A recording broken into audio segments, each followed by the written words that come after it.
What you saying is or is that going to pass us too much?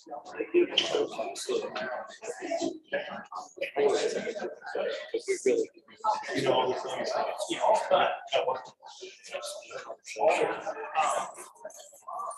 but that much we have, there's the city.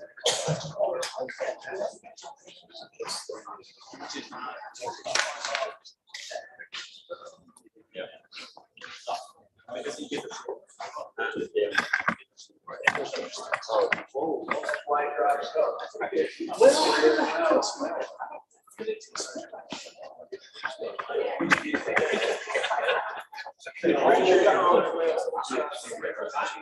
He's all day. You have to hold it to. Officially,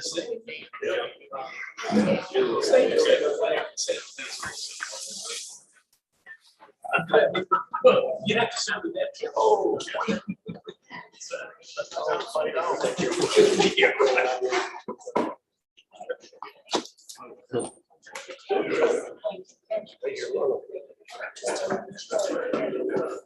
Well, if we go, so when we so it's not on it.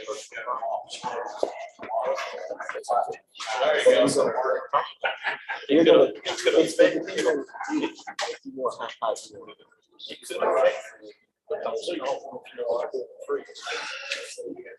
They went ahead and selected what they're doing. They're just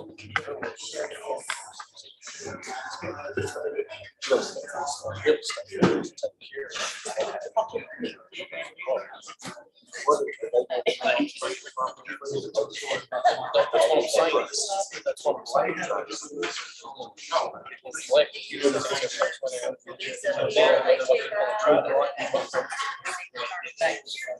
Just, yeah.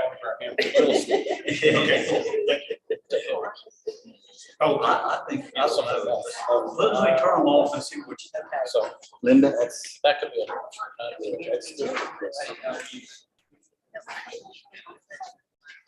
Not a whole lot of difference.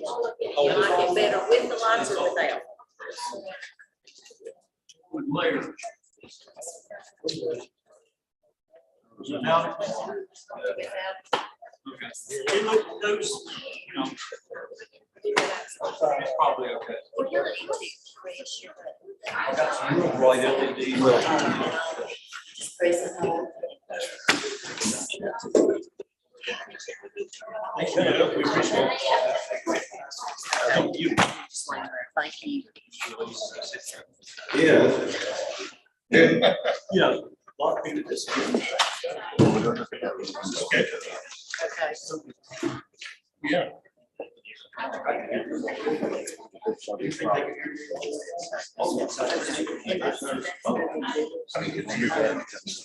Maybe not. Okay. Yeah, good. Okay. Thank you.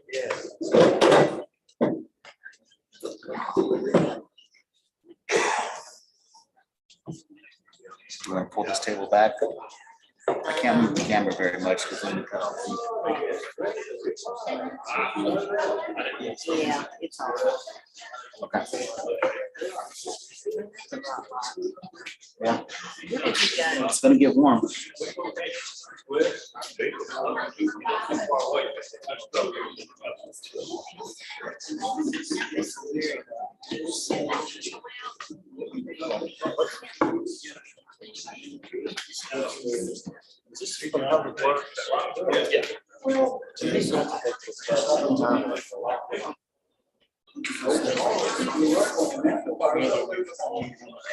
Like it's not. No, there's different. Communication.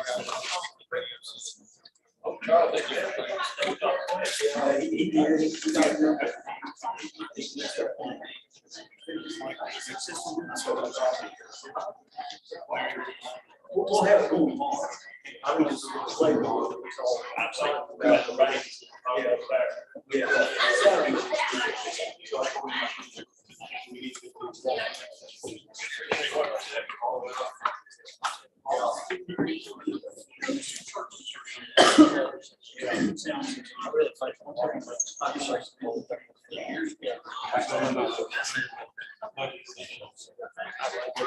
Like scared of it.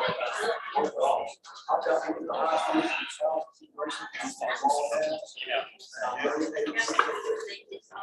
I'm gonna get Clint, see if he can turn this one, see if he can turn these lights right here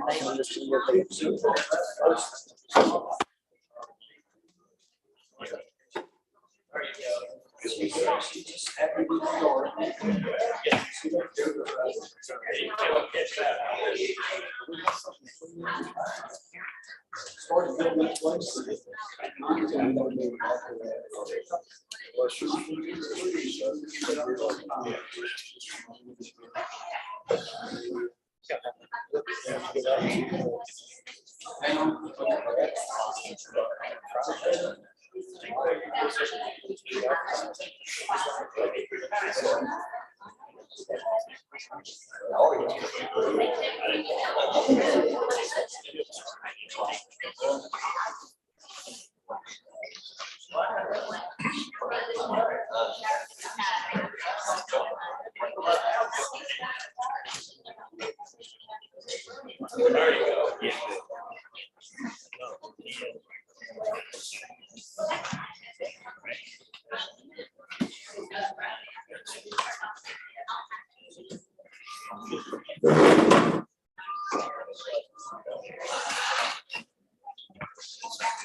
You'll have a headache, but you need that. That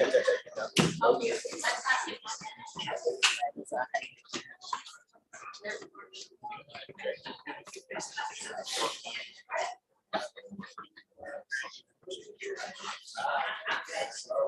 I mean, I can tell we're live. Okay, I'm the only one watching. okay. Well, I did put it on Facebook and it was 6 o'clock, so maybe people just get it.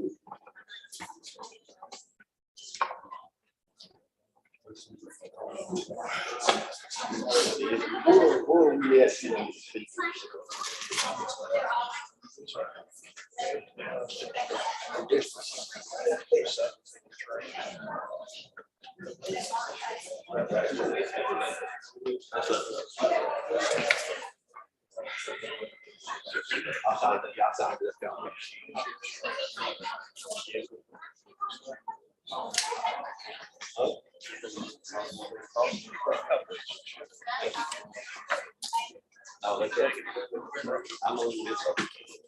I got Pop over there. Oh, I got Coke. I got Coke medicine.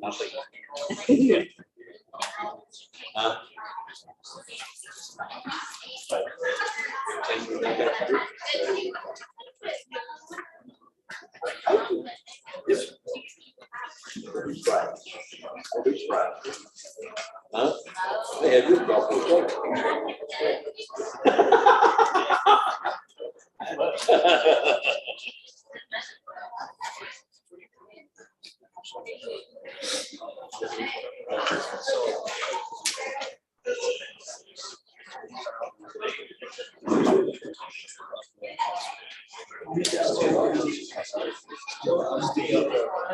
Business sometimes so sick he wants to.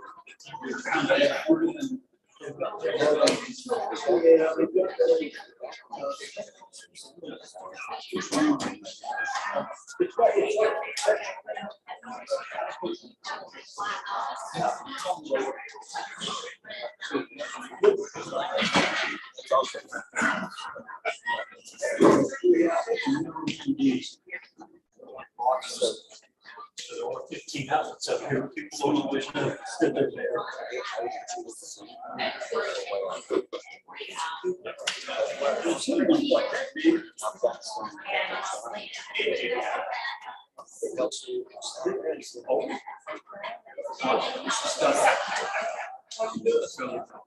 Got a lot of storage or something. I remember I had all of those, like maybe 2000, I think it had Windows ME on it when I got it 20 years ago. It was kind of thick. It didn't last very much.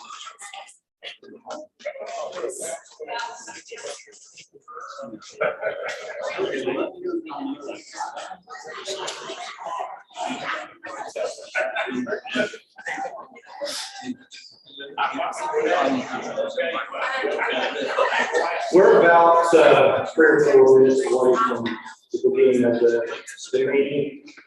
I just want to make a last call announcement for anybody that does wish to speak tonight during our public hearing, to make sure that you have signed up on the sign-up sheet that is to our left, just outside the door. In the lobby.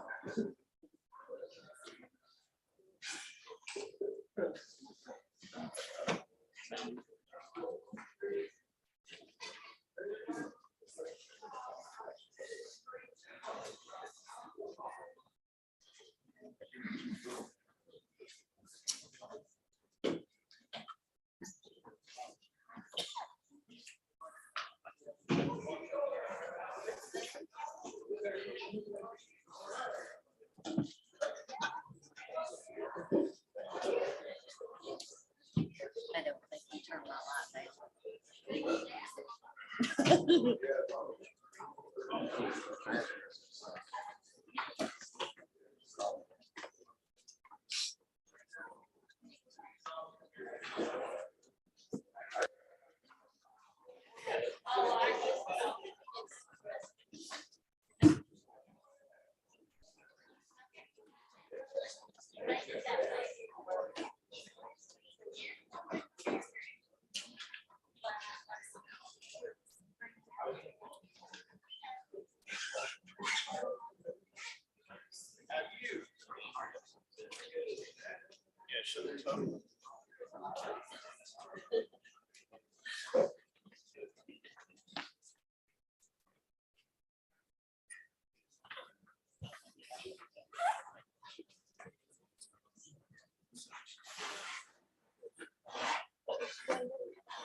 Like to go ahead and call to order this meeting of the Grayson County Board of Supervisors.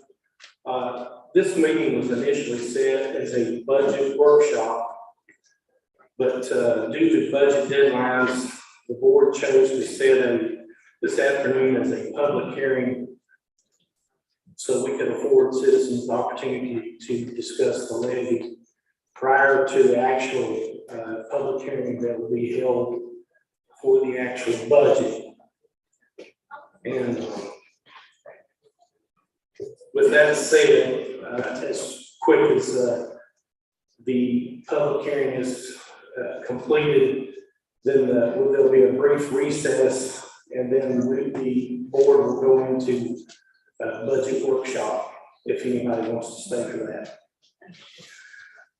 But at this time, we'd like to ask Mr. Smith if he would lead us in the invocation and then the pledge of allegiance. Thank you, Mr. Chairman. Let me pray. Father, thank you for the day that's been given. Thank you for this beautiful county we live in. Thank you for the citizens that have shown up tonight. We pray that you be with us. Guide our thoughts, our citizens, our board. Guide our thoughts. What you do for us. We'll praise your name. Amen. To the flag of the United States of America, to the republic which stands one nation under God, indivisible, with liberty and justice for all.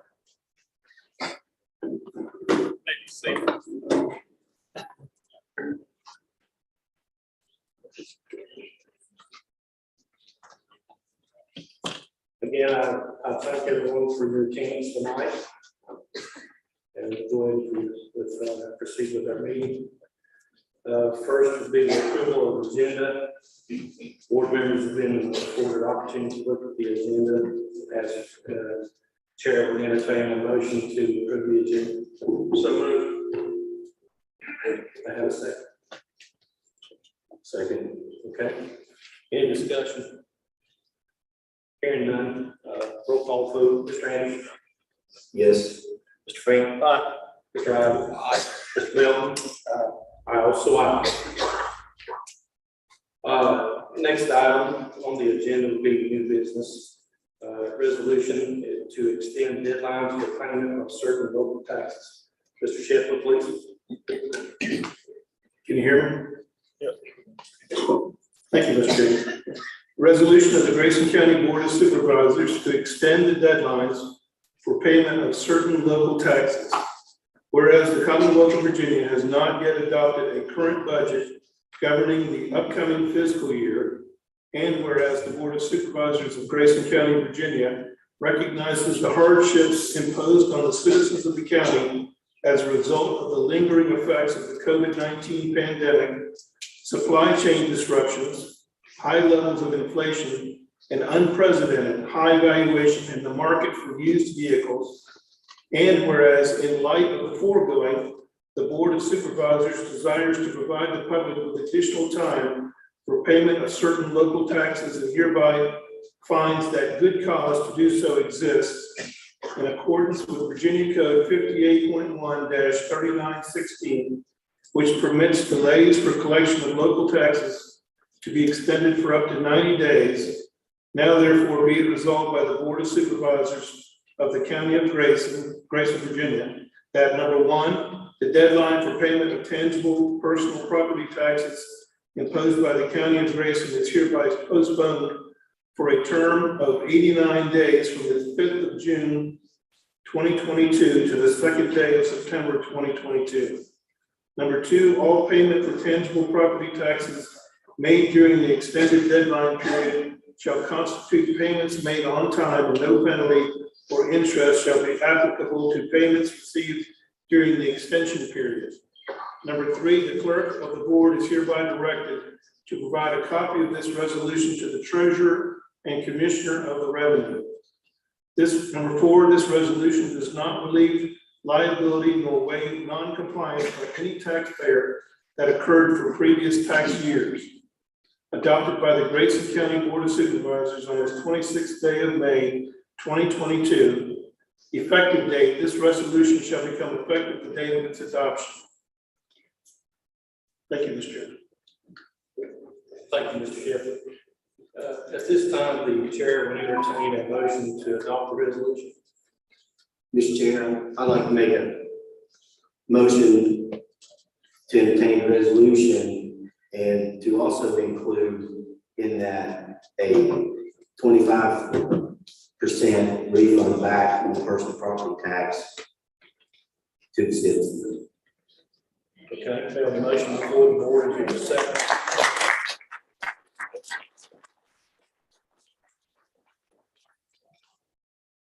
Mr. Chair, make a motion that we accept the resolution and then deal with the proposal levy adjustment as a separate motion.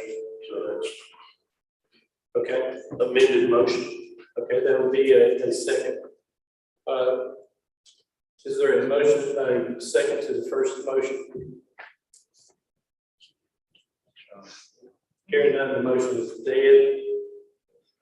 We have a second motion before the board. Do I have a second to this motion?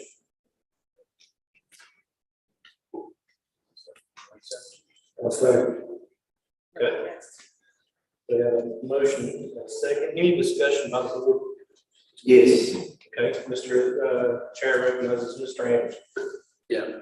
Mr. Chair, I feel like the over evaluations of the automobiles that everybody's facing, and seems to be quite a bit of uproar in the community related to that. And if I've looked at the figures correctly, we stand to have $800,000 to $900,000 in unanticipated revenue that actually belongs to the taxpayers.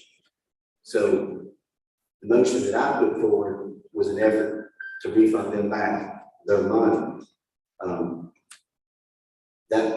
That's my explanation on that. So if you guys want to address that again in the budget work session, that's fine. But I don't understand why this board wants to withhold taxpayers' money. Sure. Board recognizes Mr. Fan. Thank you. The idea is not to ignore the idea of trying to do something on tax relief. I support that there's something that needs to be done there. My motion is to accept the resolution so we can get that deadline pushed down the road.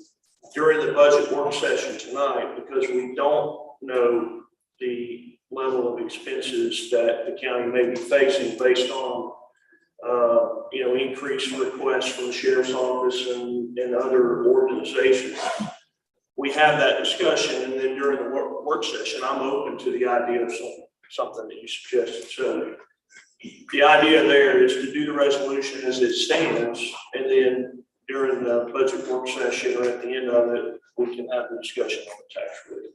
That's the thought behind that approach. All right, Mr. Chairman. Mr. I. Yeah, I'm in full support of figuring this. For the first time in history, vehicles have appreciated, and I work with folks that their taxes are 150% more this year than they were last year. I am in full support of us figuring out how to help our citizens in this county. I just, without knowing what our options are, I don't want to all of a sudden say it's 25% back, where if it's 150% of what it was last year, there could potentially be more money. So I'm in full support of figuring this out. Let's extend the deadline and figure out the best way moving forward to give some tax relief to our citizens. Yes, and I'm agreeing with Mr. Brantley. My taxes went up on my vehicles just as much as y'all did. We didn't know that value was going up like it is. Took us all by surprise. Our budget, this is not explaining better than I can, but the budget's already set. The levy was the same as been for 3 years. It's just the values went up. Took us all by surprise that it went up that much. I'm full. I want to give you more than 25%, but we got to work on that through this budget. If we say it's 25%, we can give you 30. We won't give you 30. So we got to work through it. We can't just flip switch and say do it and start following and send the checks back. There's no personnel about thousands and thousands of checks. We're all for it. Check your head if you don't do, but we're all for it. We're all in this together. Mr. Chair. Mr. Andrews. So we're talking about next year's budget tonight. We're asking, we're hearing requests for next year's budget. Personal property tax is in this year's budget. So that's this year's money, not next year's money. So I'm confused unless I'm missing something. I know I'm new here, but that's this year's money. That's unanticipated revenue for this year, not next year's budget. So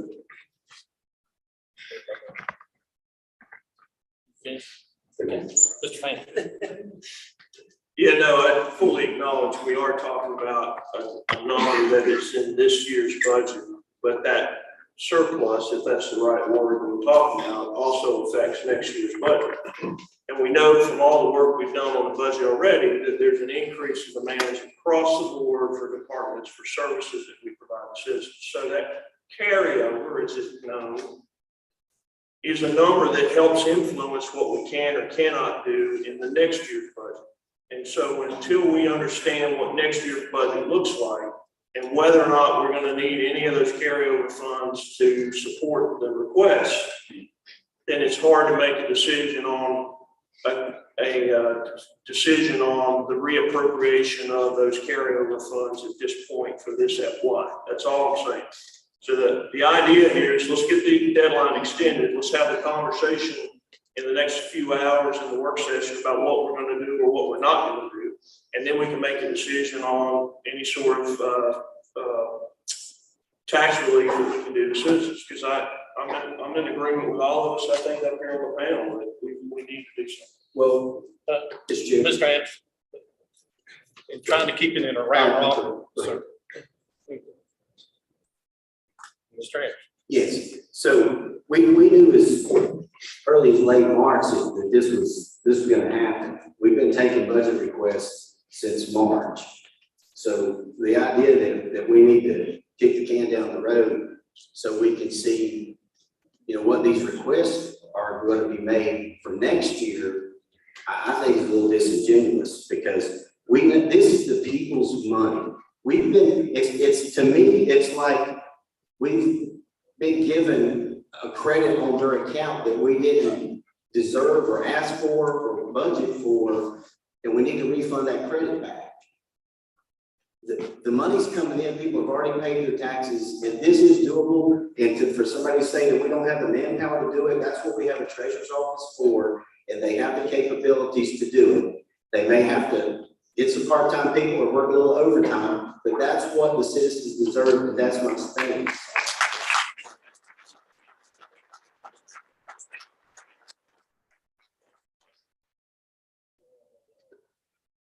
Thanks, go ahead. This is the 7th budget that I myself have helped work on.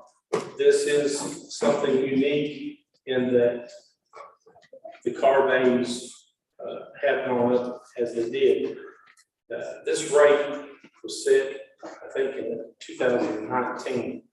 So, who would have anticipated any change, especially as significantly as it has due to the car values. And Grayson County is not unique to this either. I mean, there's boards across the state that are shuffling to try to come up with a good resolution.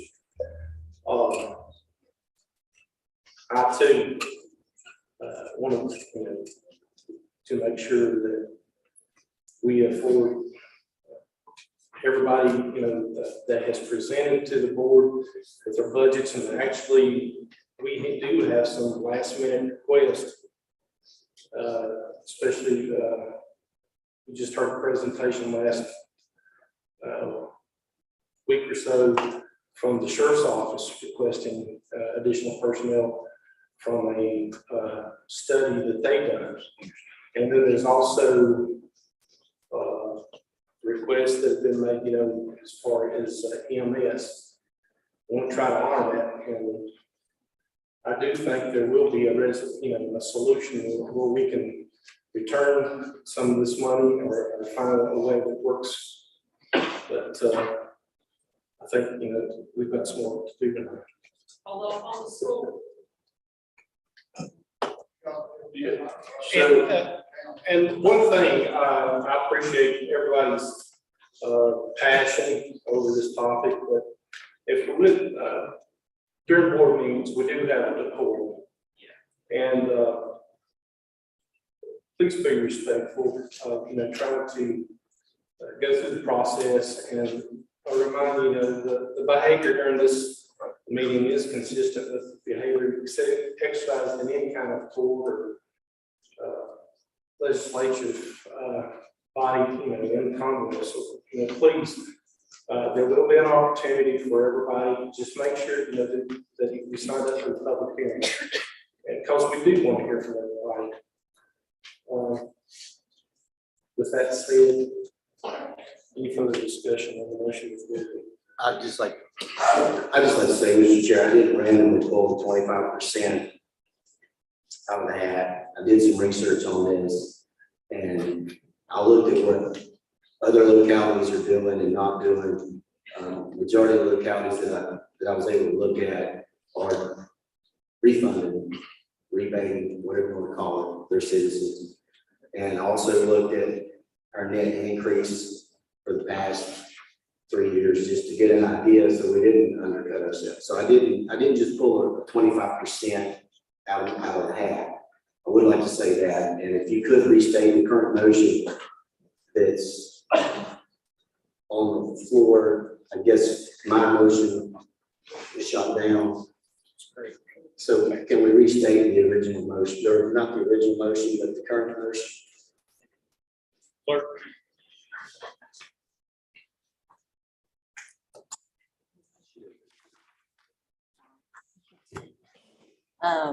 You want me to read it since you don't have it?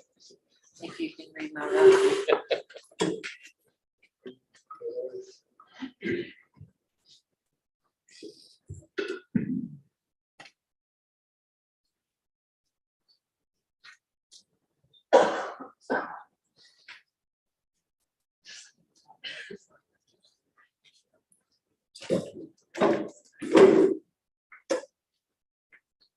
Okay, as reported by the clerk, motion was made by Supervisor Fan to accept the resolution and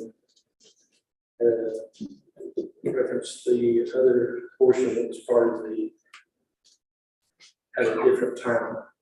That's okay.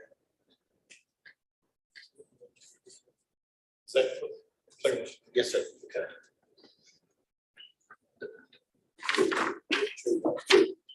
Motion that I'm trying to make is we accept the resolution as it was presented. That's my motion. Anybody for clarification? Yeah, because we're not going to just further discuss, is that not part of the motion, further discuss this in the budget session following the public hearing?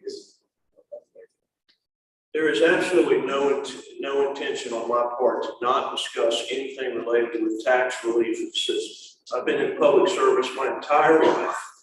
I've been using public funds. Every dollar that we spend, whether it comes from the federal government, the state, or the county, is public funds. I get it. The motion is to accept the resolution to move that deadline. And then when we get into the budget work session, we have the discussion about all the things that we've got to consider to include the new request that came in yesterday. And then we can have a discussion on and make motions to do tax relief in whatever percentage it makes sense to do. I'm all for it. So the motion on the floor is simply to accept the resolution so that everybody can get the extension. And then by the end of the night, we have to have a decision on the levy. So the tax relief discussion will happen here in this room in the next few hours. I'm not trying to get away from that discussion. It's purely to accept the resolution so we can go into the public hearing and hear your all's input. Whether it's 25%, 35%, whatever the number is, I can't vote for that because I don't know what that number looks like. I don't question the math you did, and I like the number as it sounds, but I want to make sure that we're doing what's right, given what we know right now and what we think we know in the future. Thanks, Mr. Chairman. Discussion at this point, call for roll call vote. Mr. Anderson. Aye. Mr. Fanning. Aye. Mr. Ivey. Aye. Mr. Bell. Aye. I also aye.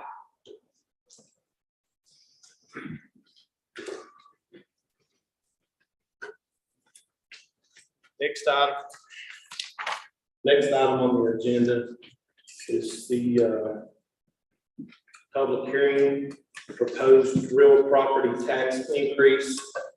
And this time the chair will entertain a motion to go into public hearing. So moved. We have a motion. We have a motion by Mr. Fan. Do I have a second? Second. Any other discussion? Roll call vote. Mr. Anderson. Aye. Mr. Fan. Aye. Mr. Ivey. Aye. Mr. Bell. I also aye. At this time, we are now in the public hearing.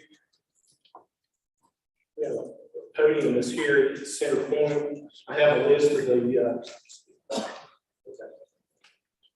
Mr. Bolt, prior to anyone speaking, this would kind of help explain the current situation, I believe, with the values and make his presentation. Thank you. Thank you all. Good evening. Hope there might be a little more light down here in this, so you may have to bear with me a little bit. You guys had asked if I could provide a little update on how we got here. This was a public hearing on real estate to set the real estate tax levy. We're on a 6-year cycle for real estate reassessments. The last reassessment was done in 2016.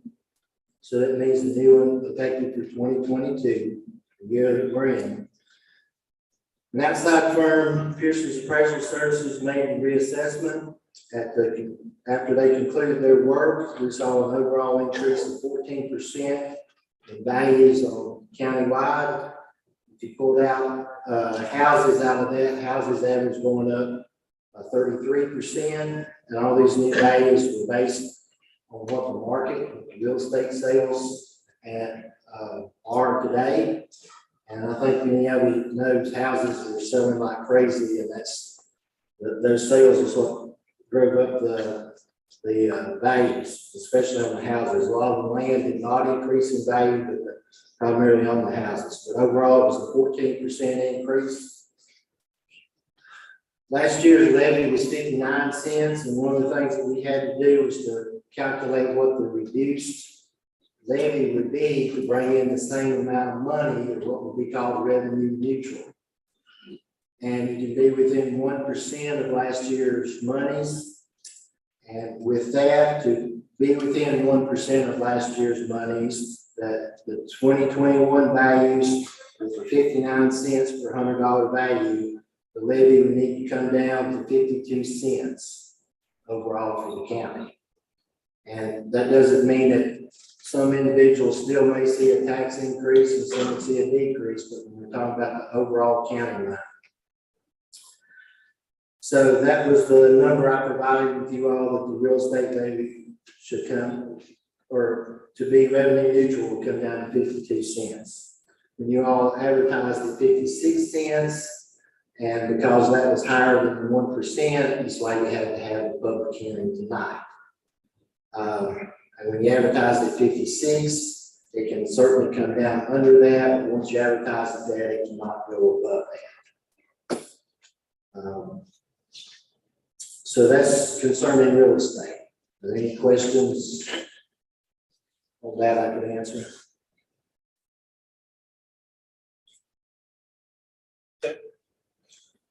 And I think maybe you want me to talk about personal property a little bit too on here. On the personal property side of things, vehicles are valued every year, and it goes by January 1st value. They're valued by the NADA, stood for National Automotive Dealers Association. And actually, NADA was bought out by J.D. Power a couple of years back, so it's technically J.D. Power. Everyone still sort of says NADA. But the values that we use are the J.D. Power Eastern Edition values, and we take a clean loan value. We have a choice of a retail value, a wholesale value, and we've chosen a clean loan value, and it's been that way in Grayson County for years, and that's the lowest of the three values. Everybody across the state uses J.D. Power or NADA. A lot of individual people will use Kelly Blue Book, and I don't even know if they offer that service on the mass things for county, but everybody across the state uses NADA. The values are based on what they determine the market is, and the market's based on how cars are selling. Right now, we have the demand is higher than the supply. The demand for vehicles higher than the amount that's out there, and the demand more than the supply, values go up. Historically, we were always used to, if I bought a new car, or if I bought a car that was 5 years old, as soon as I kept it a year, we would have a lower value. And that's what we come to expect throughout the years. And that did not happen this year.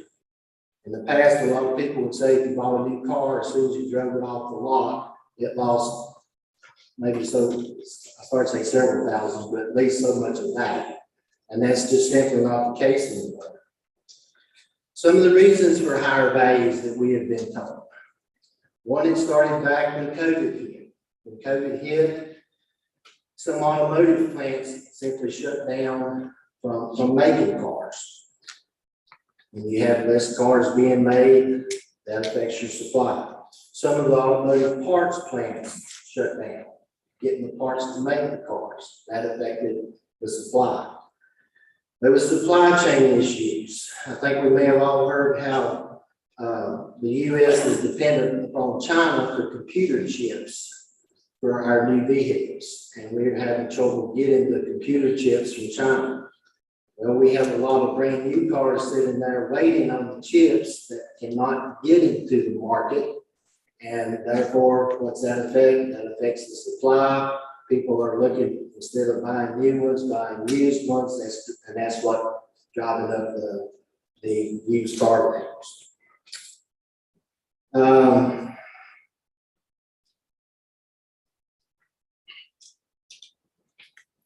In 2018, we changed the personal property billing from December, or not billing, but the due dates, from December 5th to June 5th. And there were several reasons for that. One was to have better cash flow for the county, where all the tax dollars wasn't coming in at the end of the year. A lot of people like that better because it wasn't all coming in right before Christmas. And that was done in 2018. So basically, once you get that, you set the levy a year in advance for personal property.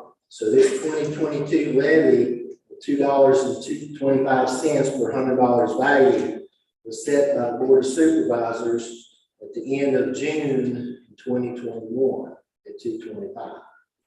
And nobody at that time knew what used car or what car values were going to do. It was an unprecedented increase. No one could have really predicted that.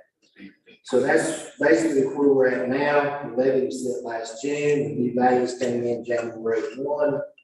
Or values on as of January 1. And then you have higher values at the same rate, you get higher tax bills. Question. Mr. Chair, Yes, Mr. Cannon.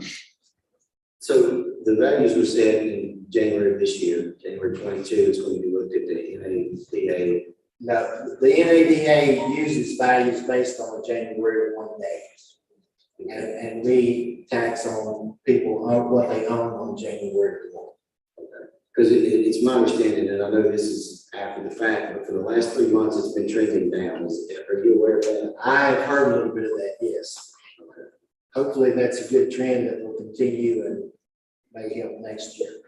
So if, as I mentioned earlier, the refund is it relates to personal property. If there's an abatement or exoneration, or are you seeing those already? Like where the values maybe were incorrect?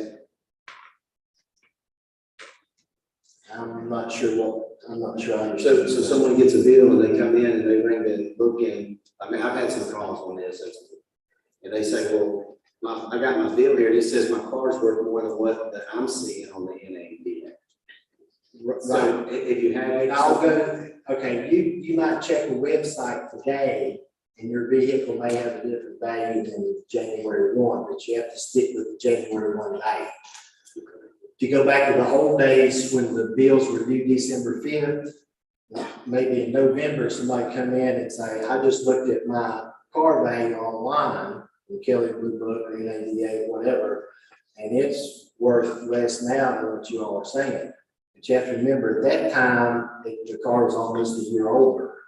And back in those days, cars did come down in value. So you can't go by the value when you're paying the bill, it's the value on January 1. Okay. So as far as an abatement or exoneration, that would be maybe somebody didn't sold a car and the paperwork didn't get completed and they actually didn't have the car in January and it's incorrectly listed, would that be more? If they did not have the car January 1, we can take that off, yes. And the way we get that, and this is same for all counties and cities throughout the state.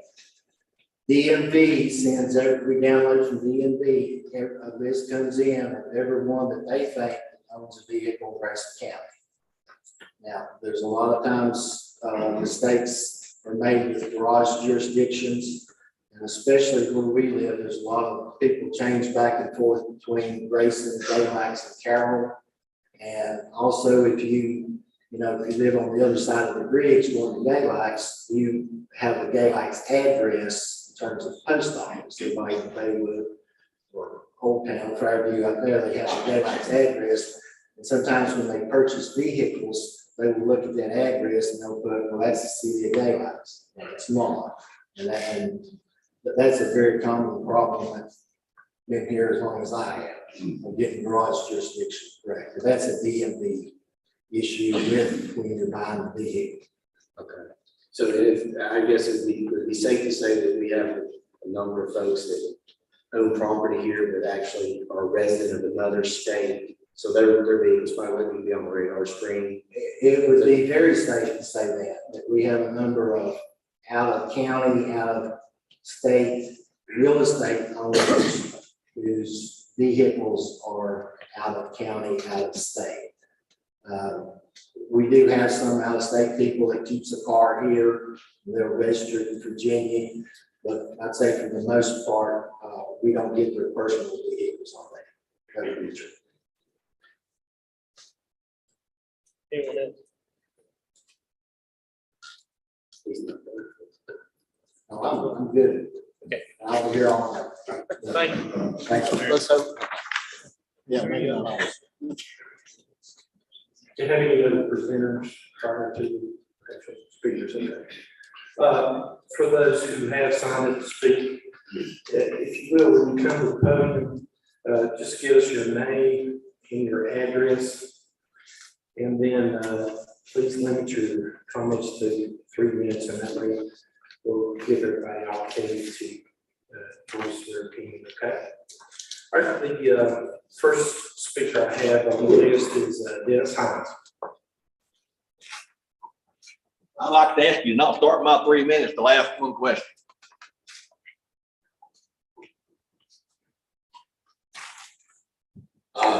Originally, you all extended the due date for the taxes. Is that not law that you have to do that in order to not charge the penalties and interest according to the state? Is that why you extended that, so you could not charge the interest rate? In my research, I found that. I found that if you don't charge interest or penalties, you have to extend the due date.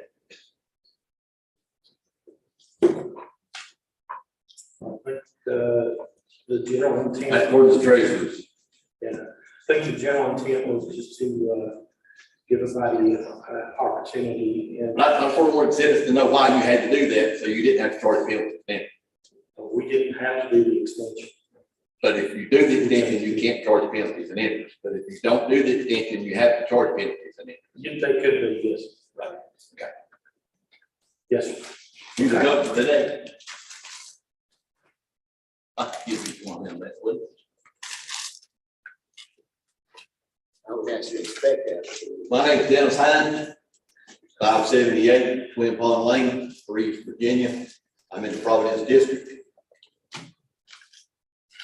First off, I want to give all of y'all these lifesavers. When I give you these types of lifesavers, I want to remind you, making your decisions, that it affects all lives in Grayson County, not only now, but in the future, especially our grandkids. That's the reason I gave you the lifesavers, so you can sort of look at them and look at the lives that are affected when you make your decisions you're making on this tax, and any other decisions you make. I'm not here to turn a bunch of beatings loose on y'all and make y'all run in every direction, because I want to keep y'all in the same direction. I'm not here to tell you about the economy, because each one of you know what kind of economy we're facing right now. But I am here to ask you to lower the tax levy on personal property and real estate. I know that y'all didn't foresee what was coming when you made these tax levies a year ago. But now that you see it, say everything took a jump, the vehicles was more than, selling for more than they're worth. I ask you to look at these tax levies.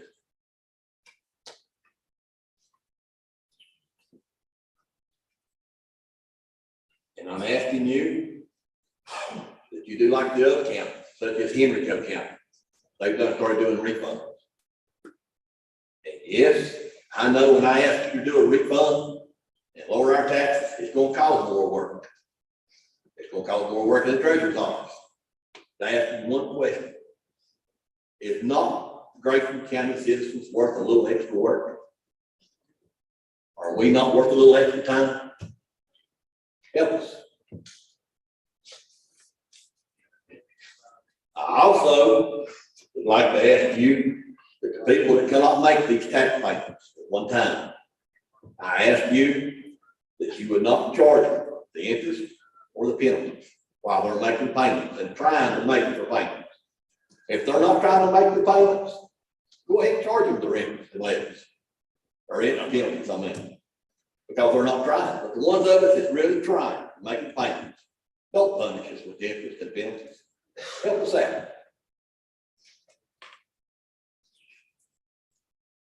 I would also like to ask you that when you have your supervisors meetings, that you use the technology and put these meetings on live stream. Because a lot of us can't make it to every meeting, and we missed out on what's happening in Grayson County. We don't know what decisions have been made because we're having to work. Like right now, I should be in Whitfield working. I took it to come here. I can't find no help to work, but I come here instead.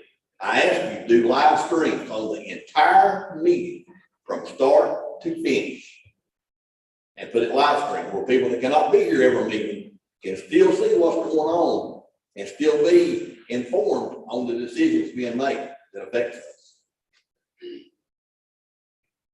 And I ask you that when you're having your meetings, and I say this, I'm friends with most of you up there. And we're talking business right now, and I hope you don't keep our friendship and mix it with the business. Because if you do, I'm gonna end up with neither one. I won't have your friendship at all. I'm gonna have to do one thing. We're having your meetings. Don't turn it into a damn Jerry Springer show. Because if you do that, the citizens of Grayson County will not accomplish nothing. Not nothing. If all y'all will do is push each other's buttons and try to keep one on one side and one on the other, the citizens of Grayson County will suffer. You all are up there to help the citizens. Please work together. Please come together. And please help the citizens of Grayson County. Thank you.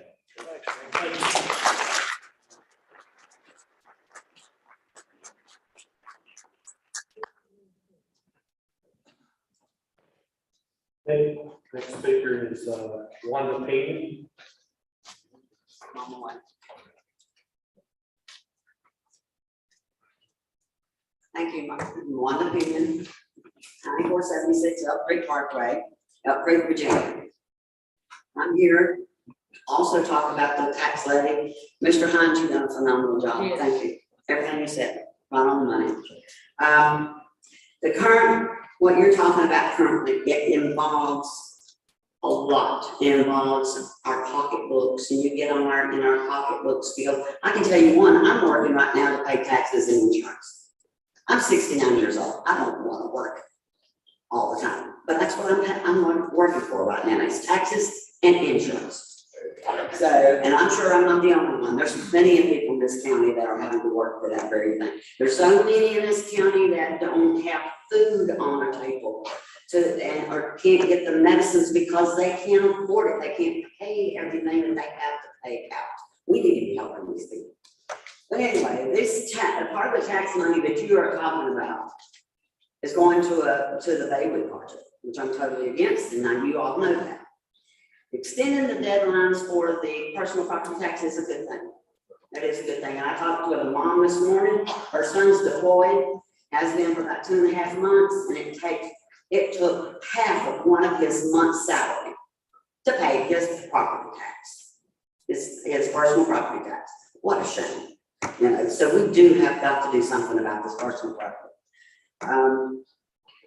Real estate taxes, like I say, if you drop this project, Drain the Swamp project with Baywood, then we won't have half, no, I won't say half, we won't have hardly any of the problems that we're going to be facing. Because this project is not going to stop with $8 million plus. It's going to go on and on and on and on. And you all know that as well. There's another thing you can do to help. I'm from Allegheny County, which most of you know that. Over there, their tax bill goes out mid-August or second week in August. They get a discount if they pay their taxes early. They get a discount. That's a good thing. It's also an incentive to get the money into the treasurer's office. If you get it paid by, it may be August 31st.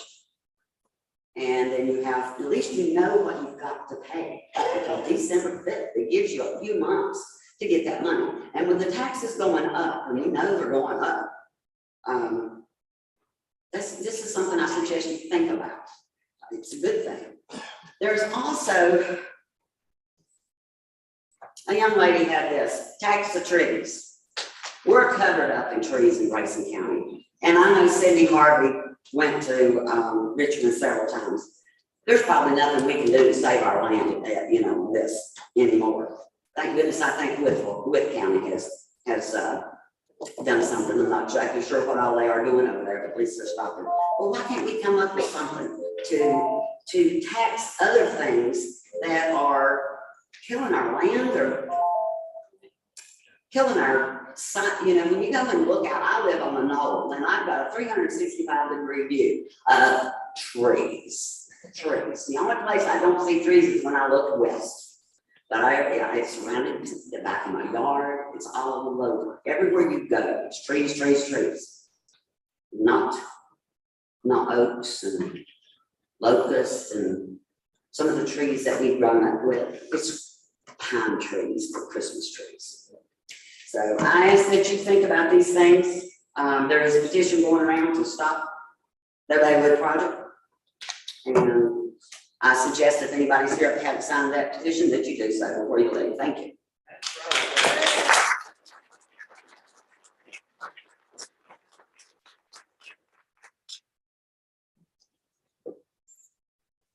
Okay, I apologize if I butchered this last name.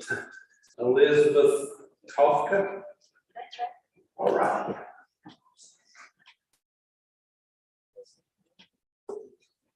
Elizabeth, or Guppy is my nickname, Kafka, 1785 Sugar Camp Lane.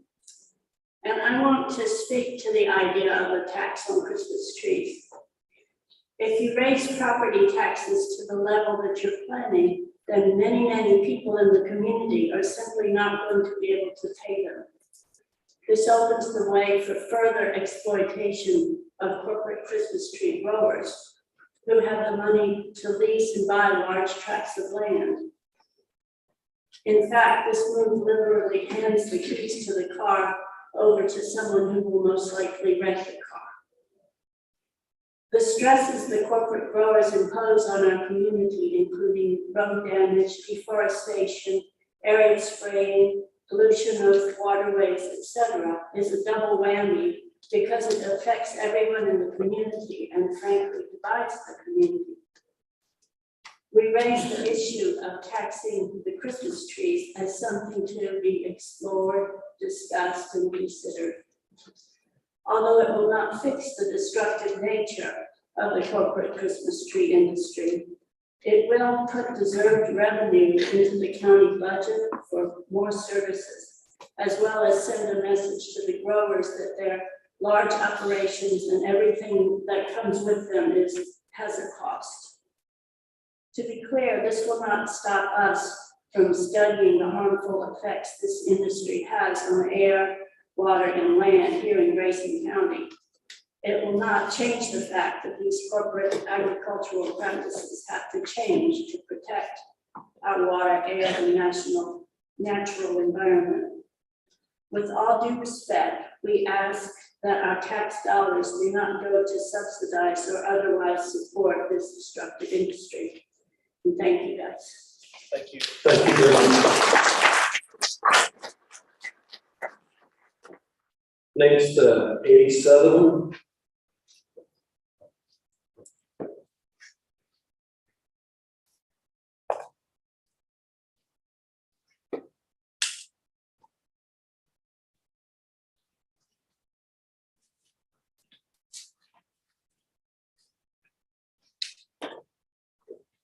Yes, sir. My name's Eddie Sutherland, live 214 Combs Rock Road, Elk Creek, Virginia. I'd like to know why we used to pay $25 for a county sticker, and we're still now paying $23, and we don't have a county sticker. Where is this $23 going, and why we're paying? The DMV, he says the DMV, we're paying the DMV. I own a trucking company, Triple S Trucks and Farms. I've asked the DMV about the $23 and something. They don't know nothing about it. So where is this money going? And I want to thank all the people about the Christmas trees. I want to thank Miss Pinion. I'm sitting right across the road from her. I don't know how y'all classify Christmas tree agriculture. You can't eat it. You can't make dessert out of it. What do you do? I would not put one in my house. I would not haul one in my truck. So we do need to look at these trees. Our water in our county, it's gonna be poison. Our younger generation, I've got a 14-year-old grandson. What's he gonna have? A site in Grayson County with the water system is poison. You can't even go down. I farm the Connor farm. Mr. Fancy, you know what I do? You go down there, you don't see a fish in the creek anymore. You don't see a minnow. But you go to Mr. Robert Debs. When we was younger, we used to go over there and catch minnows out of that creek. There are no minnows in none of the creeks due to this iron spray. So I'd like to know why we'll be charged this $23. And I'd like to know what's going to happen to these Christmas trees and our water tank. Is Mr. Bogley or all these Christmas trees farmers will put us in a water treatment plant? That's all I got to say. Thank y'all for the job today. Thanks, Eddie. Thank you.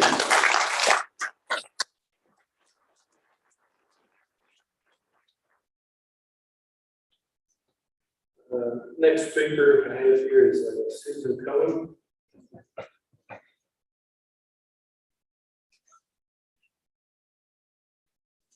Good evening, thank you for allowing me to come.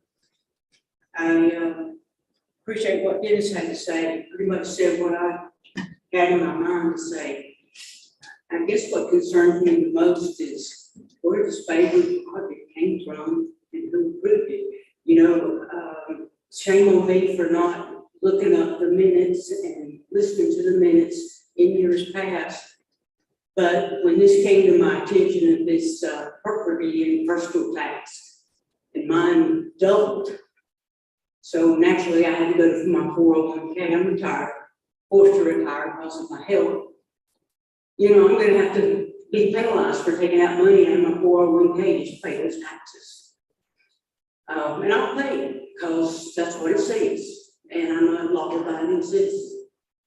But I'd like to know where this project came from. And listening to those minutes, I was so mad when I hear, oh, we've got a good thing, we've got money coming in. Personal property tax. Do you know how that made me feel? Made me feel horrible that y'all think that because y'all can tax us this much, and I know you didn't know that the vehicles were going to be raised this much. And do I sound angry? Yes, I am. I get a little emotional sometimes. But I'd like to know, you're relying on this personal property to pay your Baywood project on the school that originally was like 1 point, don't even know where the deed came from or comes from, It's not even including the gym and all these other things, and then what was 1.5, now it's gonna be 1.6, 1.8. And I listened to these minutes, and like Dennis said, I had a hard time finding them.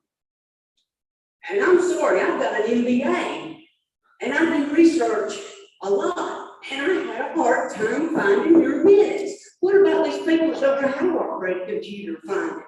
You guys need to make yourself more visible in what you do to the normal citizen of Grayson County, and I ask that you please do that. Shame on me for not being more vocal and coming to your meetings, but I will be. Because I believe that every person deserves a voice. I don't care if it's the person that can't afford the gas in their tank because to go to work because they're having to pay their taxes or having to pay their power bill, make a decision, do I feed my child or do I get my medicine? And I'm sorry, but we need to take care of each other. That's what's wrong with this country. We put God out of our schools. Government has given us mandates that we gotta be politically correct on every darn thing. I'm sorry.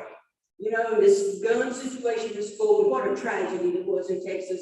You know, after 9/11 hit, I saw something today on social media that said after 9/11 hit, we didn't ban airplanes. We raised security at our airports and our transportation. We need to raise security at our schools to protect our children. And I thank you for the job you're doing, but I will be coming to your meetings. Thank you. Oh, and I'm 79 Wayside Lane. Friends. Thank you.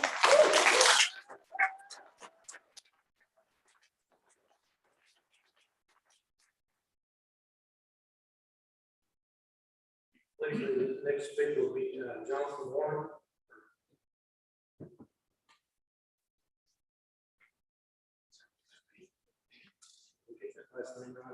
Yes, sir. My name is Jonathan Warren. I live at 55 Sunset Lane. Good evening, gentlemen. I appreciate this opportunity to address you tonight, but I feel that I really shouldn't have to be here if you guys were doing your job, which is supposed to be looking out for the best interest of the citizens of this county. I've lived in Grayson County my entire life, and I chose to start my family here because there's great people here. But the last couple of years have been hard on everyone. I understand the county has bills to pay, as do I, but I feel a 20+% tax increase is unethical and frankly is theft to the citizens of this county. I grew up in a home that lived paycheck to paycheck, and honestly, there are a number of people right now having to decide between gas, groceries, and the light bill. With the current rate of inflation, I don't understand how you gentlemen can impose such a burden on the taxpayers of this county. With the amount of personal property tax that has already been discussed, plus this real estate tax, I would assume this county is going to have anywhere from 25 to 30% more revenue than just last year. That makes no sense to me. This, in my opinion, is very ridiculous. Ridiculous in the fact that you guys seem to have zero reserve from beginning this multi-million-dollar investment in Baywood in hopes that it is going to be fruitful. I've heard one supervisor in particular say, we're doing this for the kids. Okay, that's great. But what if parents can't afford to raise their children in this area because of the cost of living? I also understand you don't even know what this investment will fully cost. Did you hand your contractor a blank check when you built your house with no idea what it was going to cost or when it was going to be finished? I highly doubt you did, and if you did, that was very stupid on your part. I've also heard supervisors say that they've been working on this for years, but by the evidence of the last few months and the processes that have taken place, I highly doubt that, and I cannot believe that. I feel the majority of you are out of touch with the voters in this county. One supervisor seems to be bullied. One supervisor seems to be bullied and ridiculed for trying to get honest and straight answers for the taxpayer at nearly every meeting. With 2% of this current levy being set specifically for this Baywood boondoggle, I can't help but believe this is the driving force of this tax increase. You were elected to help the citizens, not drive them further into poverty. I understand the proposed levy of 56 cents is 4 cents higher than the same budget to give you the same money as you had last year. Knowing government, I understand that taxes are rarely lowered, But I'm asking you gentlemen to put your egos and your pride aside and do something to help the citizens of this county during this difficult time. Possibly, as several people have mentioned, taxing some of the millions of Christmas trees that come out of this county and have come out of this county my whole life. You know, all this money goes out of state. Bottomly, these big Christmas tree growers, they come out of state. I guarantee you, they buy very little fuel, they buy very little goods in this town and in this county. So we're basically getting nothing out of them, okay? Also, with people paying double to triple for gas and diesel, and nearly a 25% increase at the grocery store, and frankly, for any goods and services, I can't understand how you can morally enact such an increase. Remember, gentlemen, you're elected, and with the power of social media, people can be reached instantly. So many people are watching your guys' every move on this board. I've spoken to several people who are as concerned about these issues as I am. If you don't resolve this issue, I feel 3 or 4 of your tenures on this board will be over at the next election. Thank you.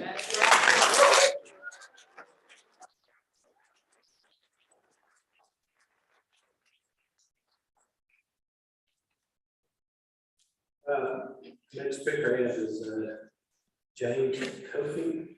That's right.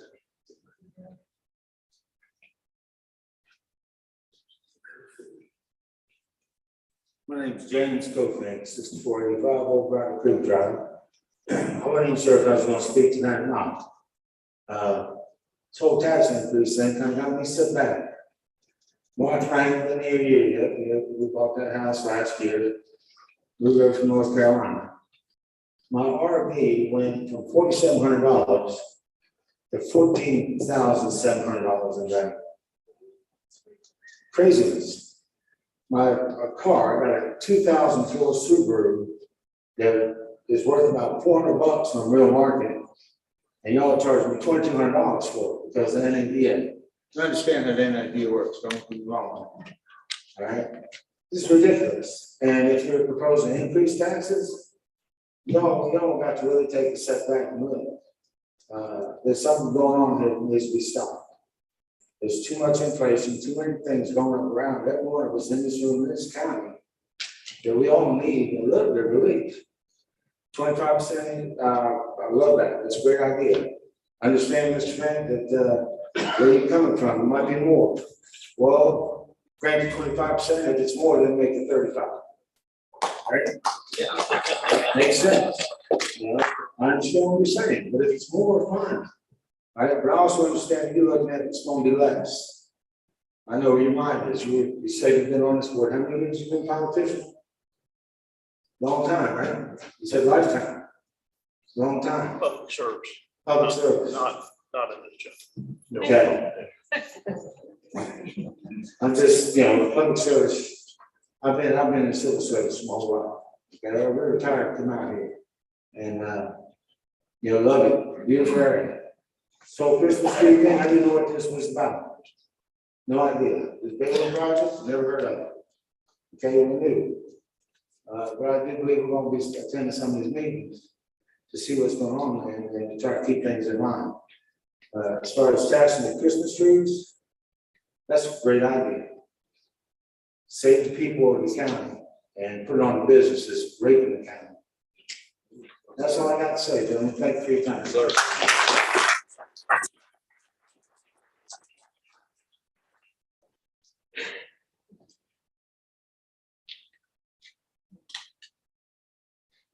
Next, Bob Heiss.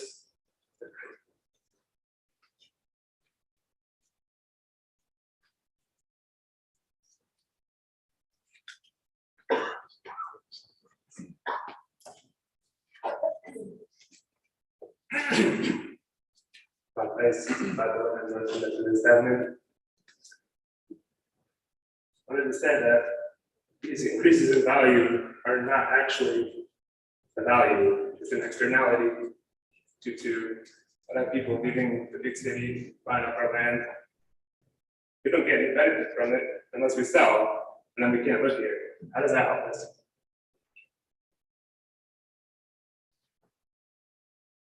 To raise the budget on top of the tax increase, at best,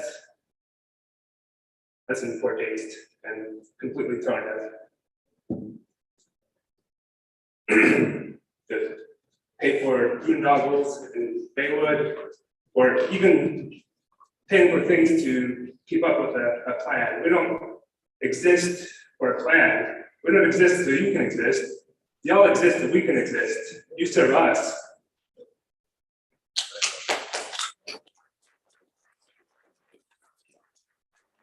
I was watching the meeting from last month, and there's a gentleman, I didn't catch his name, he's talking about the secondary rural rustic project, and how it's gonna go from $220,000 a mile to $275,000 a mile. It's a lot of money, and just to keep up with the plan, they're gonna be hiring external contractors, and that doesn't seem right. When I don't have money for something, I don't do it. I don't just say, oh, well, it's gonna cost more. And I want you to think about how you're hurting these people out here, hurting me, hurting the county. And the same thing applies to the personal taxes. It's not a real value, and it's a race to the bottom. You're gonna have people driving worse and worse cars, so they don't have to pay taxes. And it's self-defeating. That's all.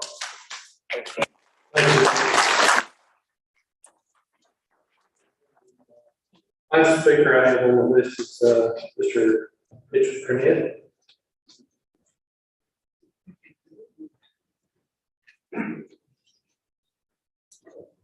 Yeah, my name's Mitchell Cornett, and I live at 3135 Grayson Parkway here in Independence. I'm just here, like most of the other people here tonight, to talk about taxes and voice my concerns about the proposed increase of almost 21% on our real estate, as well as the increase on our personal property taxes. This is a time of the highest inflation in our country in 40 years, and the U.S. economy, according to most economists, is likely to go into recession in the coming months. I believe these increases will put an unnecessary burden on the citizens of our county, because right now, gas prices are at record highs, same for heating your home, electricity bills, food prices, maybe even food shortages. So right now, it's just going to be tough on our citizens to increase this much in 1 year. It's no secret that a lot of this revenue is going to go to the Baywood School Project. And it's also no secret, even I think some of the board members referred to it in the last meeting, said there's not been much transparency whenever we've been dealing with this Baywood project. Mr. Anderson, he says that, I think it was the architect released the budget, said possibly around $6 million on the total project estimate. Well, in an email, Mr. Bell, he told me that we don't really know what it's going to cost. So, you know, like some of the other speakers, it's doesn't make a lot of sense to me, and it's kind of reckless to vote for a project, you know, support it 4-1, that we don't even know what it's going to cost. We don't know how long it's going to take to finish it, and we don't know how many people it's going to impact, how many it's going to affect, versus this tax increase is going to impact everybody in the whole county. We're all going to be paying more. But anyway, I think there's a lot of misinformation and just not much information out there, period, about this. And I think it would be a good idea for the board to kind of get together and release some facts. You know, we've all got a lot of questions, and we'd just like to know what's going on down here at Baywood and how our money is being spent. It is our tax dollars. Thank you. Thank you.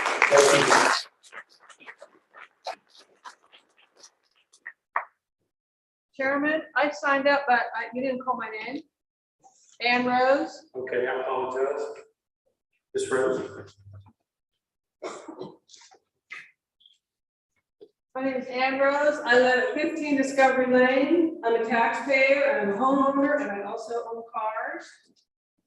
This is, of course, about Baywood, and also my reassessment went up $20,000 this year. For those of you that don't know, the Baywood School, I guess, closed down 4 or 5 years ago. In February, the board obligated or approved $1.5 million for the Baywood renovation. In March, there was a Freedom of Information request to Linda Osborne, whereas the feasibility study for this multi-billion-dollar project. You know, a feasibility study is something like what are the pros, what are the cons, who the consumers are, risk management plans so the business doesn't face major losses, summary of operations, market research, feasibility study. Anyway, there isn't one. In April, Mr. Shipley, the county administrator, signed a contract for phase 1 of 3 for the Baywood project for $1.5 million. That was in April. And in May at the board meeting, two weeks ago, they found the deed. They found the deed. They just found the deed. It was in the county administrator's office since 2019. That's what was discussed with the lawyer 2 weeks ago at the board meeting. So I guess I'm concerned because we're obligating money. We didn't have a clear title. We didn't have a deed. The deed was found in the administrator's office and it was unrecorded as of 2 weeks ago. So, yeah, I'm a little disturbed about all this stuff. This private medical agency, Tri-Area Community Clinic, their website says they don't turn anybody away and is coming soon to Baywood in the fall of 2022. That's what their website says. This is supposed to be a three-phase project. Phase 1 is 1.5 million. I don't know how much more phase 2 and phase 3 are going to be. I haven't heard that. And I guess we're going to have to hire custodians and maintenance people and pay utilities on it, high-speed internet for this boondoggle. And if they don't turn anybody away, does that mean that we're going to be paying for people from Sparta that want to come over and do this clinic, or they want to come and join this education? They're going to want to do the healthcare that's supposed to be in this building. What about GALACs? Are they going to be able to come in and use these facilities too? And I want to pay for my county. I want to pay for my people. All right, so the county administrator on April 5th signed a contract for $1.5 million. It didn't include the elevators, the gym, the kitchen, the entire first floor, second floor, the three-phase wiring, the $600,000 parking lot, and I'm not sure about asbestos abatement and the water system. I'm not sure about that. We had a healthcare facility in White Top that the county owns that's not being used. This regional project for Grayson County, is that going to be, are we going to be getting any funds from GALACs or Sparta to reimburse us for people that are going to be using this? This is a regional project. Now, I did read some good things about the new Grant clinic that went in. And Grant is in Troutdale. I had to look that up on the map. Even though I've been to Grant, I forgot where it was. The new clinic has been open there for about a year, I guess. I can part of me can understand that because they're in the middle of nowhere. I mean, to drive from Troutdale to Independence is 23 minutes. If they were going to go to Jefferson, it's 30 minutes. If they're going to go to Rural Retreat, 34, Marion, 29. So I can sort of see a clinic there. But Baywood is right next to GALACs. It's 7 miles from GALACs. Ennis, North Carolina is 6 miles from Baywood. Independence is 8 miles from Baywood. Freeze is 13 miles from Baywood. Sparta's only 15 miles, Elk Creek 24, Palmer's Rock 29, Mountain Wilson 27 minutes away from Baywood. It's almost like we're disenfranchising all the rest of the county because we're putting this Baywood project, multi-million-dollar Baywood project. And if you were to combine Galax, the population of Galax and Sparta together, it's over 8,000 people.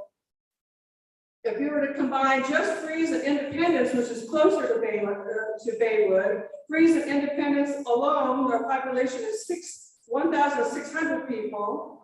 So you got Sparta and Galax that's right next to Baywood with 4 times the population of Independence and Freeze. I mean, I guess I don't understand why it's in the corner of the county. I mean, if you want to have a clinic, when this clinic, it could be good, why can't it be in the middle of town?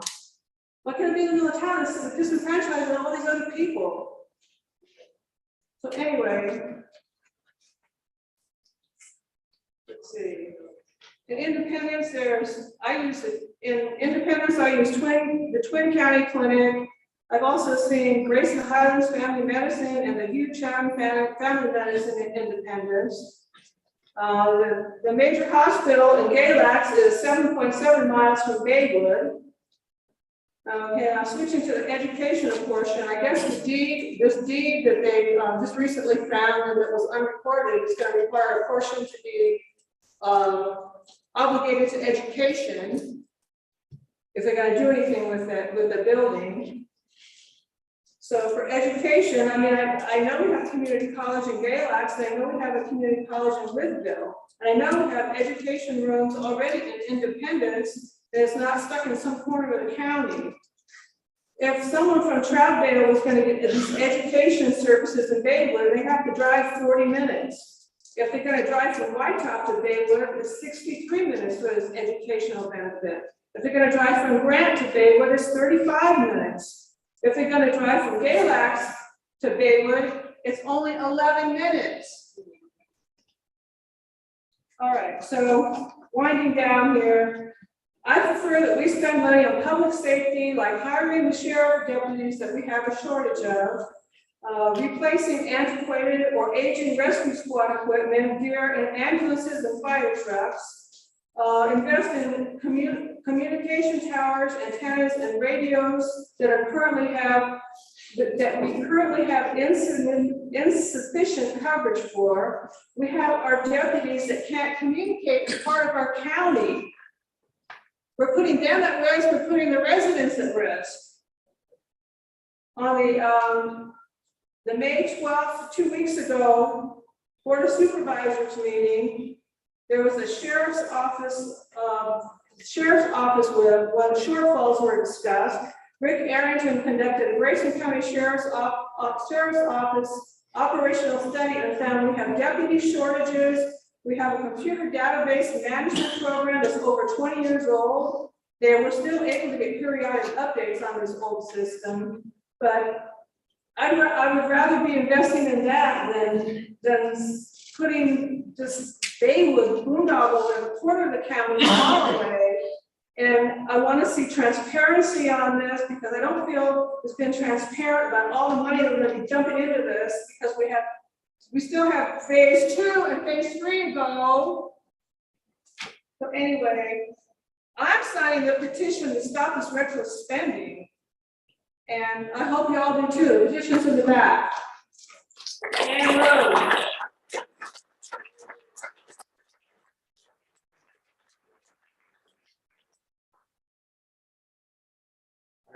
That appears to be all the registered speakers.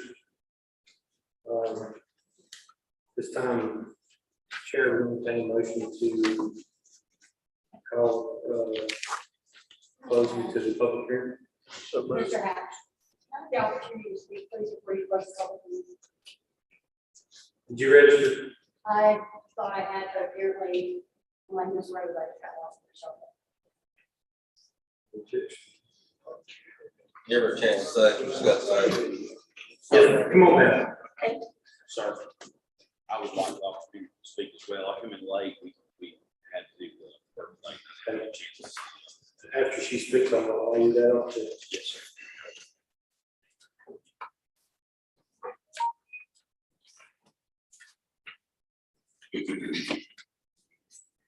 My name is Pam Carpenter. I live at 341 South Independence Avenue, Independence, Virginia, 24348. I don't know if I should really say it this way or not, but y'all got some set of rules.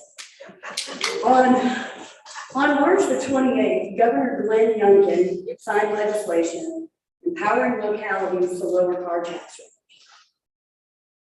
Quote from that press release from the governor's office. If local government leadership does not address the increased value of used vehicles, taxpayers are facing significant tax increases as the Commonwealth of Virginia constitutionally mandates 100% fair market value in property tax assessments. That legislation that was signed is HB 1239, sponsored by Delegate Philip A. Scott. On March the 29th, in the budget workshop, Mr. Anderson brought this up to you. For the four of you to show up here tonight and act ignorant as if you didn't know is an affront to every taxpayer in this community. Get it together. We are finished with the lies. We are finished with rules for thee, but not for me. This is over. Our property taxes are going up. You guys had the opportunity to help us, and you failed. Every one of you failed. Mr. Shepley, Mr. Smith, you failed. And I can assure you, when the next campaign cycle comes up, you guys keep your campaign money in your pockets, because you won't get elected again.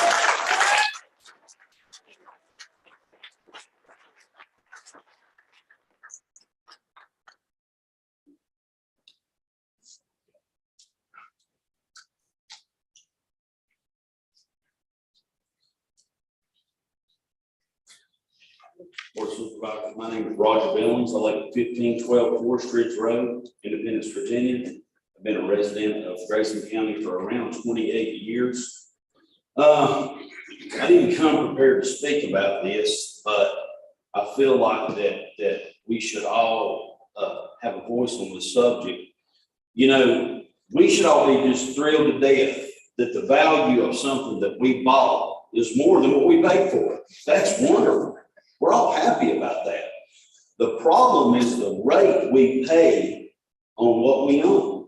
It's not this one-time glitch that might be corrected in just a short time. Maybe next year the values will drop. Well, that should make us all sad. Because if I'm spending $80,000 for a truck, I don't want it to drop to $50,000. I want it to always have its value. But the problem is, in 10 years, I don't want to pay half of that back to the county just because I own that vehicle. That's not fair. It's the rate that's the problem, not the assessment of the value of what we have. It should be worth that. We shouldn't lose that value. That's a great thing. But the problem is the rate. Now, as far as the Baywood Project, I have a lot of mixed emotions about this because I've got kids that I'm bringing up in Grayson County, as most of us do. And I love the opportunity that you're bringing forth to educate them and make them stay here, give them opportunities. That's all wonderful. My question is, though, 4 years ago when I was helping with the Cub Scout unit there, and we were going to Baywood every week, and we were saying, we love it here. We were told the building is not worth fixing. We're going to have to do something. It's not worth it. We can't spend the money to fix this. We're going to have to move our kids. It's not worth it for them to go to school here. That's what y'all said. And now all of a sudden, oh yeah, we can spend some money on this project, and you don't even have a limit of how much money you're going to spend. I'm getting ready to build a cabin just right there in the river. The first question that the bank asked me is, how much is it going to cost? And I'm like, I don't know, but I'll go ask. I got prices from $250 a square foot to $150 a square foot. Well, guess where I'm going? I'm going with $150 a square foot house. I'm not going to buy something with just handing my builder a blank check. I'm going to know. Has anybody even thought about the prospect of tearing down that building and getting somebody to make a new construction that might be cheaper than renovating something that's sitting on the lot? Has anybody thought about that? That's just a question. I think that these things should be looked at from the perspective of it's your money in your pocket, how would you spend it? We should never, ever get money. That's like me giving my teenage daughter $100 and send her to her mom. She's gonna spend every dime of it. If I give her 50, she's gonna spend every dime of it. So we want to limit how much we let your kids spend. That's just it. That's right. And I hope that you can respect us, because I'm going to show you all the respect in the world. I appreciate the job that you do. I really do. It's a hard job. You're having to face all of us. But just remember that we look at it from an aspect that you're spending our money. Thank you very much for having me.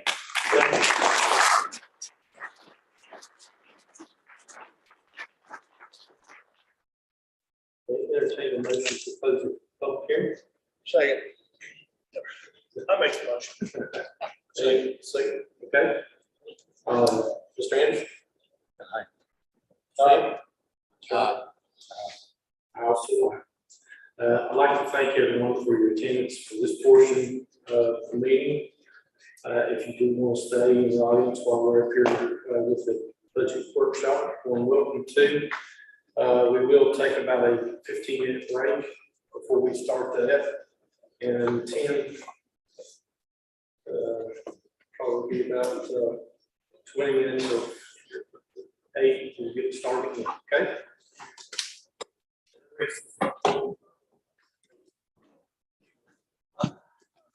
Hello, Harold.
I just kind of took over.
Sorry.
Hey, Rock. How you doing?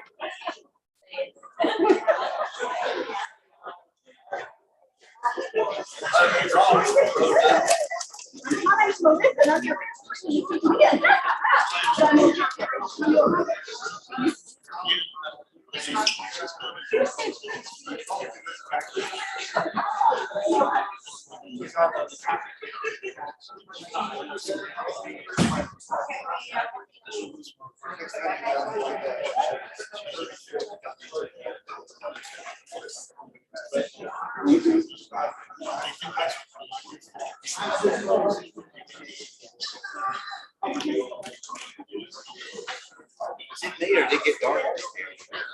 Wait, turn the lights down.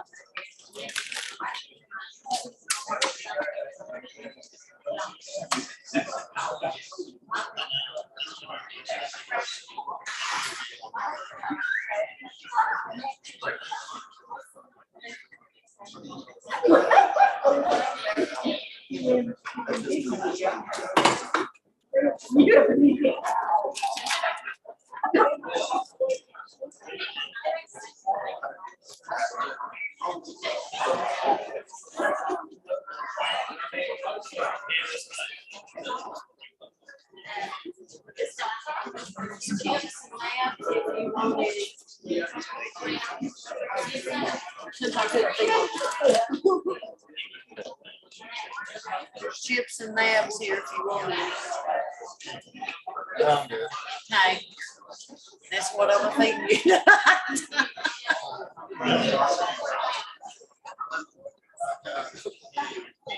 How's Kelly?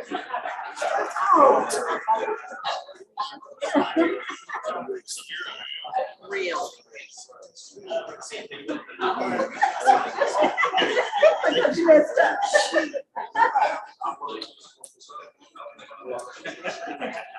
Stock market's doing for me.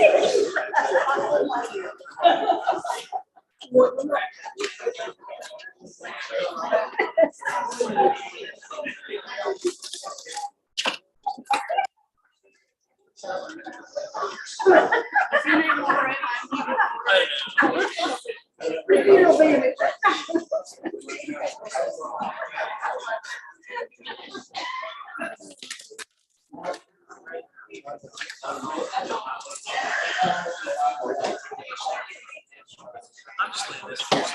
That's perfectly fine. You just make yourself right out on here.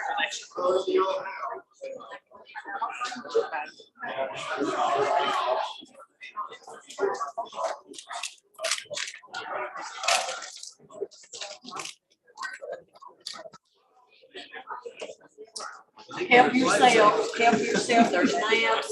You want some more? Yeah, that'd be great. Okay.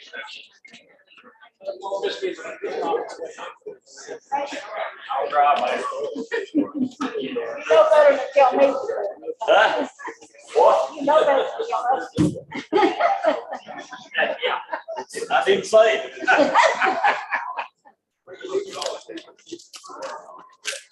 Burrito?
You may have to open them. I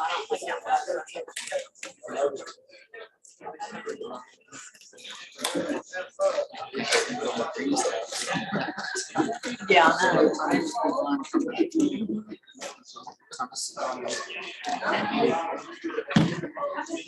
Uh-huh.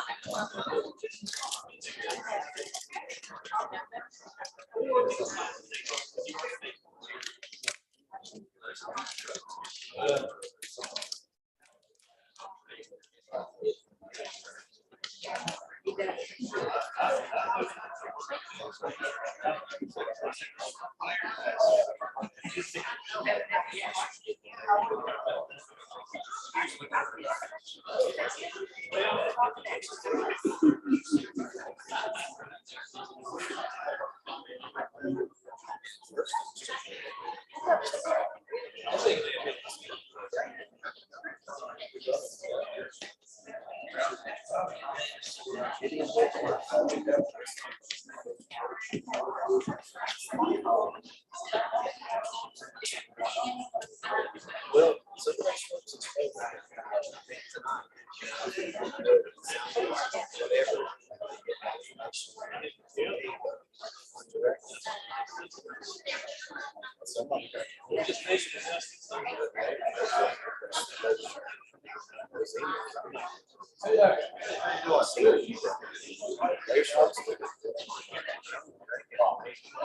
they know more position.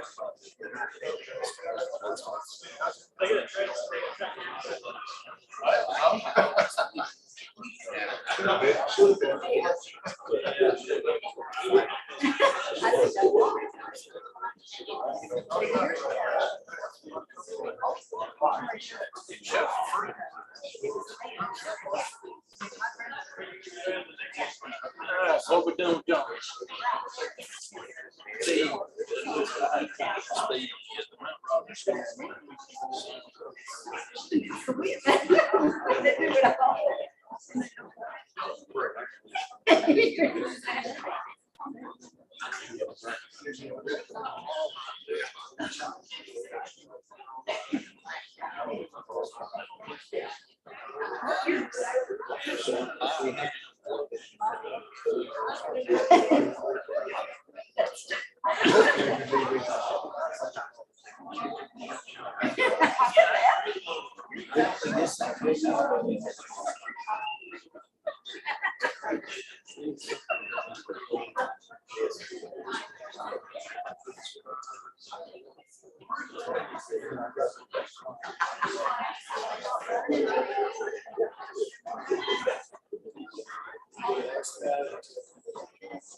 They start to see it. Have a safe trip. I blame it.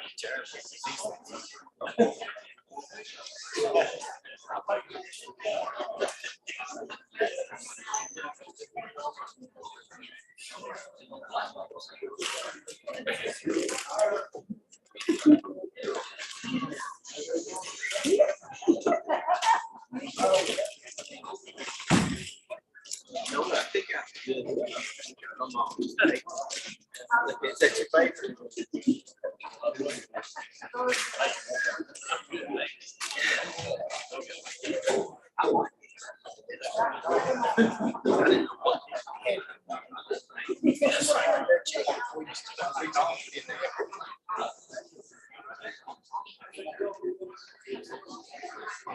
Well, I was thinking a snake.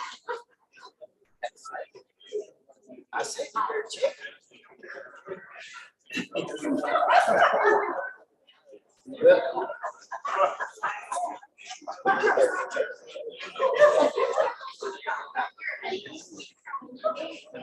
No, I'm just kidding. I'm just messing with you. I'd run. I'd run.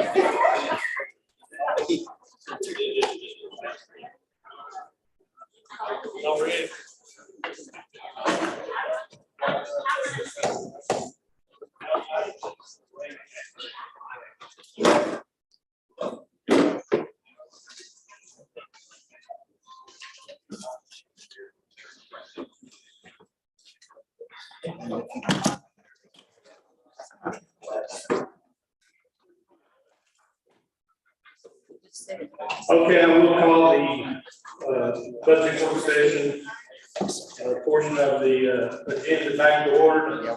Please ask for order in the audience.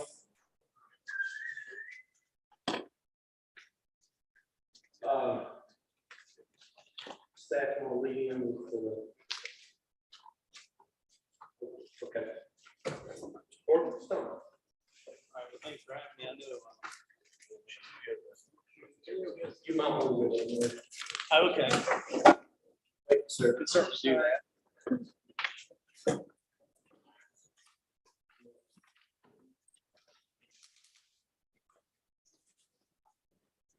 First presenter will be Mr. Corbin Stone with the financial forecast.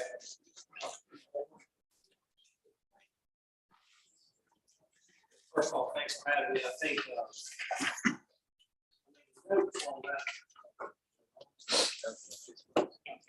can you hear me? There we go. Sorry about that. I made a note before I left, and at the top, I just wrote most difficult budget year ever. And I think it's the case in a lot of places. We're dealing with obviously with inflation. We're just now seeing the Federal Reserve start to raise interest rates. At the same time, they're going to be unwinding their balance sheet starting June 1st, which simply means they're going to be unloading some of their debt and putting it into the public markets, in essence. So what that has the same effect as raising the interest rate on the federal funds, or thing that is. So hopefully that will bring rates up a little bit, which will tend to slow inflation. We just don't know how long it's going to take. Anybody trying to forecast something these days, you just don't know. Are we going to have 4% inflation next year, 5%, 3%? We just have no idea. But we've already had it. And so once it's here, we've raised the base. Once you have wage inflation, it tends not to go away. When you give somebody a raise, you don't go back the next year and say, well, we don't have inflation this year, so we're going to cut your pay. Once you get wage inflation, it tends to be sticky, and you're going to be dealing with it for a while. So even though, imagine that all your expenditures are going to go up, they're not going to go back down. And then we're going to start from that new base with the next inflation rate. A couple of good things to count. You do have a low debt burden. Your debt burden, total liabilities outstanding, about $2,700 per person. That compares to the state average of counties to about $6,700. So that debt burden is low. You also have a healthy fund balance. We're estimating, obviously there's been a delay of the personal property tax payments. We're estimating the fund balance for general fund, and that includes any funds that you have access to that aren't restricted by external forces or grants or whatever. We're estimating that's going to end the year at $11.7 million. That includes $3 million in ARPA funds. You've already received $1.5 million, and you're getting another $1.5 million. That $3 million helps you today. It's not going to help you in 5 or 6 years when you've got the bump up in your basic expenditures that you're still dealing with. So that's going to help you today. On the other side of things, the Baywood 2% shows the population has been relatively flat. So we have a growing population, then you typically have a growing revenue base and that sort of thing. So if we look at 2010, the Baywood 2% says you had 15,533 people in the county. 2020, they estimate to have about 15,474. So that's relatively flat. So what I'll do is kind of go into the forecast and give you some background information, and then try to answer your questions as we kind of look through it. You all have in front of you a forecast, and we'll flip to page 5, and the page numbers are at the top. So at the top, it's going to say page 5 of 13. This first little bit is just to kind of help you understand how this forecast is put together. You're going to see this table there. It's got off to the left side, it says factor, FAC, with the number sign. And essentially, those factors tell you how different revenues and expenditures have been projected out into the future. So on page 5, so page 5 of 13 at the very top, then you see a table 1. So as you're looking back, when you look back at the supporting schedules, you're really pages, I think about 15 through probably 40, you're going to see these factors show up on those pages. That just tells you how that individual line was projected out, how that expense was projected for those future years. At the very bottom, you see ER as one of those factors. And what that means is it's just an expenditure reimbursement, that there's some relationship between expenditures and how much you recover through a reimbursement from the state. And a good example of this is social services. You spend money every month on social services, and you get back 67, 70% of that. So that revenue gets projected based on what we think the expenditures can do. Next, we'll go to table 10. I'm sorry, page 10, table 4.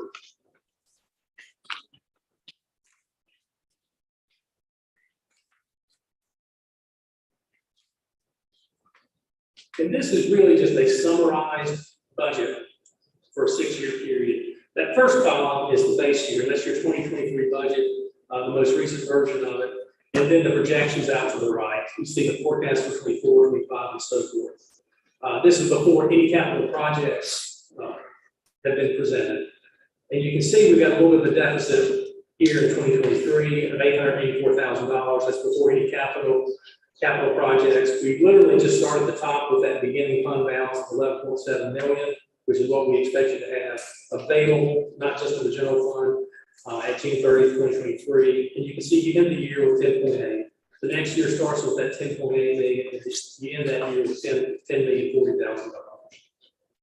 And you can see that you're just gradually digging into that fund balance. And that, at the end of the day, that's just a result of this step up in cost due to the recent inflation. If you flip over 2 more pages, table 5. I'm sorry, 1 more page, table 5.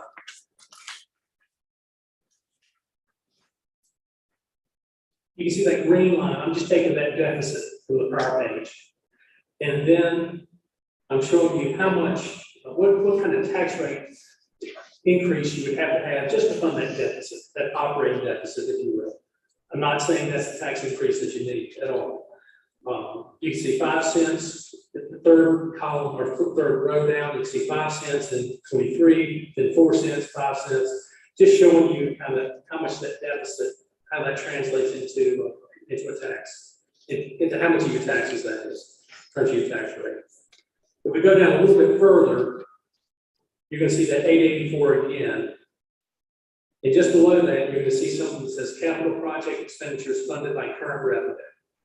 So you get capital projects or capital outlays, really, not just projects. The capital outlay will be anything that's significant, new vehicles, things like that, are estimated at $1.2 million for the current year, and you can see about $1.3 million for the 5-year forecast period. So you can see the forecasted deficit for everything is about $2.1 million in 2023, 2.1 in 24, 2.2 and 25. If you look at the very bottom down here, this is all based on a 54% tax rate. And you can see what we're doing for these first 3 years, 23, 24, 25. We're just watching that cash balance kind of decrease each year. So you're basically using your reserves to fund operations and capital for this 3-year period. Then in year 3 of the forecast, year 4 on this table, you can see there's a 13% estimated tax rate increase. The year after that, and it's the light blue row, if you will, a 13% tax increase in 2026, a 1 cent tax increase in 27, and then another 1 cent tax increase in 28. And at the end of the day, you're looking at a 69-cent tax rate in 2028. The nice thing about this is you do have some reserves. So you don't have to have a knee-jerk reaction today. We have a little bit of time, which you're very fortunate to be in that position. And it speaks well to what you've done in the past, what other boards have done in the past to kind of build up some reserves. But at the same time, you did get this infusion of cash called ARPA to the tune of about $3 million that can help you out a little bit. So that's really in a nutshell where you are. I think if you had to take one thing from it, it's just you're going to be dealing, this inflation is not going to go away. What's already occurred is not going to go away. And that's going to impact budgets in the future. And at some point, the tax revenue has to catch up on the revenue side to support those expenditures. But you're in a very fortunate place. That you don't have to move today. I mean, as we can tell from your citizens, some of them are suffering with this inflation. So, now I'll stop there and try to answer any questions. You said we had a healthy fund balance. Can you tell me exactly what that is? Well, I project that it's going to be about $11.7 million in 23. Last year it was about $8.5 million. It's still healthy now. We want to see that fund balance minimum, somewhere really between $5 and $6 million minimum. So we don't want it to drop, but it's pretty healthy right now. So that seems to be pretty low. I guess, is that on the low side? Because is that 2 months? Exactly, exactly. What we do is we take school board budget, county budget, remove the transfer between the two, and then we want you to have about 10% in reserves, which is really not even 2 months, it's 5.2 weeks, 52 weeks in the year. So you're only gonna have 5.2 weeks worth of reserves. So yeah, is that on the low side? That's kind of the minimum we think is responsible. So if you get much below that, you run the risk of having to take out loans to meet your operating needs. I have seen people drop down to 5%, but they're usually talking to banks when they do. So what are the ramifications if our fund balance is decreased? Well, you gotta bring it back up. So that means if you let it go down, let's say $2.5 million, then you don't have much in the way of options in that next year, except to raise taxes to try to build it back.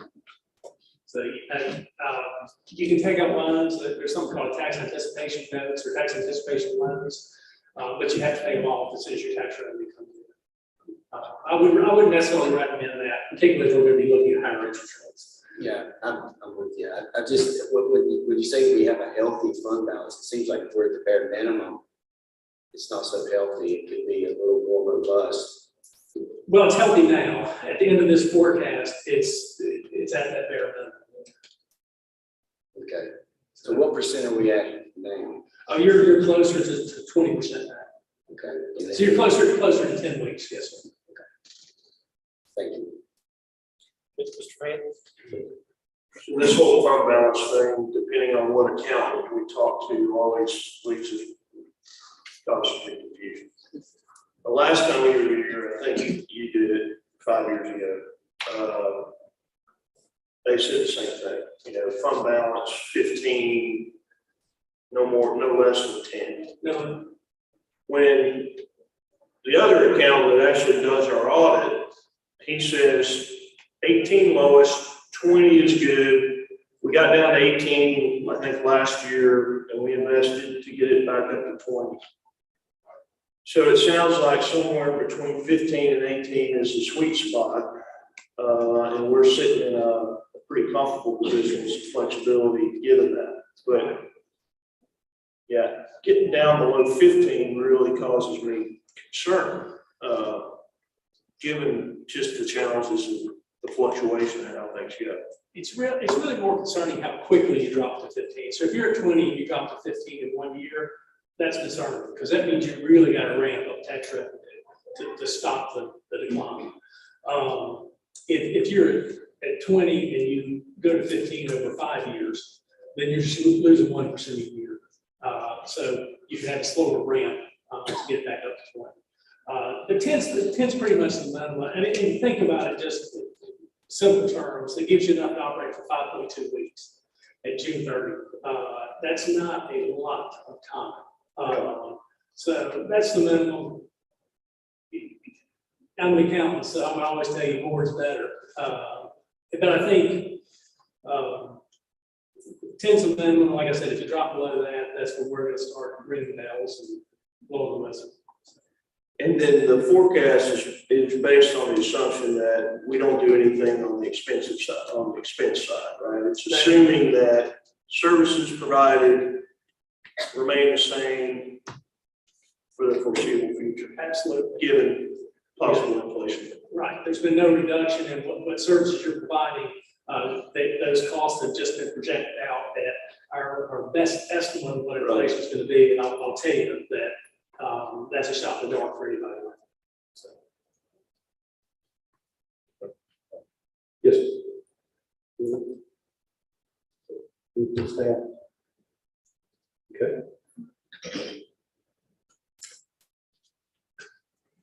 One thing I do want to point out that Mr. Stone was very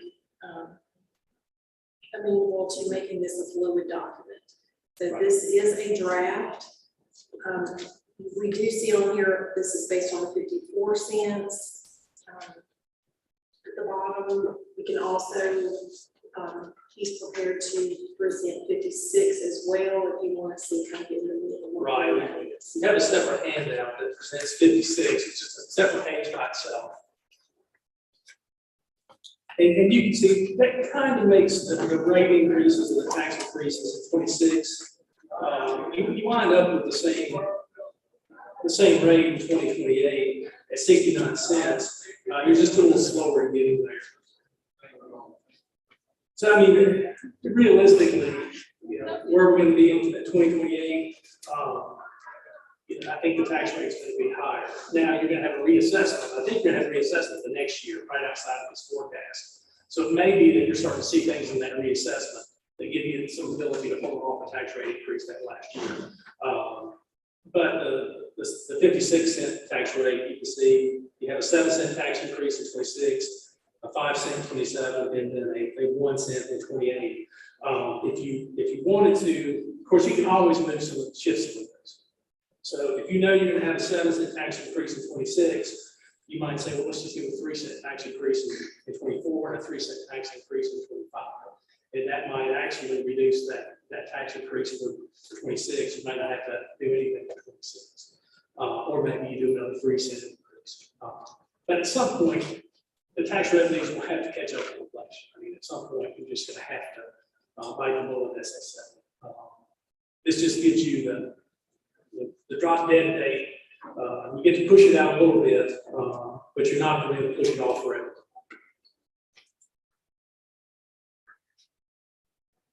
And so, yeah, the second page shows 56-cent tax rate, what the interest would be there. And it is a fluid document. Thanks for reminding me of that, Lisa. So you do have, I think I attached my card to the front of every one of the forecasts. So don't hesitate to call me and say, hey, I think you got this number wrong. Or what happens if we do this? Or what happens if we do 54, 57, 60, 63? If you want me to run different scenarios, I can do that for you. It doesn't take but a minute. I can tell you the answer right over the phone, print it out, email it to you. So that's what I'm here to do, help you guys make these decisions best I can. Thank you very much. Well, thanks for having me. Thanks.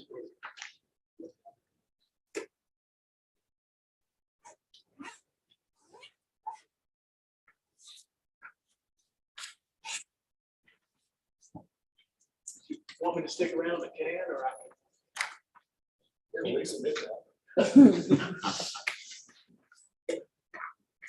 Thanks for having me all.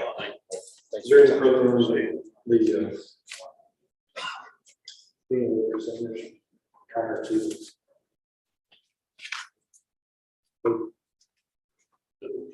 At what point did you have emergency services speaking?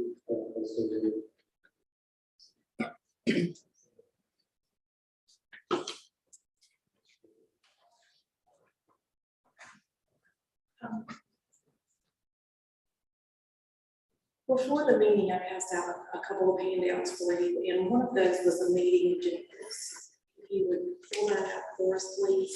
These are things that absolutely have to be covered tonight. Some of them require votes, some of them require direction from the board. But if we do not have these accomplished, these, talk about these things, we'll have, it could actually delay the approval of the budget. So part of that, Mr. Chairman, is discussing emergency services. And if you said there are some subjects here, if you'd like to hear from them. Mr. Farman? Anybody else back there you want to bring with you, be just fine.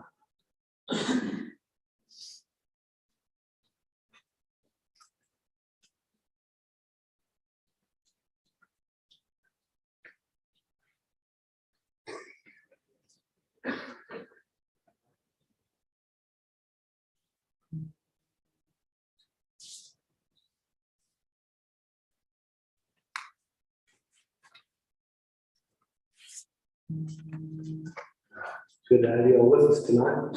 It's good to be here. Thank you all for having us. I don't know really where to start, but thank you guys. Y'all being very supportive of emergency services over the past several years. We have, the board asked us to form a commission. We've done that. Y'all have hired the emergency services coordinator. We work closely together with him to accomplish stuff. In January, y'all asked us to come up with a budget. Mr. Adams, done a lot of hard work.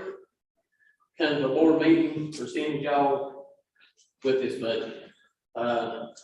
In February, March, we had a meeting. I think Paul and Lisa crushed all the numbers together for us.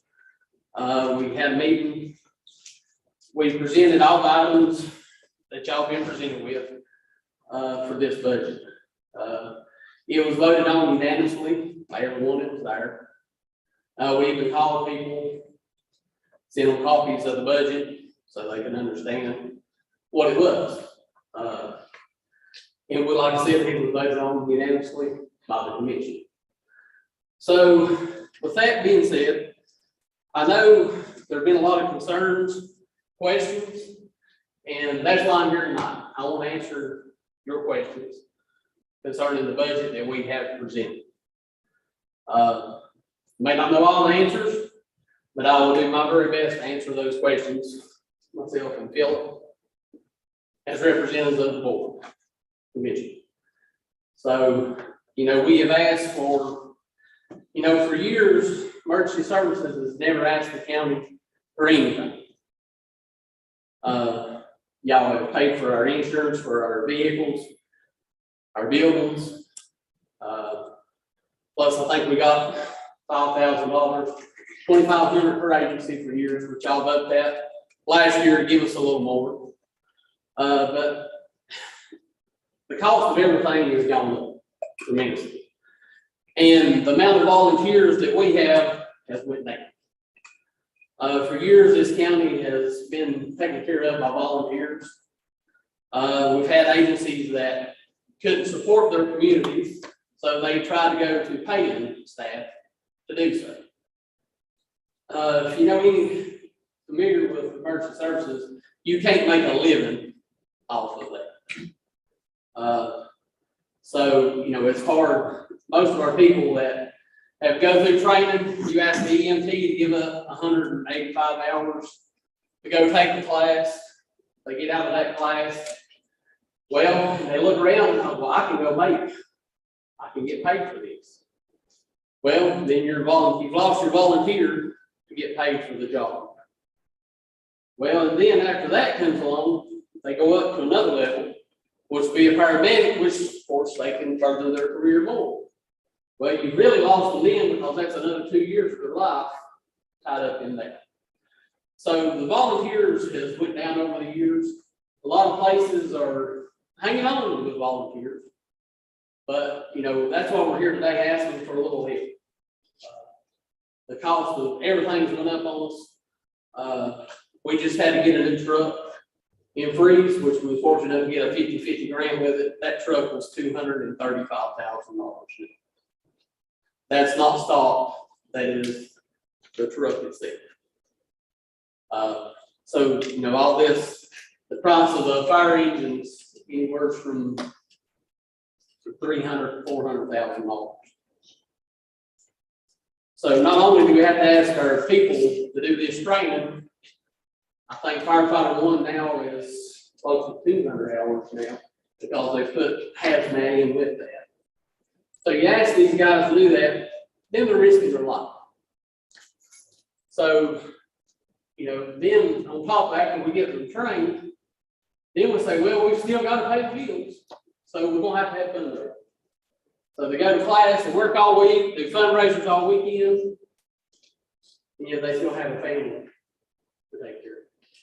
So that's why we presented the budget, to hopefully take some of the stress off of our volunteers, to put some help in. I know there's been a lot of questions about QRVs that we've asked for, and I think there's a lot of misunderstanding about that. And that's what me and Phillips would like to address tonight. The QRV is not just trying to get someone there quicker. That person will be an ALS provider, which will be either a paramedic or intermediate. I'm a basic. If I get called to Kenna's house tonight And I show up with my BLS crew, he's having chest pain. I show up, I can rush Kenneth to the hospital. But I can call for Philip, being a paramedic. Philip can run an EKG on him, figure out what's going on. It might not be that Kenneth might need to go somewhere else besides Galen. We can arrange for that transport and get him there quick. So it ain't just about, nobody's trying to take anybody's area. You know, I've been with Freeze for 10 years now. I love my community. I want to be there to help. But there's also a time when you can't be there, and someone else is going to have to be there. And this is just not a problem for Grayson County. This is a nationwide issue. There's places that can't get people to go. And the sad part is when you call 911, you expect someone to be there. Whether your house is on fire or whether you're sick. Whether your mother is fell on the floor and you can't get her up. When you call 911, you expect somebody to get there. And the sad fact about this is somebody's going to get there, but you may have to wait. Because everybody's busy or there's no one to respond. So that's why we have looked, we've got this, put this together. We ain't looking to fix all the problems today. We try to look at this in a way that could be cost effective for the county, but still get the best care to our citizens that they deserve. Because this is not about fixing an old school. This is not about a football field. This is our citizens' lives. And they deserve the best care that we can give them. Yes, this is not going to fix every issue. It's not. But if we don't step forward, we ain't getting nowhere. So with that, I'm here to answer any question I possibly can.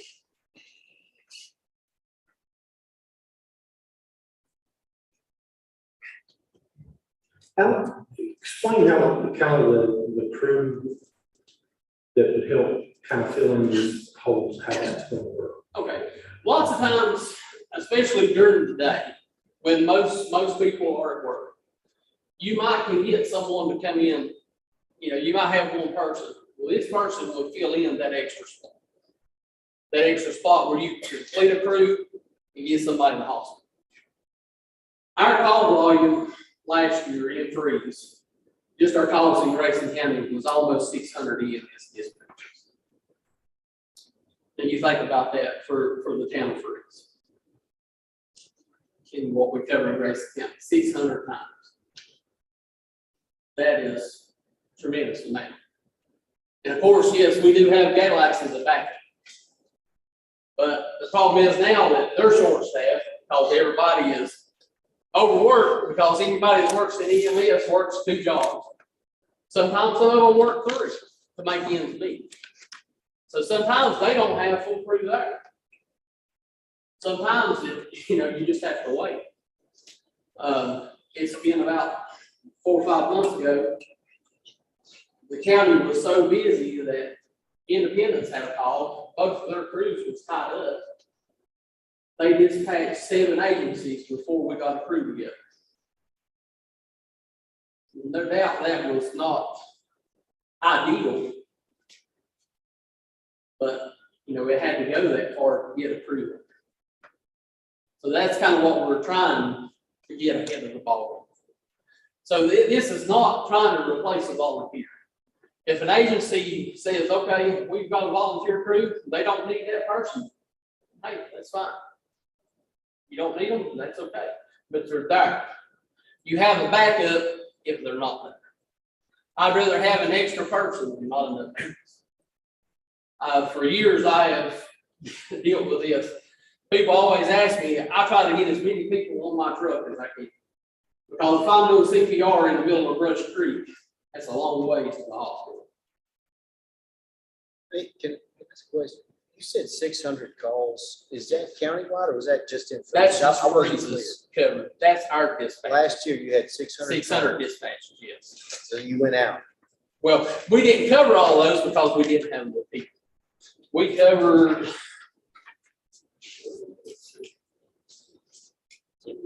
Yes, in-district calls was 567.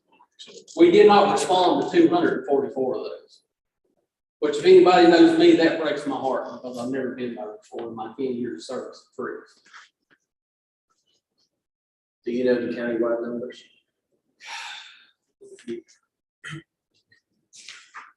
I know as far as EMS wise, we were the highest call next to Independence. I'm gonna say around 1,500. Well, if you call 911, just 911 calls. Well, no, No, maybe 1-800 together. probably 2,000. About 2, 3, about 2,200, what I would guess, rough estimate. That's EMS. EMS calls, that's not count fire, that's just ambulance. Now, we don't have a total of those. That's okay. I just want to get out of that clear. Yeah. The 600 is, you were speaking to the county or to the. No, that was just our agencies that I looked at our numbers and put them together. The whole purpose of the QRV is what, you all asked, oh, sorry about that, I had a big mouth.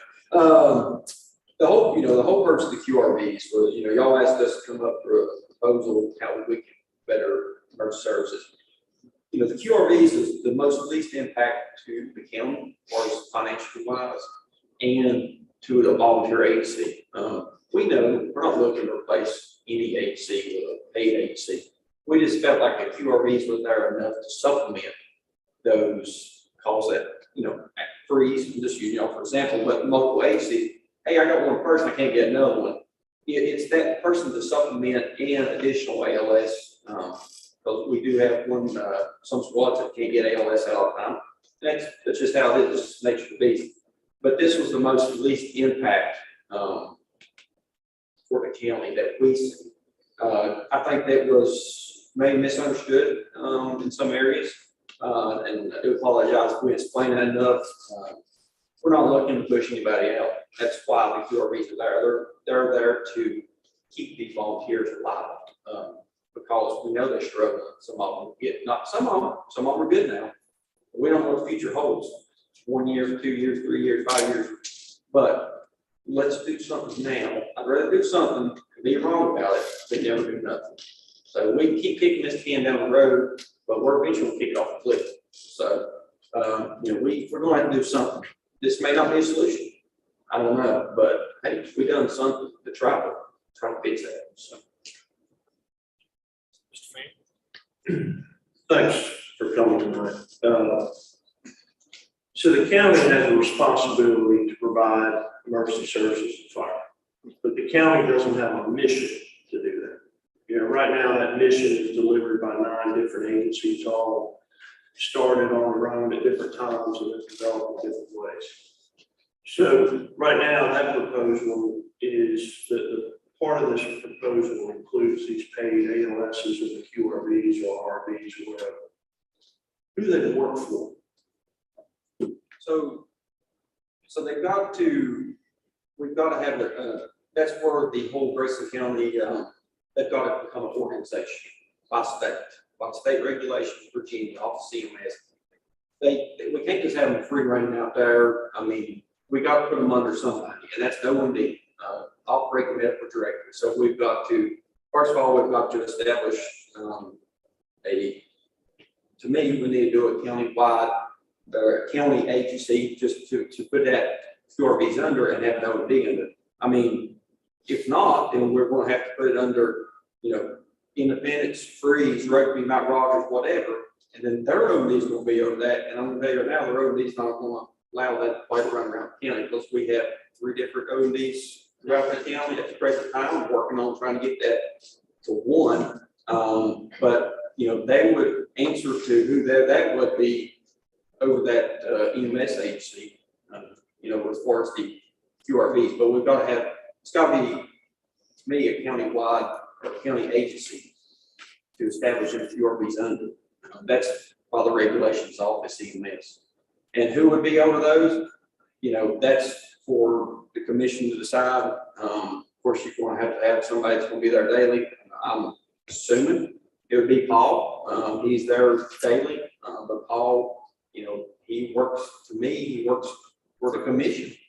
So that's the whole purpose that you all hired him, was to work for the commission. I'm not here every day. Al's not here every day. So, you know, it's kind of hard for the commission to actually be like direct supervisor, I guess you would say, over those QRBs.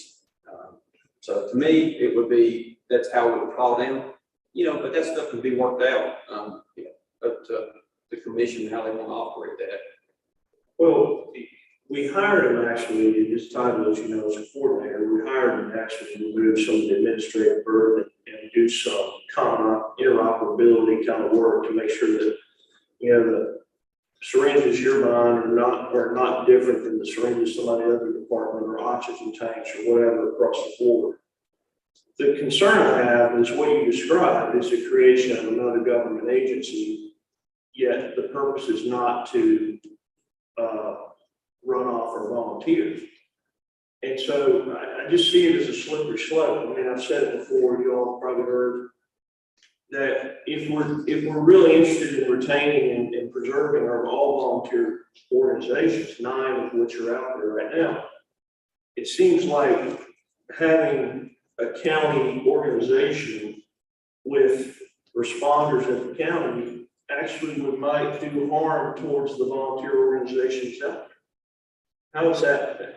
What have I got wrong? I mean, and that's a chance, you don't know. But if I'll tell you this, if we continue on where we're going to go, not doing nothing, then we are going to shut doors in the very, very near future, unless, you know.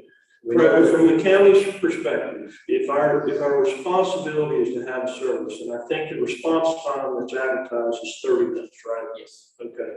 As I read that slide presentation that Mr. Moore presented, I think last month, we didn't bust that very often. We had a pretty high percentage. Again, from a county perspective, if we're looking at meeting the standard, regardless of who shows up, we're actually doing what the citizens right now expect us to do. And we set that 30 minutes ourselves. That was the association that we become the commission. We set that 30 minutes because the state required us to set that and put that in place. That's not always met, unfortunately. It's just, we're very rural, and that was something that we thought the QRBs could help supplement, is getting somewhere there quicker than that 30 minutes. Because you got to consider, you know, I'm going to use our HC rugby, you know, we're volunteer. When the times are set, you know, we have to get in our vehicles, we have to go to the station, and then we got to make it to the scene. You know, that takes time, you know, and sometimes that's more than 30 minutes, you know, to get there. But, you know, we do pretty good, but there is that often times we can't. And that was the whole purpose, you know, just having somebody there that could kind of fill in that gap, I guess. So what is the standard that you're advocating for? Well, right now, you know, we haven't changed it in 30 minutes is what it is, but the quicker the better. You know, we don't really know what that could be, but the quicker the better. I mean, if you've ever called 911, I promise you, it feels like it's an eternity for somebody to get there. But if you're responding to a call, you know, you're going as fast as you can to get there. But we want to minimize that time that you call 911. So somebody, if it's you know, the QRV or the ambulance, or somebody is there by your side, because people, you know, once you get there, you know, it takes a lot of relief off people, you know, in medical emergencies and stuff. So. Oh, no question. It's just, it ultimately gets down to resources, right? It does. I mean, if we put enough resources to it, we can have an EMT in every house. So you got response time 0. All right, but that's not realistic either. So if 30 minutes is the standard and the citizens seem to be comfortable with that standard, then right now, as we're executing things, and I understand the future's hard to predict, but we're meeting that standard for the most part. For the most part, yeah. But you know, if that's what the citizens want, when I'm having a heart attack, stroke, and 30 minutes is what, you know, we didn't ask the citizens. I'll be the first one. We didn't ask citizens what response we want. That's what we do it as, and what we thought we could do. somebody having a stroke, I'm gonna tell you, that's a long time, so. I'm not disagreeing with you, I'm just, at some point, you gotta have a standard to judge by, right? And 30 minutes is the current standard, right? But I'm with you, if I'm having a heart attack, I don't care who shows up, I just want somebody. All right, and I think that is the expectation of nurses. Okay. Thanks for coming down. Look, you and I had a conversation on the phone just a couple of days ago. I've been in contact with folks from the west end of the county. You and I talked about. The commission voted unanimously for the budget proposal that was put before us.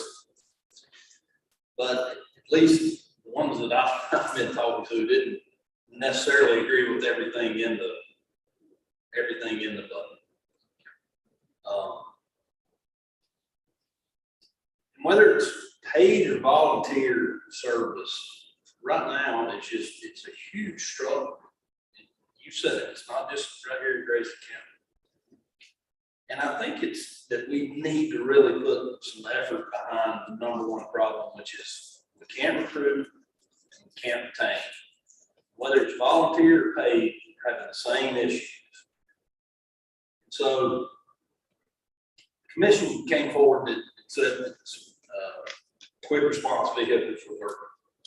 Let's try it. Let's see if it's right. I agree with you. Let's do something to do if it's right. What's right? But if we don't have the people to try, what good does it do to fund a quick response vehicle? I think we need to start focusing on the underlying, the number one problem, which is recruitment and retention. I don't have any answers, but we've got to have a serious conversation about how we can recruit volunteers, how we can recruit paid people. The Galax Grayson is having a tough time right now, and on raises that increased benefits, it's still not changing. It leads me to believe that the volunteer model is probably the way we should be going, since the paid model is struggling just as hard as the volunteer model. So the commission, this is just my estimation, gave a need for the county, but every individual agency has their own needs that can't be met with a broader umbrella. I appreciate the report that you guys gave, but Troutdale, Rugby, and White Top, they have individual needs that I think we as a county need to be addressing, because they are so individual. The way they run their shop is so individual. I think that's what makes volunteerism so cool. You're a part of an individual unit. And when we start putting a local, overreaching county government structure to it, I think we're at risk of losing the personality of our volunteer squads that have served the county so well. So I, for one, am in support of having these volunteer agencies give what they need to be able to operate and save the county, the citizens.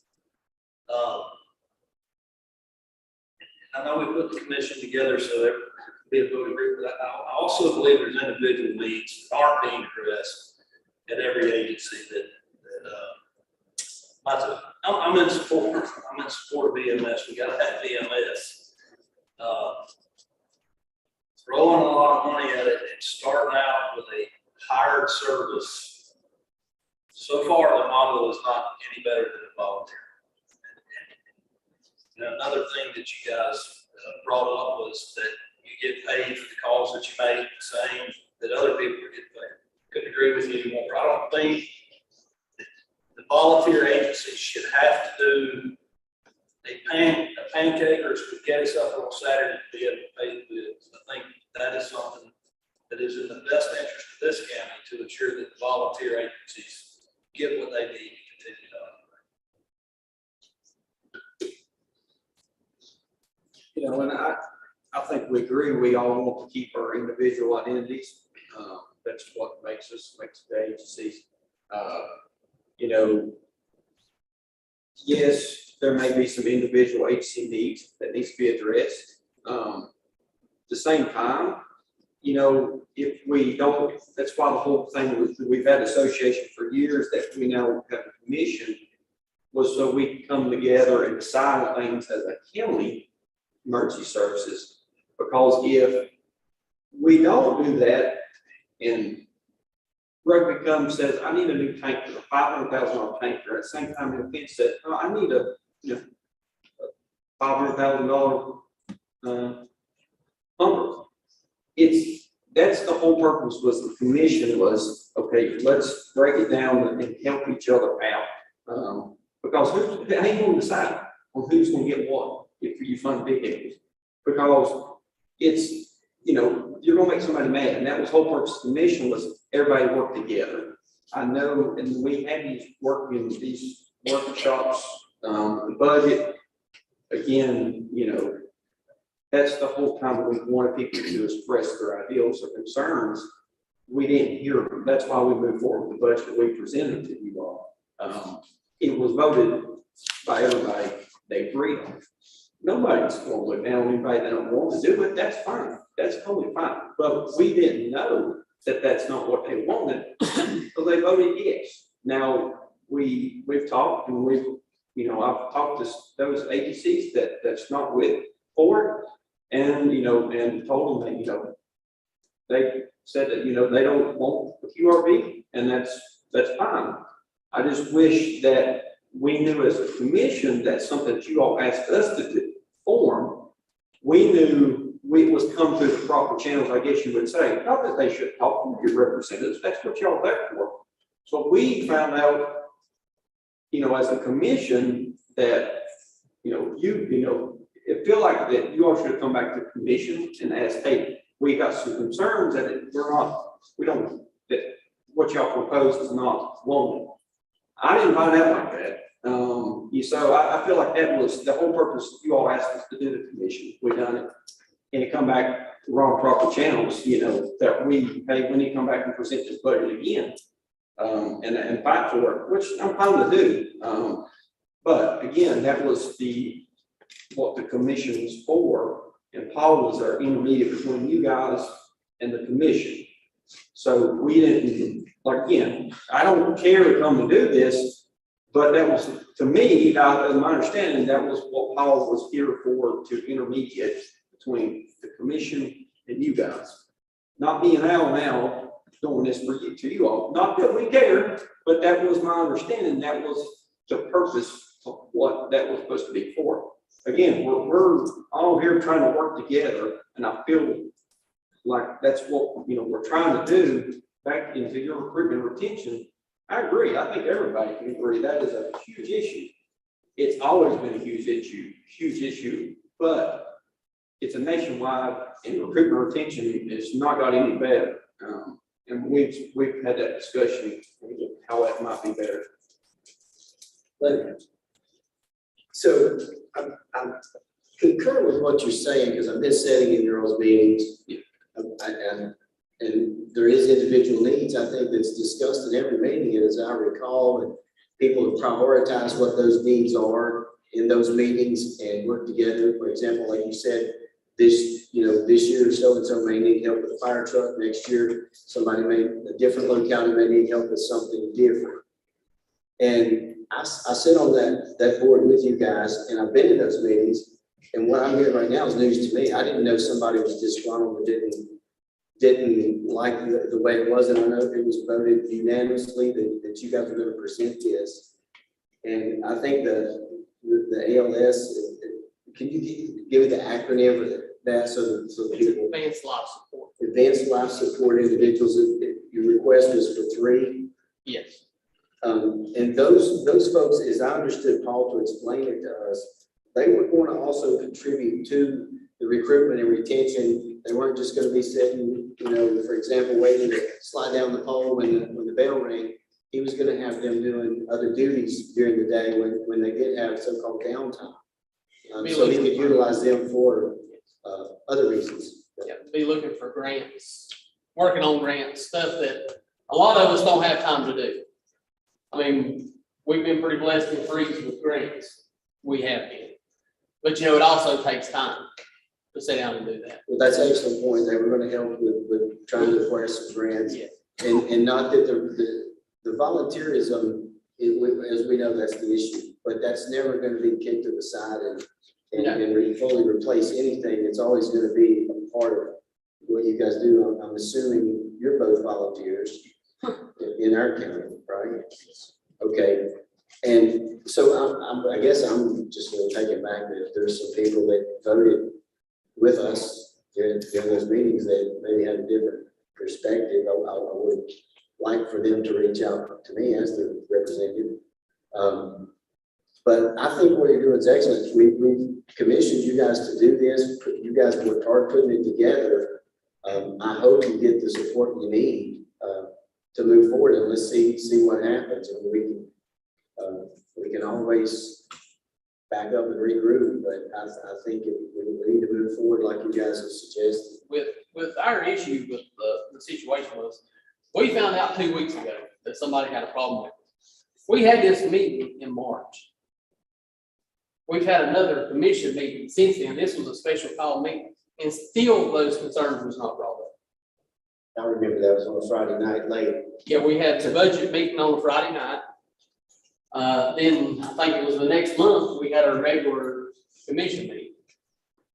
And those concerns were still not presented.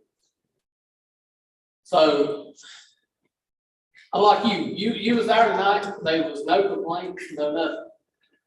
Now, I'll be honest with you, I had some issues concerning, and it didn't bother me one bit. I emailed Mr. Fant and Mr. Hash. Mitch was there with Paul. We sat down, we had a good conversation and worked out our issue. But if you don't know there's no issue, you can't fix an issue.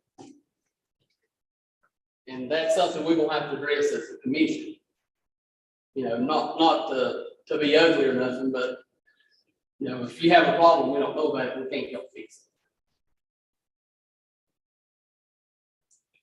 it. Yeah, I'm not disagreeing with anything with what y'all are saying. It comes down to a matter of approach, right? And from my perspective, whatever we can do to remove the administrative and burden off of what it is, you know, if you sign up to be a firefighter, I want you to go fight fires. I don't want fires, don't get me wrong, but I want you to be able to go do that, train, and then be able to respond. That's why people do it. Same thing on the AL stuff. So operational, you know, the county, I think it's echoing Supervisor Ivy just said, you know, operationalizing what you all do makes a lot of sense to me. My biggest concern is I mean, we heard just last couple of weeks ago the challenges that more departments have on the paid side, right? And so if our goal is to maintain and strengthen our communities, and volunteerism is something that we know works, then we need to, and don't get me wrong, anybody that's anywhere close to this issue realizes what the future holds. This is one of those issues that you can clearly see the challenges that we face on providing emergency services in a rural area. But anything we do that potentially is going to hurt our ability to continue volunteer services, because financially it's the better option for the county and for the taxpayers. That's kind of what we need to do in an incremental step. But support you all need, the operational support gets you out. If you want to do, if Rugby wants to continue to do the support for the Maple Festival or Mount Rogers, whichever one does it, that's great, but do it for the benefit for the community, not because you need to pay the library. You know, and that's where I think at least I am on the support is let's help you get rid of those operational expenses that you all worry about from time to time. But let's use our volunteers as much as possible to meet the mission requirements. To respond to that, you say volunteers work. They do sometimes. In certain areas, they have work. But we have 3 paid agencies right now because volunteers didn't work. Independents have been paying for 14 years because they couldn't answer calls anymore. Baywood started paying because they couldn't answer calls volunteer. Elk Creek started paying because they couldn't. Yes, volunteers work somewhere. West End County, we are doing fine right now with volunteers. Other agencies are not. So yes, volunteers work sometimes, but these three examples here just show that volunteers don't always work. You know, they're struggling, even the ones that are paid, but they're making an effort. The reason Independence went paid was because the call volume got a nursing home with hundreds of residents there, 100 residents, I'm not really sure how many. You've also got a prison down here that we have to respond to. We did today, and high school. So it finally volunteers just couldn't do it. So therefore they've been paying, and yeah, I've worked for them for 14 years now. That's part-time. And I think the citizens in Independence area and Grayson County have benefited from that. Because before then, missed a call, it's usually coming out of Gaylats. You know, they're coming in for calls. So yes, volunteers do work sometimes, but they don't always work either. We've seen that. We got 3 agencies right now in Grayson County that prove that they're not working. And do we wish they would? Yeah, but going, you know, yes, we can maybe get some more volunteers back. Yes, but you know, I'm going to use Independence as an example. If we want them to go back volunteer, yes, that's the way to save money and everything. Everybody that works here that did volunteer and now work here, they're not going to be around to answer calls because this is a job that they would like. We're going to go somewhere else to work. And therefore, there not going to be no volunteers here to answer calls. So it's kind of a, you know, yeah, it works and sometimes it does and sometimes it don't. So. Yeah, and I think you made the point. I mean, you know, we have paid systems in 3 departments and they can't keep the people paid. Yep. And so that's the real rub. Galax's supervisor, as he says, is facing the same thing and they're paying. And so what they're saying is people jump from job to job. So again, yeah, we have 3 paid agencies in the county, but if they can't meet payroll and they're billing, I'm not sure that's necessarily a work.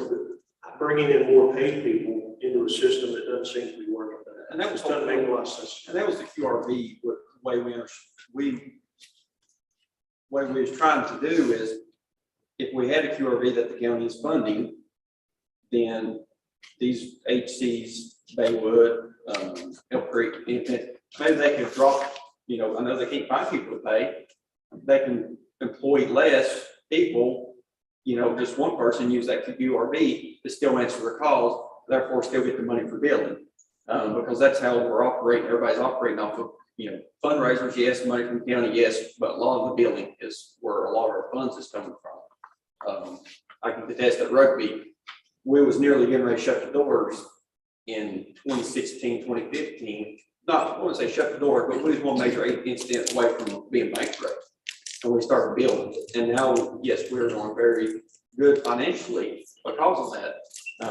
But you've got to answer the calls to get the money. And that's the way we seen the QRV was, you know, Elk Creek, okay, we got an ALS first responder. They only have to put a BLS person on the day, and then that ALS person is going to come help them, saving the money for paid people. But you know, they still answer the call, get paid, and get the money. So that's how we was well, when me and I think Al, I mean, the way we were thinking, and maybe we didn't, you know, give that perception to everybody. So. Understood. Yeah. Okay. I just think that the board, I just think that the board, when we with the recommendation of the commission and the on file, and we pretty much tasked the commission to to work toward the resolution, the best resolutions that they see. I'm in support, what you think is in the best interest, because I feel probably we're all listed in our communities. I don't think you'd be into volunteer work unless you have a heart for your community and stuff. So we just want to work through it.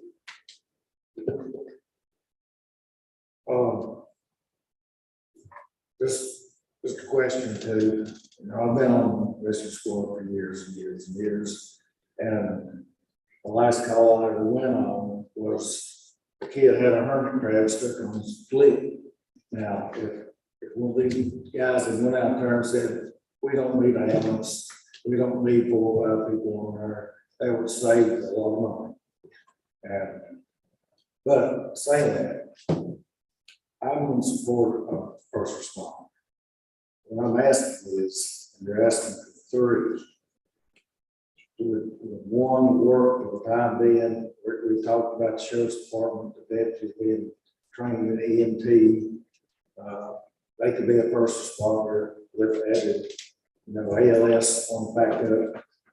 Would that work without 3 all at one time? Well, me and Philip and we've talked and we've tried to reach out to everyone that we possibly could. And we just want to move forward with something.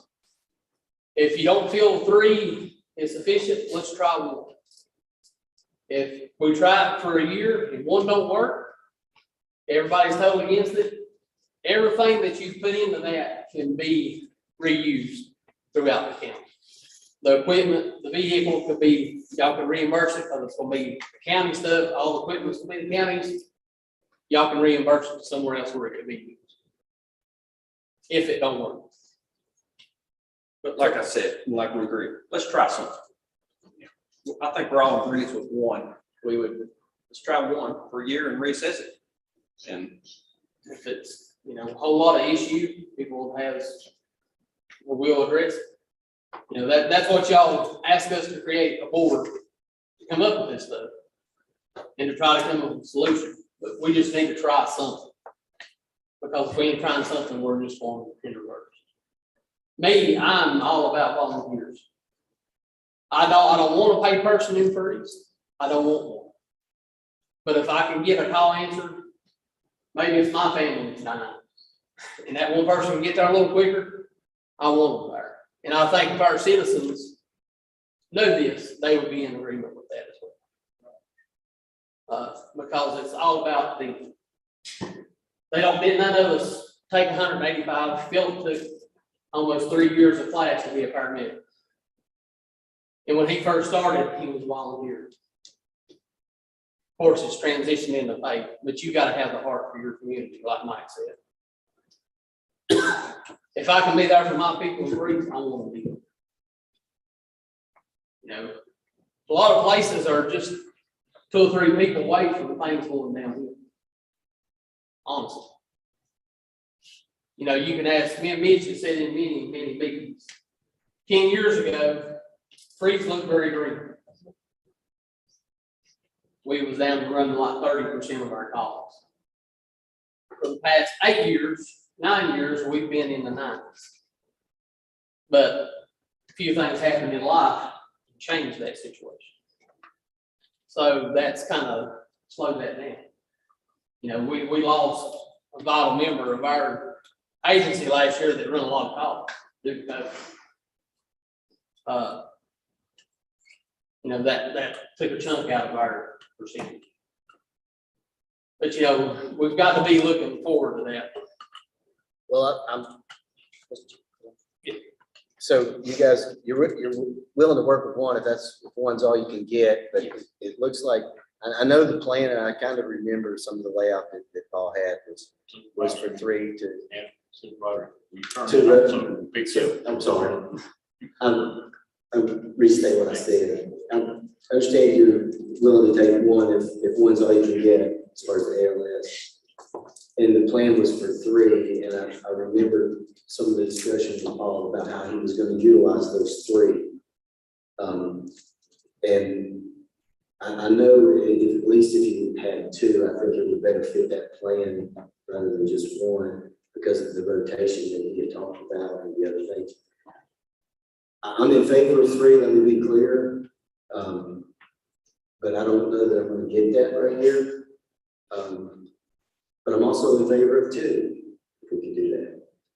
And I like you, I'm not going to, I would we'll accept one if that's what we're gonna get, but I feel like that this public safety is and should be number one for us. And I think maybe we all share that, maybe we just disagree on how to get there. I would suggest two. I'd like to throw that one out there and you know, let's see if we can get any support on that. We're not coming for you greedy. We're gonna take whatever you give us. But that's our goal, to get as much as possible. I mean, to be honest with you. Well, right. That's always the case. Yes. So, you know, I mean, that's what we was tasked with this job of doing, so that's why we're here. And you guys done excellent. I appreciate what you do, and I watch the discussions and listen and learn a lot from you guys. I don't claim to have all the answers, but Yes, well, we don't claim to have all the answers either. We just want a future.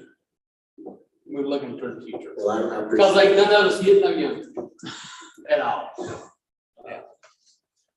And I would like to know, since you mentioned that, that reminds me, I know some of the folks on the western end, we seem to have some pretty strong volunteers up there, but I do know that they've been doing this for quite a while, some of the folks that I've had a chance to meet, and you know, we may be, who knows?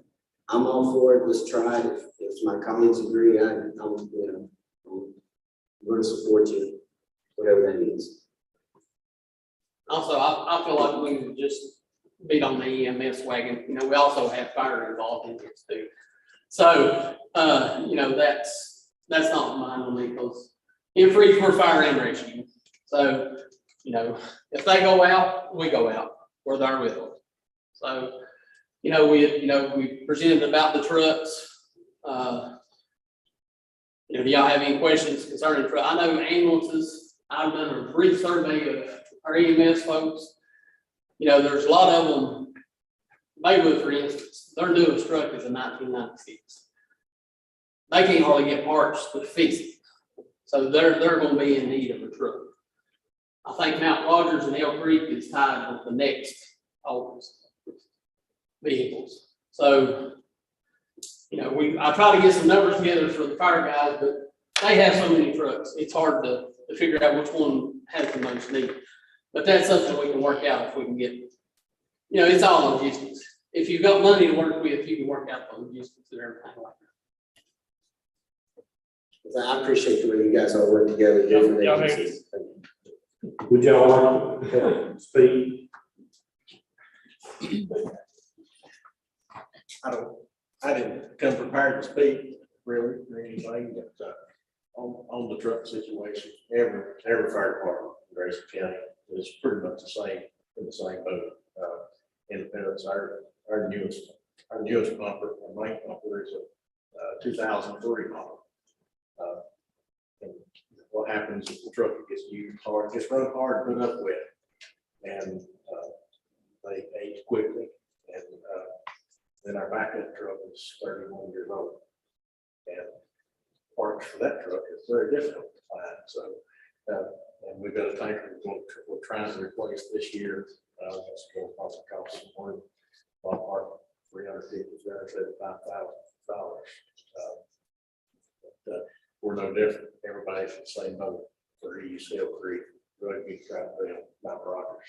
We're all there. It's all of our equipment aging, not just one department.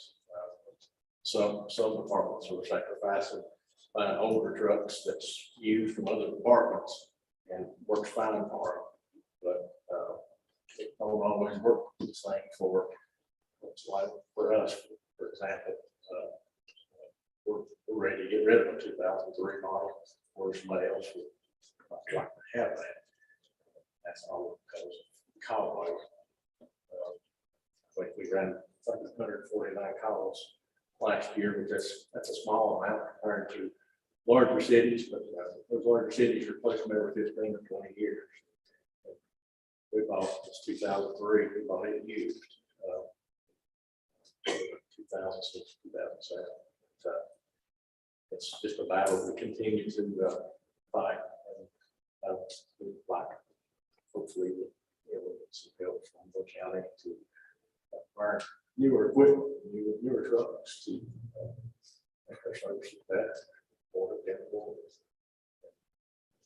Actually cheaper to operate.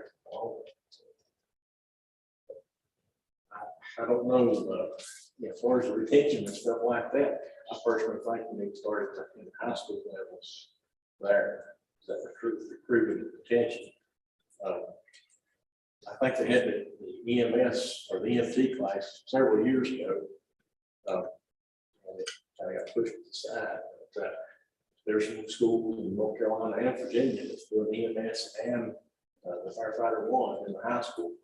I don't know if that would work here, but hey, if they don't get it in high school now, when they get out of high school and start to work, it's really tough on somebody to get the training.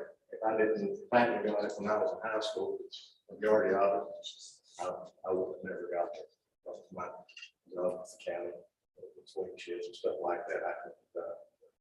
And I'm no different than anybody else. We're all the same.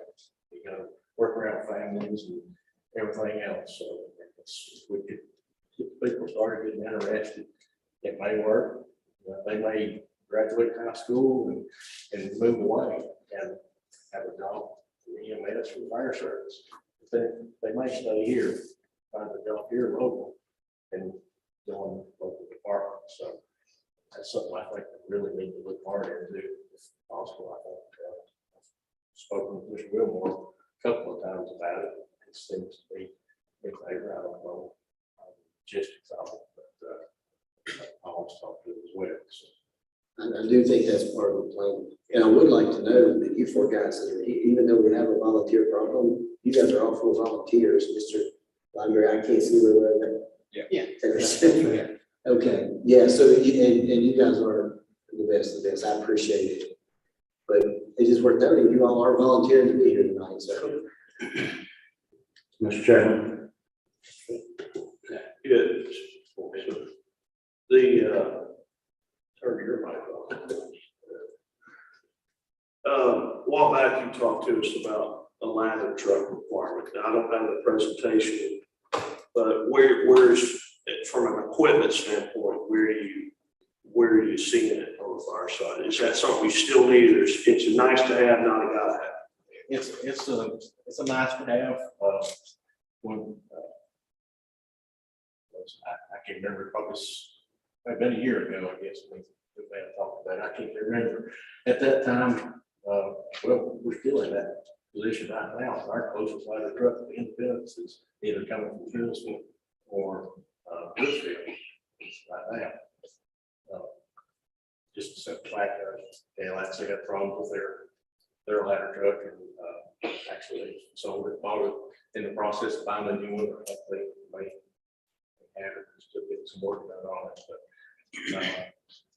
there's nothing available right now. At least it's wide open. And good example. I was at Michelin today. They have about 20,000 truck tires in that facility on a normal day. They tell their employees if they can't get a fire out in 30 seconds to get out. So, and they're telling us, they told us 8 minutes. Well, if you can't get out in 8 minutes, it's going to be what's called surround the ground. Everybody in the 2, 3, 4 counties is going to be there because that's a phenomenal amount of fireworks. And it's going to require a lot of water and what we call the master streams, elevated streams. Not just one truck, they like to, if it's available. And we've had fires in the past few years recently that we could have utilized a small ladder. They don't have to be nothing big or anything like that. Even simple things like a flue fire, I think it can make it a lot simpler. And I think Randy go along with that. It's not simpler, safer. We're fighting fire with a lot less people and a lot older people than we used to be. Right. And I myself, I can't climb up on the roofs like I used to and safely and get old with that. You can do that. That's one thing the ladder truck will eliminate some of the climbing, some of the dangers of challenging roofs and stuff like that as well. So that is one of those things that we can make it without, but it makes things a lot easier if we do have it. But we've got other priorities in front of that. Understand. Thanks, Gary. Thank you, guys. Thanks, Mr. Chairman. Can I say something? Yes, sir. Mr. Hall did talk to me Monday in our meeting about this class in high school. I think he's been talking to Southwest EMS Council and has had a good positive conversation about that. I think it is a possibility either the county or Mr. Wilmore, I said, he said back there in the back, but either the county or the school system would have to come up with an instructor. So that would be something we'd have to look at. But there was a good positive conversation evidently pretty recently on that. It's been about money. Endeavor. In order to have somebody take it like on the fire side, they have to have the turnout gear that's up to date. It's in like 10 years, less than 10 years old. They have to have helmet, boots, gloves, whole 9 yards. Our packs, but I think we can work around the our pack part. That's really expensive. But I think it's support that. But just the turnout gear, I know it's a bit expensive endeavor. But I think the rewards in the long run outweigh the initial cost. So. Thanks. All right. Thank y'all very much. Thank y'all. Thank you, John.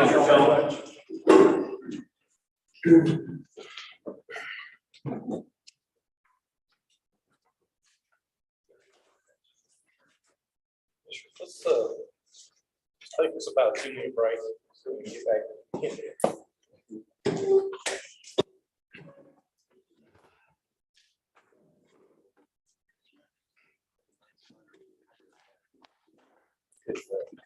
So, that's good.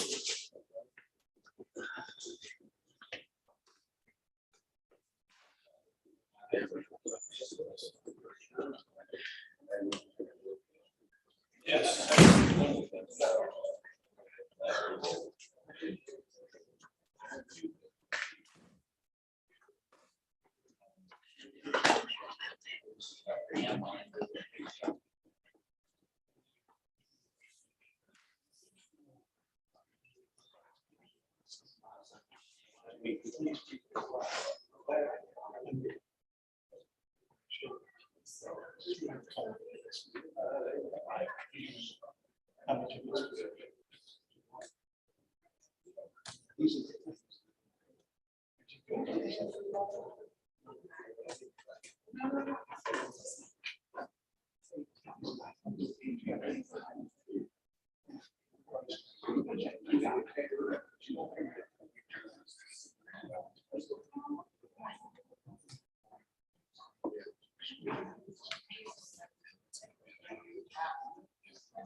think so.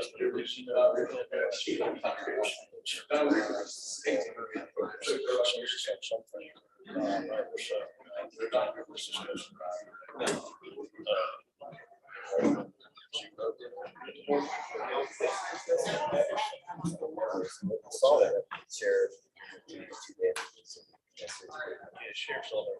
What? Still love me? What? You still love me? I don't know, we'll talk about it. Well, some of this. Carl's not here.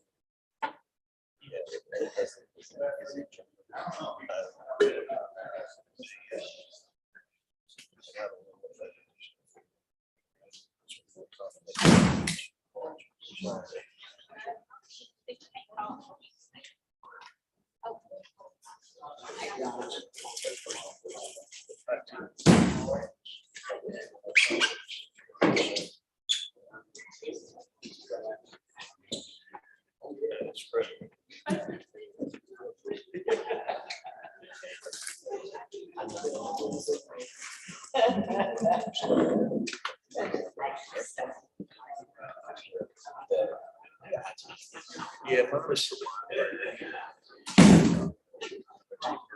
That's reachable.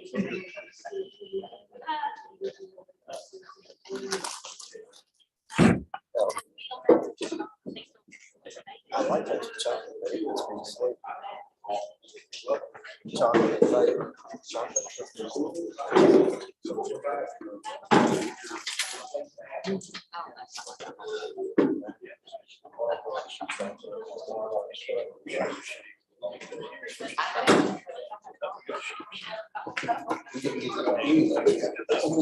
That's why they go.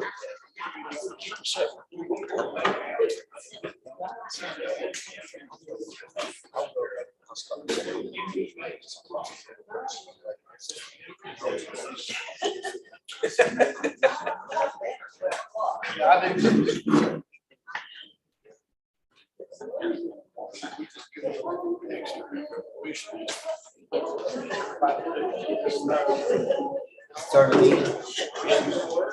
Turn it in for Gray. Comes off, that's what comes off. We all know what we're playing. We discussed this quite a bit. Yeah. I said we go down this list. Yes, yes, no mentality. Well, I was just a thought.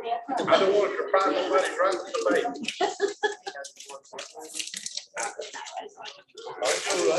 There's a reason. Yeah. I'm giving back the Well, I guess.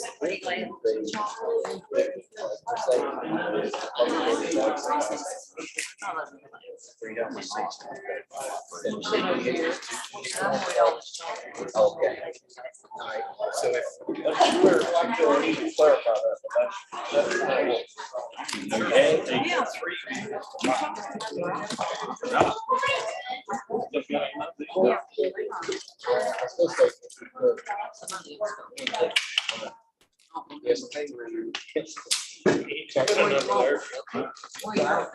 You're sure crazy job, that's what you want. You don't deal with crazy. I gotta just go down this numbers.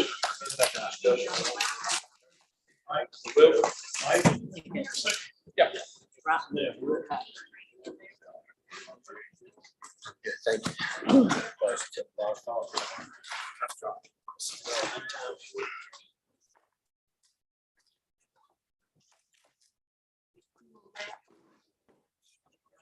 Oh, 2 keys. I have 2 keys. You weren't nowhere when I was bringing it around.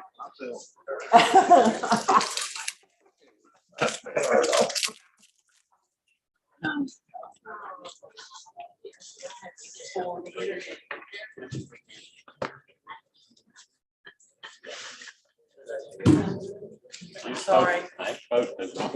No, it's all right. If we do that, I'll be just.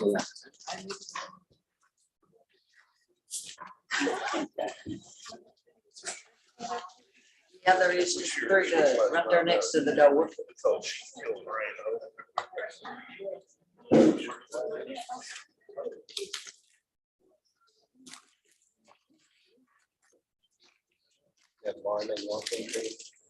did notice that tonight, that's it, that's right here.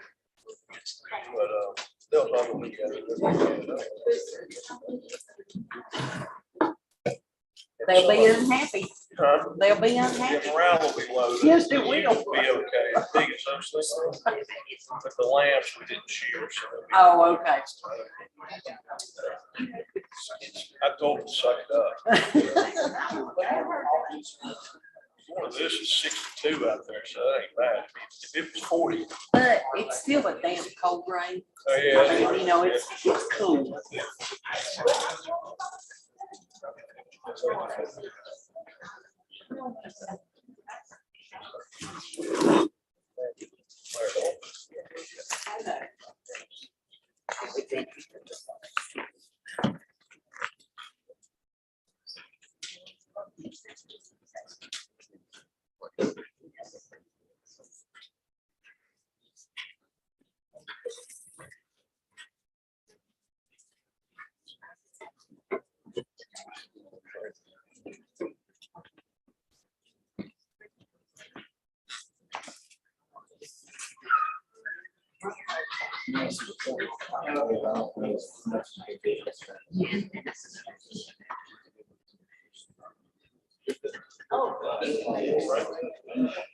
Oh, did you get one set? I'm sorry. You got it. Yeah, I know.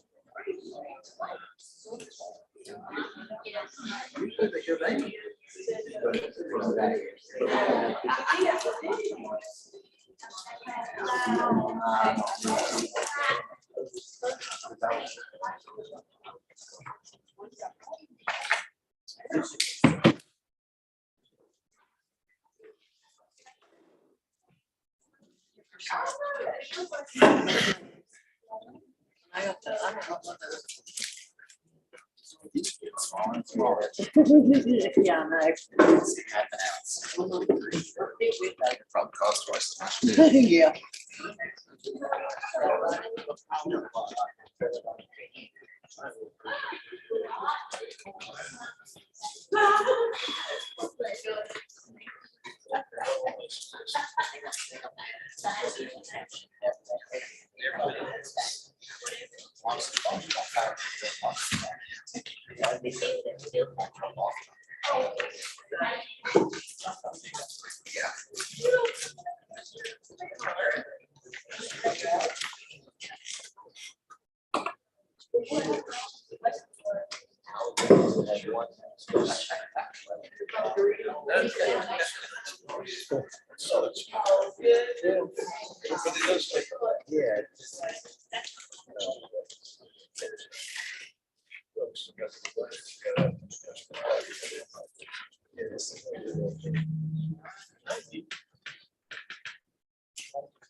That's what I want to.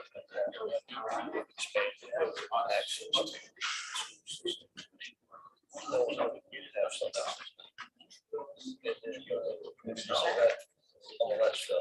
That's pretty good. Yeah, I think it also.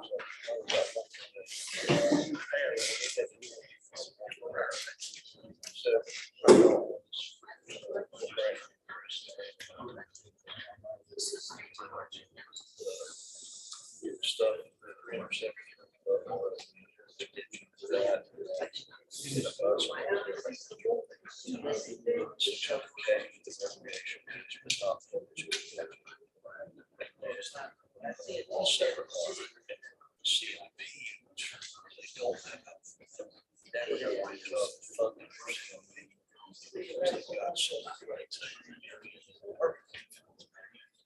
They use that for the CIP for the next 3 years.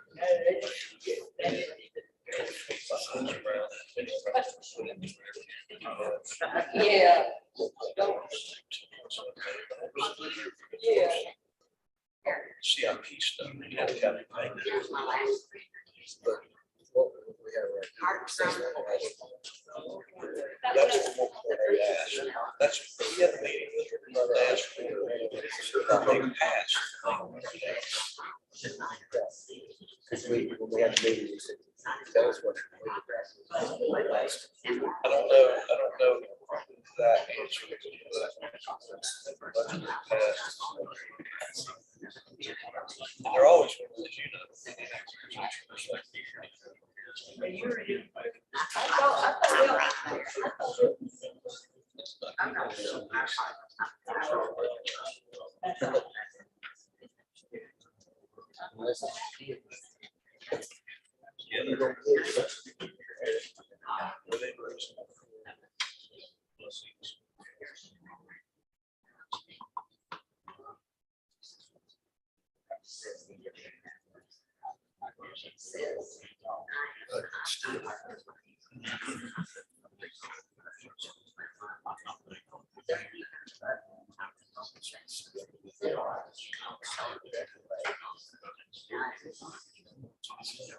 So was the idea that we just go back to the lines? We're gonna vote, well, it's the idea of what she needs to see. These funding lines. If it's not on there, I think her thing is, like Commissioner Rex. But on some of these, she needs decisions. She should have the numbers.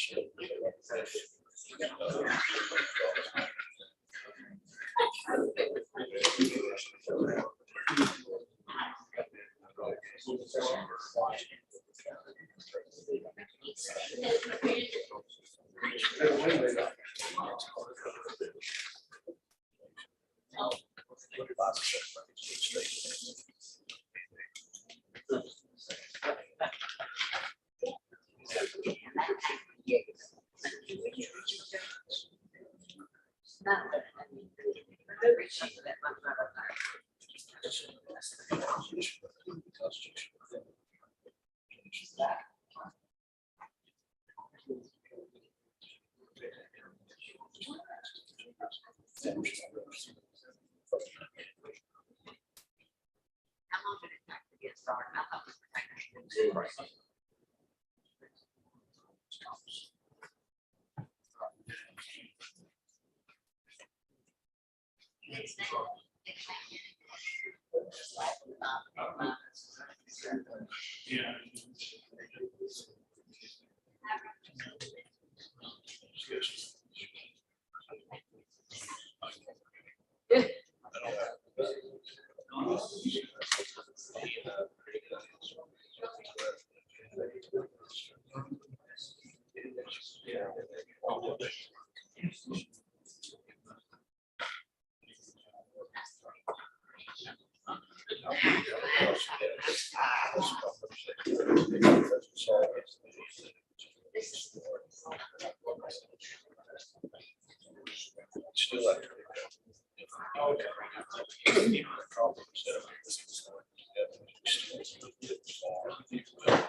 Oh, there you are.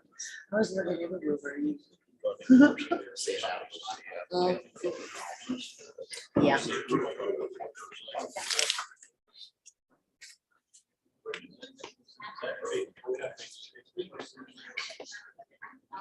So he's got two.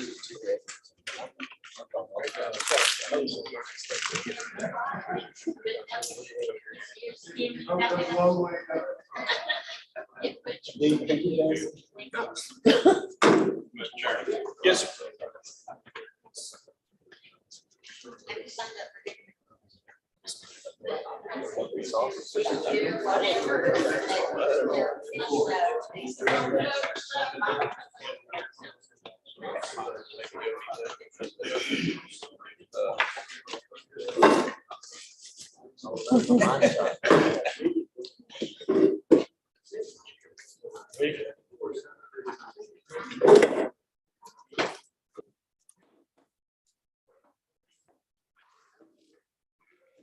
Okay, I'll go ahead and talk about that. Next, I have a proposal for your consideration that will give us a balanced budget with the use of ARPA funds. Also come down an additional 2 cents on the levy. But also recoup for the citizens the increase in personal property tax, which will bring it back to level last year's. I think it'll pretty much be level. That's the pleasure of the board. That bring it back to level from last year. And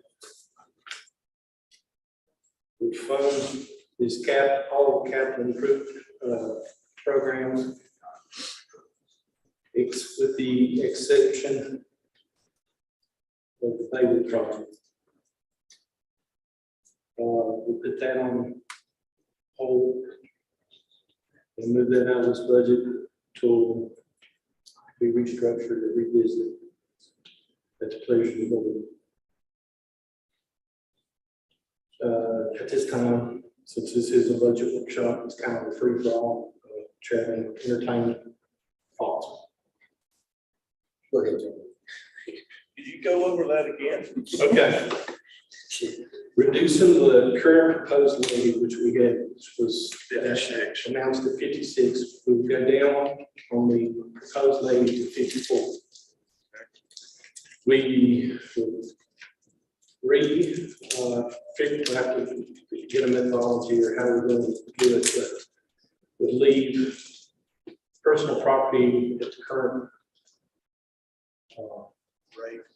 rate with, we'll have to do some math and it'll be above my head.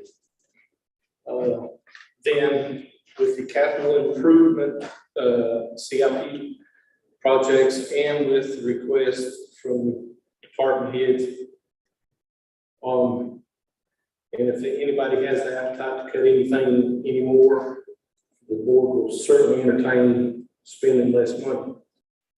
But with this would remove the Baywood facility improvements, which one note that would be made there, since there is a contract, there might be just some costs associated with reneging or ending the contract. That would be for administration to research.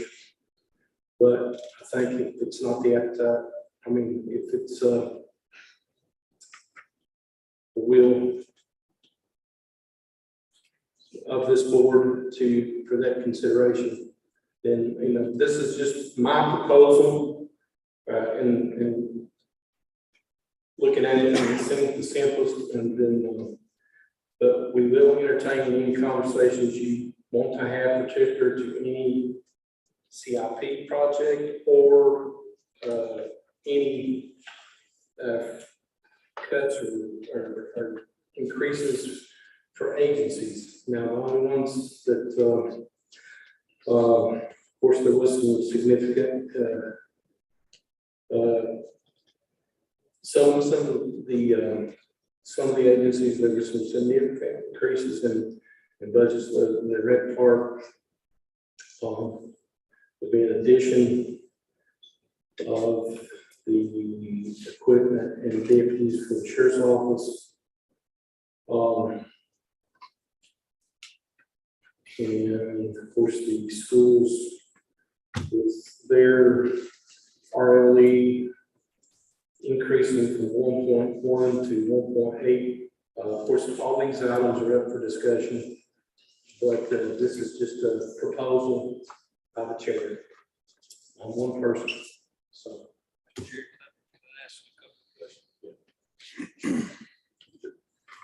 So if I understand you correctly, it would be dropping the levy from the existing 59 cent down to 54 cent. 54 cents, yes. We removed the Baywood Project from the capital improvement plan.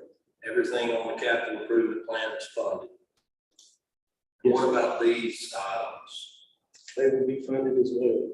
To the max, I mean, there would be 3 quick response vehicles. 2 additional deputies.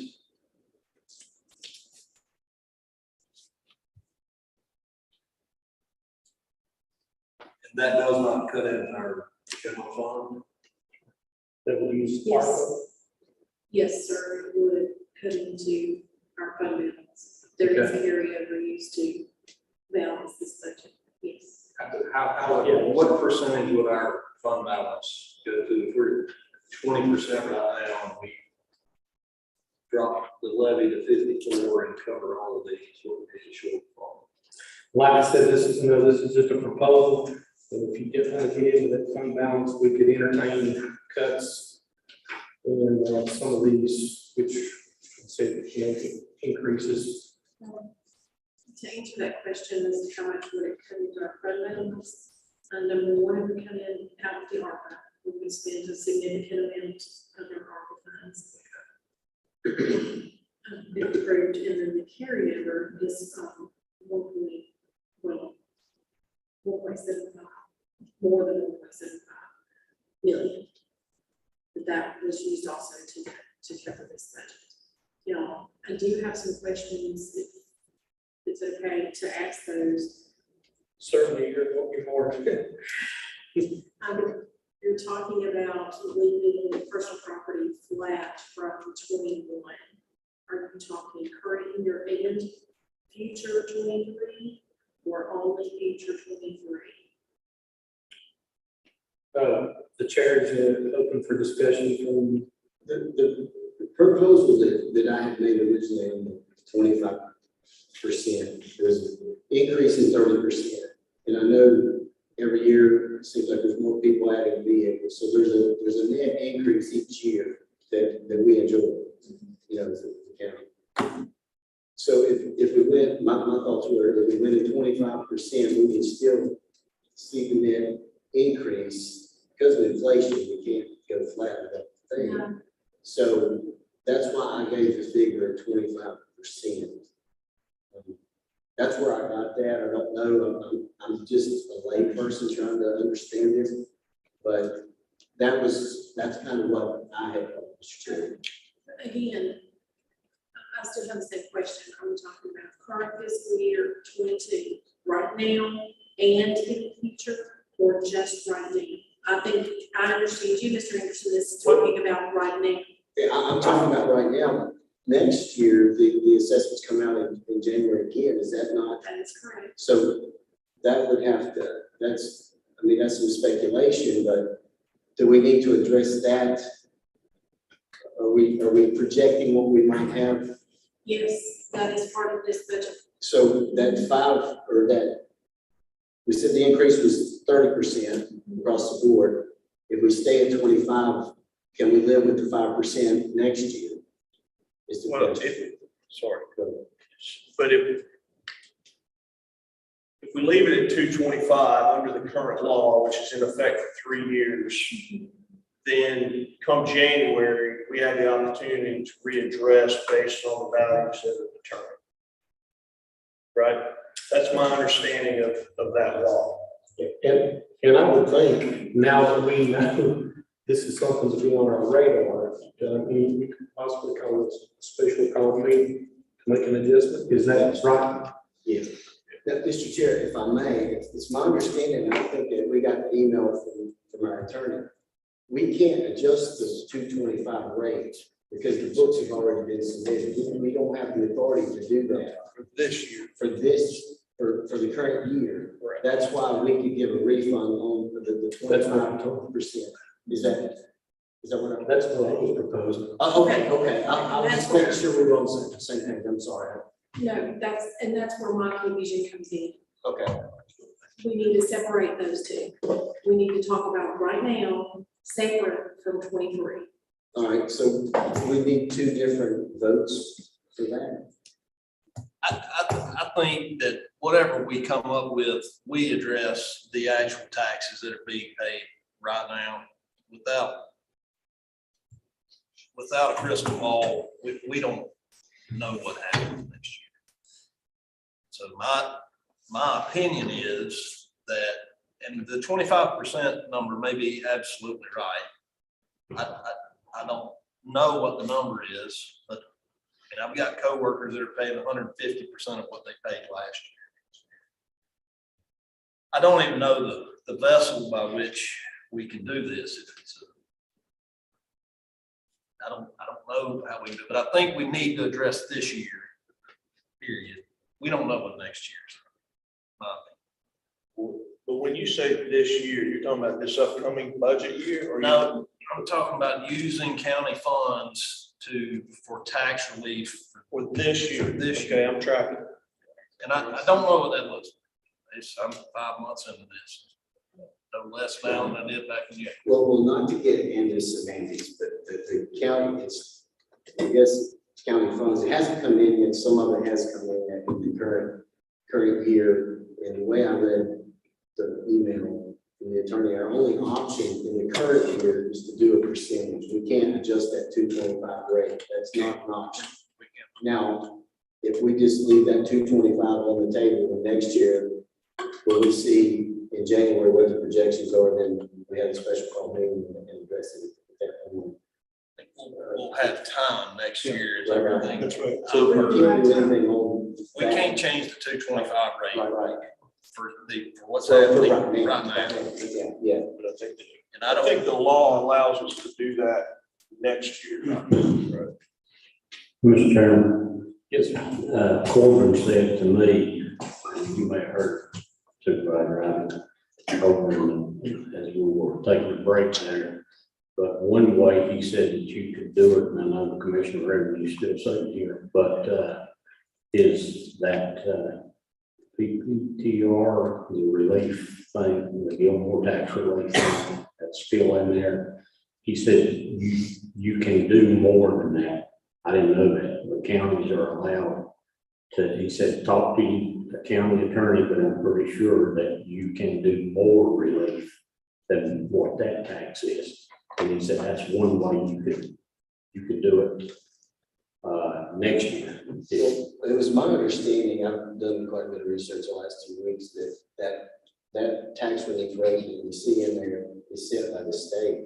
It is, but the county can do more. That's what Corbin was telling me. The county can do more. And he said, check the county attorney, but he said, I think that the board could actually do more, and next year that might be the way you could do it. If we're, I mean, that's set regardless. That rate, I think, is set regardless by the state. But we can do more, like if we're up from 25%, maybe that's what yeah, that would be more. I think we're on the same page. Maybe I'm just trying to clarify. Yeah, we can't adjust that rate. Is that right, Mr. Shepherd? We can't adjust that. no, I'm not talking about adjusting the 225 rate. I'm talking about adjusting the relief rate that the state says. Okay. You can add to that. Right. We can get it. Okay. Mr. Adams. may I ask Commissioner? Yes.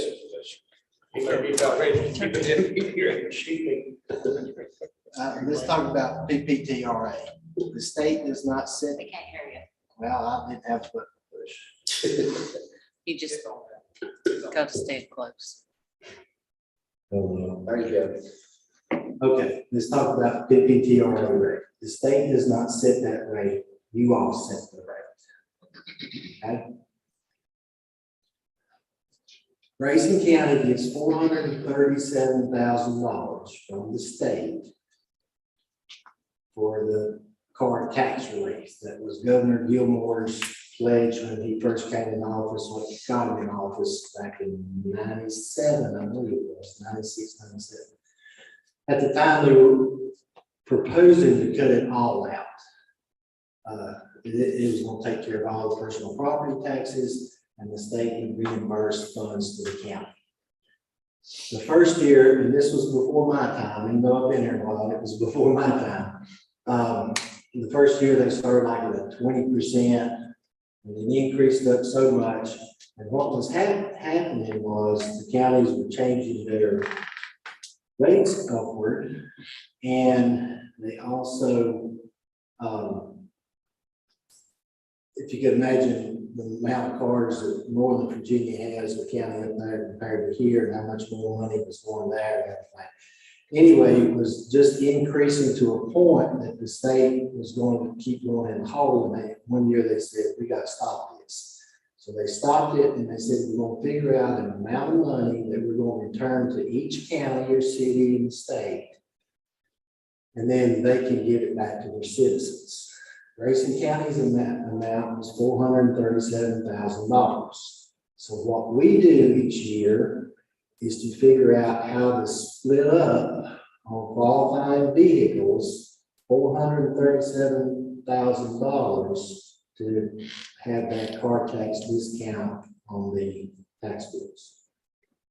You only get the car tax discount on the first $20,000 a day. Used to, that almost covered law prices of vehicles. Now it doesn't touch it as much. Okay, so that's how we do that. We try to get it to where you need to use up all the $437,000 without overshooting it too much, because you are losing money. In the past, if we ever went over that very much, the auditors called us out on it and said we didn't need to do that. But at the same time, that is the Board of Supervisors. If it's your position that we give a higher rate, we're knowing that we wouldn't be getting in as much money. Citizens would have a lower bill. We would just realize it's not as much money coming in. If that makes any sense. So like, yes, Mr. How would you see? No.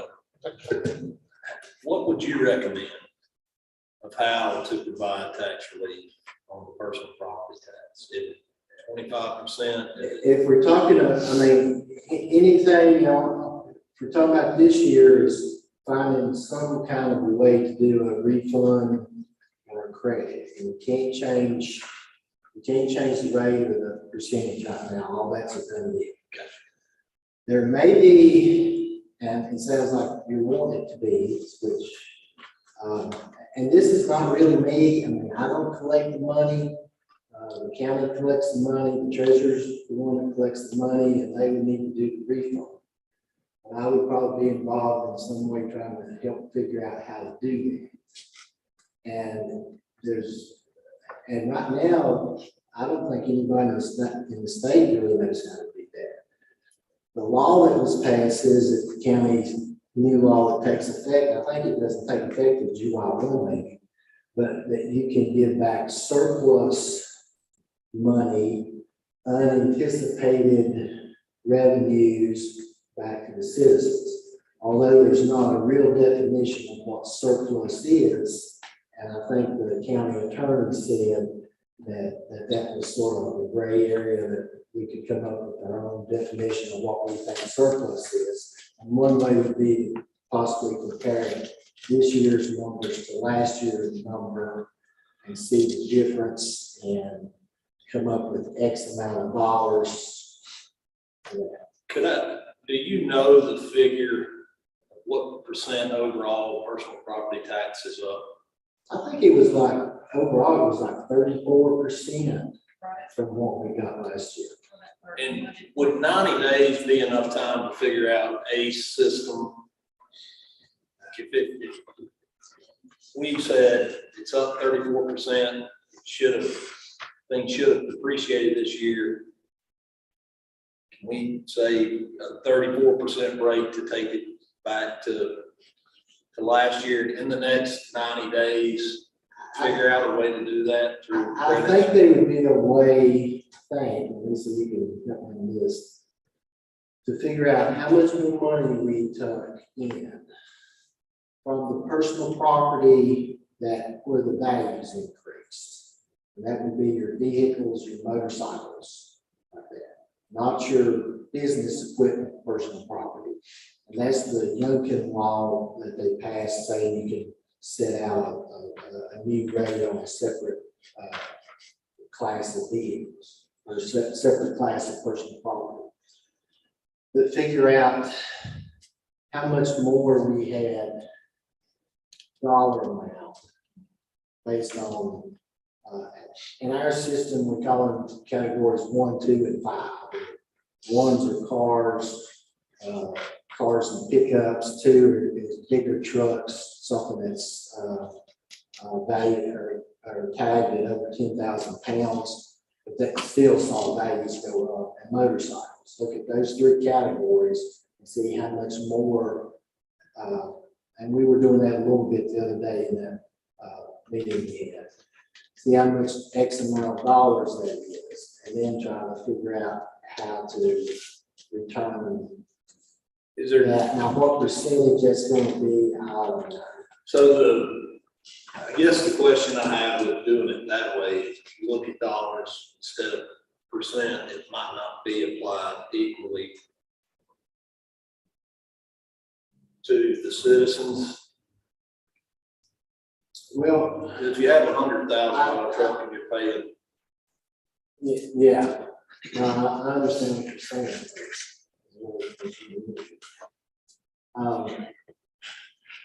It seems like the percentage would be the most fair way. Do what? The percentage would be the most fair way.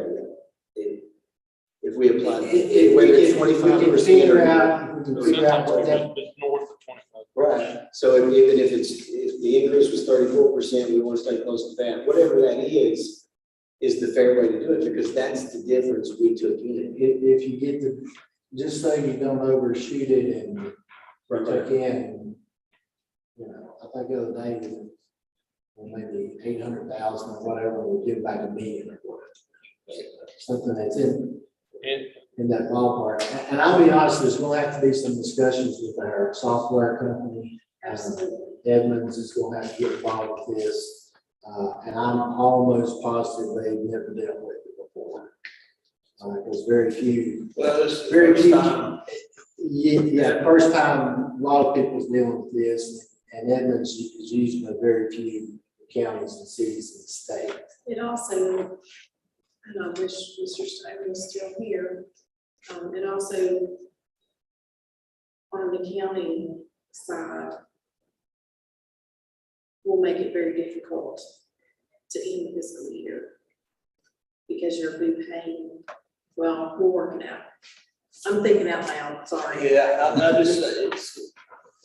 there's gonna be work that is gonna have to be done regardless of if we go money or percentage, or we don't want to make it. And if we think we're crowding ourselves, I mean, there's still gonna be fat in this budget that we think we can carve out. I mean, that's. Well, right now. Give us some breathing. Right, but right now, we're talking about the FY22 budget, we're not even talking about 2015. But I do like your thing. I think there's a way to come up. With a method that would have a significant reduction, whether it turns out 34 or some kind of percent. Will it offset for, you gotta remember when you're doing things countywide, that still means some people may pay more on the vehicle than they did last year. Where 150% person may still be over 100%, but if it came down something, it would be something to be significant. Is there any requirement? So let's just say, you know, we 34%. I mean, we could say a goal of 34% so that the analysis could result in you coming back saying, you know, so that we don't we exceed the amount of money that we're talking about, it only can be 32% or something. So the language potentially could say a goal of 34%. Is there, in this process, knowing that we're kind of making it up on the fly, thinking through it, is there a public hearing requirement or anything that would drive the timeline? So he suggested 90 days, but if that puts us up against the extended deadline. I mean, I don't know a public hearing requirement. If you had to have a public hearing on the reduce of what the taxes was, I think it might be a good thing. People would enjoy that. But what about if the treasurer, and I'm disappointed he's not here because I emailed him today and asked him to be here. But he would really be an important part of this conversation. But what if it would be that he could suspend receiving payments until we figure the numbers out, whether it be 2 or 3 days, and then would that affect our 90 days? We would probably need to refer to council to answer that. But, and is How do you suspend somebody putting the check? well, if they don't accept it, you send it back until you get it, you send them a new invoice with the corrected amount. I mean, it's like a very complicated thing. well, I think it would have been less complicated if last week when all this came about, if somebody would have shown some leadership, said, hey, till the supervisors figure this out, we need to receive accepted payments. And that would save a ton of work. I know we're not there in this retrospect, but we kind of need to have treasurer's input, but this is doable. It's going to take work. And like my colleague said once before, we need them to do their job. And I like John's idea of his suggestion on the percentage and how to frame that. And you know, I obviously can't speak for the treasurer's office. And I don't know about the 90-day thing. I would like to see it happen a lot sooner than that. And I think there's a possibility we can get something figured out where, you know, could we use yours car, John's truck, whatever, and figure out what it is. And then, and John, if you don't mind, I'll use you as an example. If you haven't paid your taxes, it shows up as a credit on your bill. And then you won't have to talk about writing a check for a refund. If it shows as a credit, you have a new, now whether or not you send out another bill or not, but when it's paid, you don't pay as much. So yeah, I guess, And then the others, it's already, if you've already paid, right. then it's going to, and I said that wrong, I'm sorry. If you haven't paid, it would just show up that you owe a reduced amount. Excuse me. Right. I If guess you what I paid, it would show up as a credit, and those would have to be refunded. guess what I'm after for the purpose of us is the decision of we establish, you know, the 34% or whatever, and then say in 30 days, you and the treasurer come back and tell us how we're gonna do it. Yeah. You know, And what I was going to say, I would like to think the next board meeting's June 9th. yeah. No, it's budget. Budget. I mean, if you could have, Or the next regular board meeting's June 9th, I think. And, you know, where we're at today, May 26th, in that time period, maybe coming back with a proposal. And that would maybe give us time to talk to Lisa Edmonds and see. And Well, what if? But because of the, Edmonds may have to do some new programming or something too. Well, and using John's language, and I like the idea, if we said he proposed the potential 34, and you may come back and say, no, it's gotta be 32 or 30, then if we need to call a special call meeting to ratify that or whatever. We potentially could do it in 2 weeks at the board meeting. So, and just keep receiving payments for the next 2 weeks, and then that's, I mean, I can agree with that. Well, it's as simple as hanging a note at the treasurer's office saying personal property taxes have been postponed for 90 days. While we try to figure out a tax relief system. Okay. So we're comfortable with what we just said. I think so. I like what you said. Is that okay? So make sure to check my language here, but I make a motion, we, ask the county administration, the commissioner of revenue, and the county treasurer to explore providing tax relief to the taxpayers of Grayson County with a goal of 34% on their property tax, personal property tax,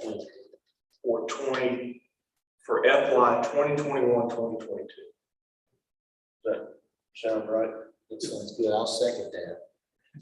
Make sure you have discussion. You get the verb there, Larry? Okay, any further discussion? Roll call vote, Mr. Anderson. Aye. Mr. Fain. Aye. Mr. Adams. Aye. Mr. Bell. Aye. I also aye. Okay, yeah. So if on this next way ahead here on these things, I'm comfortable with talking about the CIP and how we're going to do it. Okay. And vote on that. Let's go into the CIP. And then we can talk about these other issues. Before we get too far ahead, part of this CIP includes some information that Chairman Cash can share with us about the communications, the emergency communications project. That is in an outline here, but it will eventually affect our CIP that you see in front of us. So not to tell you what to do, but it's in order for a reason. Okay. The communications portion of this was the 911 commission. They actually put out the contract, and everybody knows about the radio study. The radio study was completed with the involvement of every agency in Grayson County, every agency in Carroll County, every agency in the city of Galax for a improved radio communication systems. The study was directed toward trying to locate problem issues or locations in the county, trying to come up with a system that would address those issues as best they could. Rugby, Troutdale, all of them were involved with they were involved with the interviews that were conducted at the Independence Fire Department, so they were all stakeholders and had a place in that study.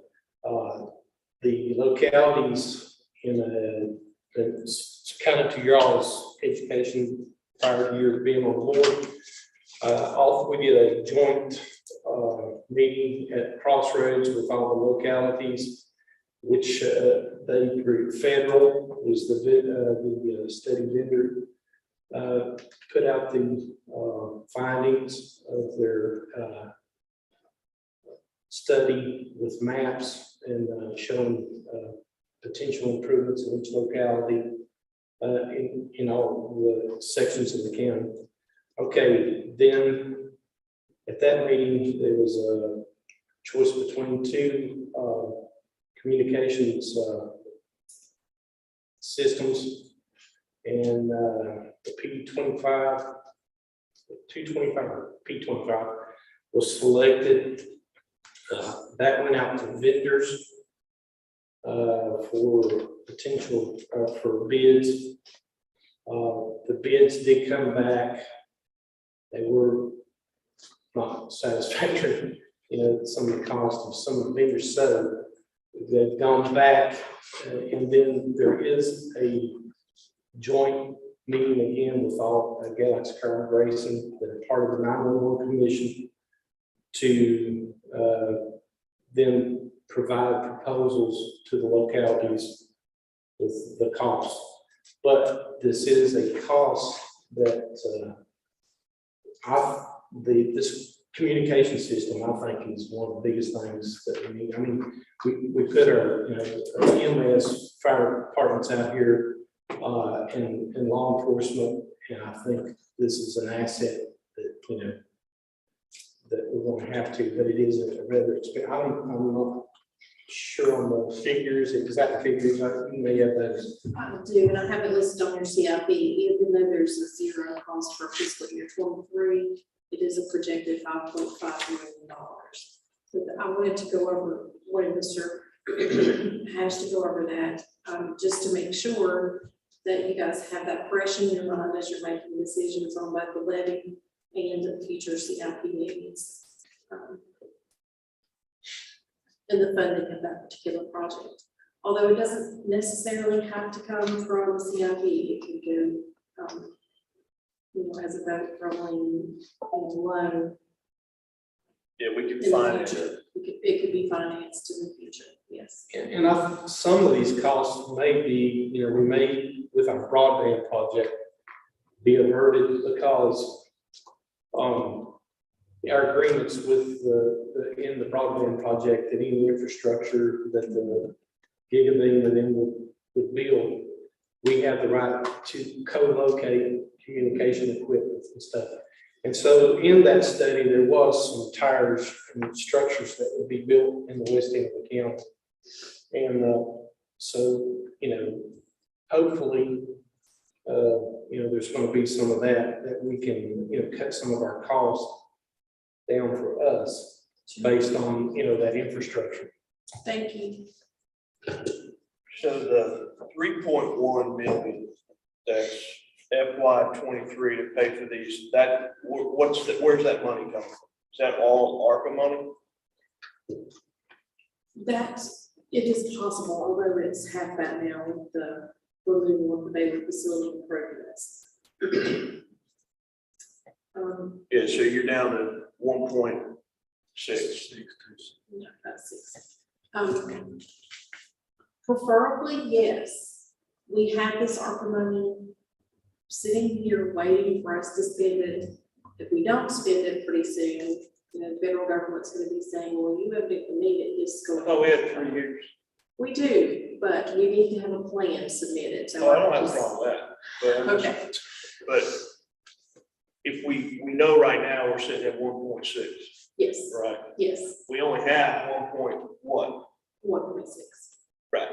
So we can fund that and still have 1.6 of ARPA money remaining for other capital projects. Yes, sir. Over the next 3 years. Yes, sir.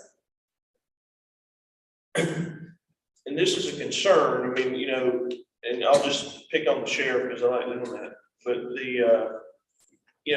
they go through cars, kind of like my boys go through boxes of cereal, I mean, they just run through them.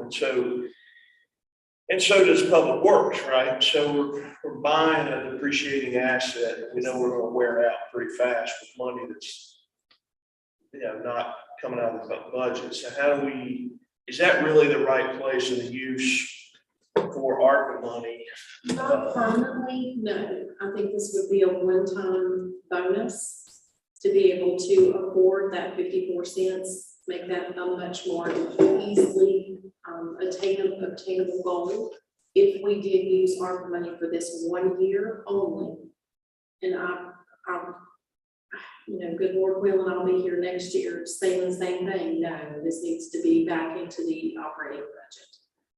But purchase of the vehicles for both the sheriff and for Public Works needs to be generally in the operating budget because those vehicles are more of a supply, not equipment that are, county administration can purchase a fleet vehicle that could last for 10 years. The sheriff's office doesn't have that luxury. A vehicle might last 3. They're putting much higher mileage on it. A trash truck may last for 10 years, but we've been so long and put off and use the capital improvement plan to say, well, they can make it last 1 more year. That is why we have heard so much from Public Works over the past year to 2 years, is because they can't make it last any longer. So this is going against my personal philosophy, is to capitalize a supply, which that is actually, I firmly believe these are supplies, but for this 1 year to help offset the tax levy, I think it would be an okay decision. But if we're using ARPA money or fund balance money, you know, why not capitalize it now in this budget and use fund balance money to do it, because then it's real, it's there. Sure. And it can be done either way. Yeah, I agree with you, Supervisor Fan. What we discussed here was trying to make sure that in this list, we didn't set ourselves up for a recurrent cost that would occur every year, but there wouldn't be additional money because ARPA would run out. So this is the one area we're saying, let's make an exception. This is the exception? Yes. An exception. Very good word.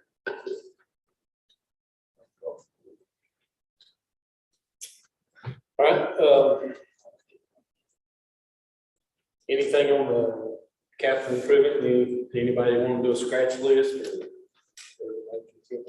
I guess just one other question, when you crosswalk this, so I think sheriff is asking for a patrol car, this thing says cars. It's $5. 150K? $5,000 car? is what we requested in the sheriff's budget for vehicles. The original was what, 90? This is an addition of 2. But this is not related to the additional deputies. This is just to replace existing fleet. Yes, this is to replace existing fleet, although it's traditionally he's asked for 3. This doesn't have a number tied to it, but it seems like it's more than 3. But $150,000 was his original ask to begin with. That has not changed. Okay.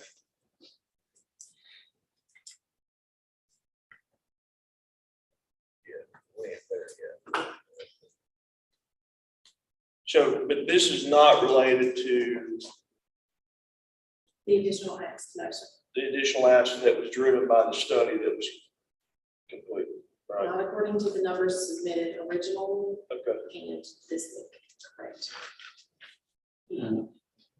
Supervisor, saying I don't know about the $150,000, but I do know the sheriff said that price of cars, as we know, is going up in detailing them out, equipment that they need.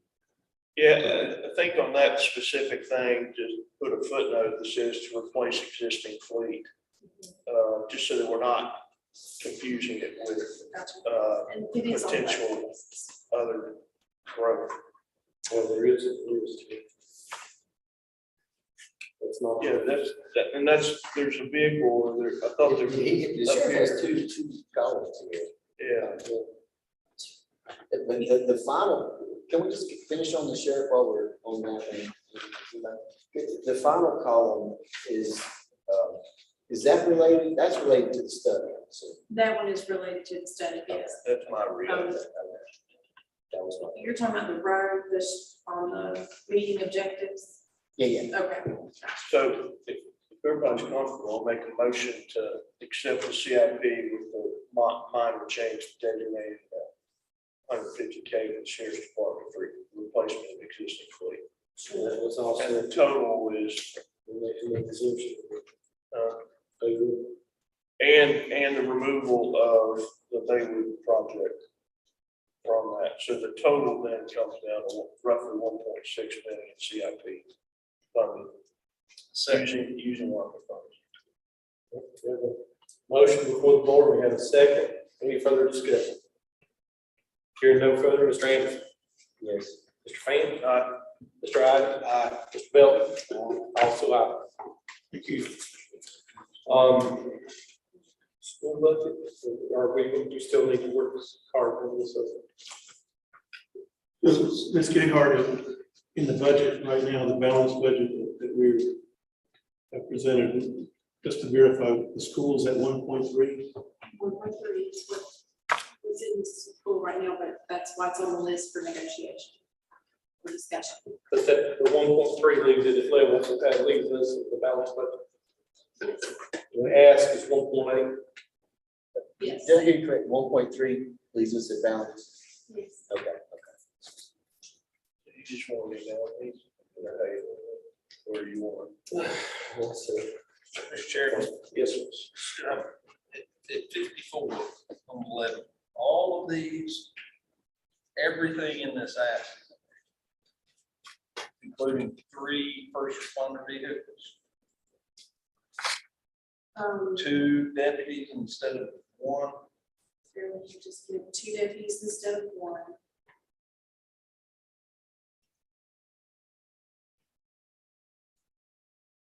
I'm gonna find those first responder vehicles. No. The 3 first responder vehicles are not in this budget. Let me double check. Again, you'll have to bear with me. Remember. One of 3 first responders with vehicles. So you have a balanced budget on 54 cents, but this is additional ask that we need to do, guys. This that I gave you earlier, this huge chunk of Yep. papers here. All right, bear with me while I look. And these are numbered, they're a little odd, but they are numbered. I miss my technology.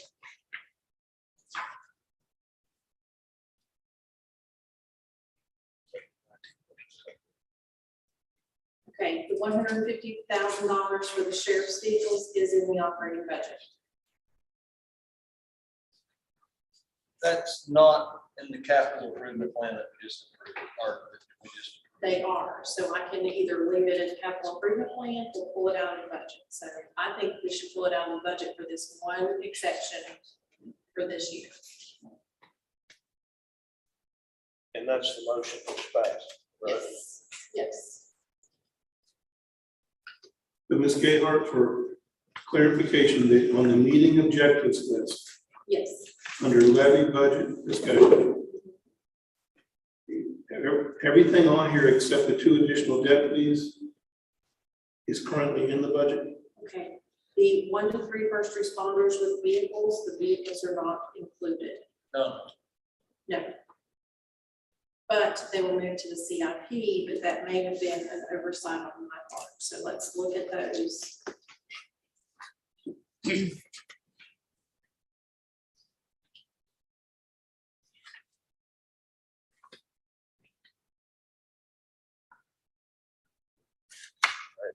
So that would need to be added to the CIP. And what's the total? So it's 1 to 3 first responders at $100K each. Is that what? Yes, I think those vehicles are about $40,000, and that includes the purchase of the vehicle and outfitting the vehicle with the appropriate equipment. So they are $40,000 each. And so this, I'm sorry, the salary for the first responder is in that 100,000. Yes, it is. And that is left in, that is in the operating budget. Everything else that the emergency services asked for, is it in the budget? Yes. And of the things that are on this list, what is none of this in the budget? I guess that's my question. As we look at this list, is the IT person already in the budget? IT is in the budget. Is the salary- none of the 3 quick response vehicles? Just the QRVs are not. The But the first salaries for the responders first are? responders are. Yes. First responders are the vehicles. Yes, because Okay. they can be capitalized. And is that 3? Yes. And we will have to remember to put them on here. The ambulance for one agency is in the budget. 1 fire truck is not. Put that in the, okay. So from the capital improvement, that would mean got 0 in the first year. 0 the first year. Then all years of capital cost. Now, explain that. I'm sorry, I didn't hear you. So it's not in there for the first year, For the first year, but it is following. for the following year, yes. Okay. So the idea is to buy a vehicle each year, one ambulance this year, fire truck next year, ambulance the year after. Is that what the thought process is? Yes, to Okay. maybe to alternate, and this was just trying to anticipate from previous discussions, what you guys would prefer. If we need to put the fire truck back into the CIP, we could very easily do that. And the half of employee for the, Is it included? it's in the budget. Yes, Sheriff vehicles of 150. that we addressed already. So that's Then the already in the CIP. capital improvement. Yes, we're gonna move that to CIP. They report They were previously included. public works. Well, Sure, That's a trash truck, right? yes.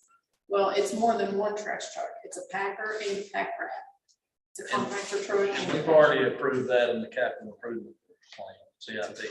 Yes, and let's see if I can take that out of the operating budget.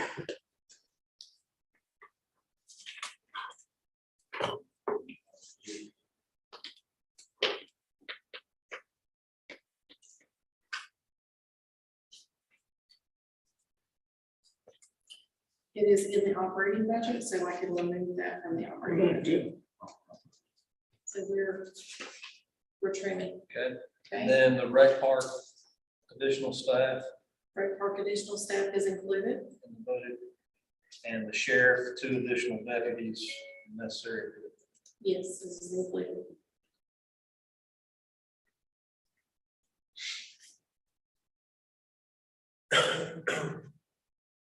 And as most recent I asked, the sheriff asked for 1 additional. Well, his numbers reflected 2. If we go to 1, what does that give us? How much? 31? 62, it's 62. Oh, each, is okay, what I that's not bad. And that's not just salaries, it's salaries, fringes, uniforms, all that. But the money for the vehicles that we, Coming out of CIP, that those vehicles in CIP are for existing fleet, correct, not new vehicles. correct. Where are the new vehicles? Didn't ask for, You didn't ask for any new vehicle? the $150,000 is the ask for vehicles. And that includes the kit, outfit in the car, the radios, Yes. everything goes with it. Yes, Lights, gotta have lights. yes.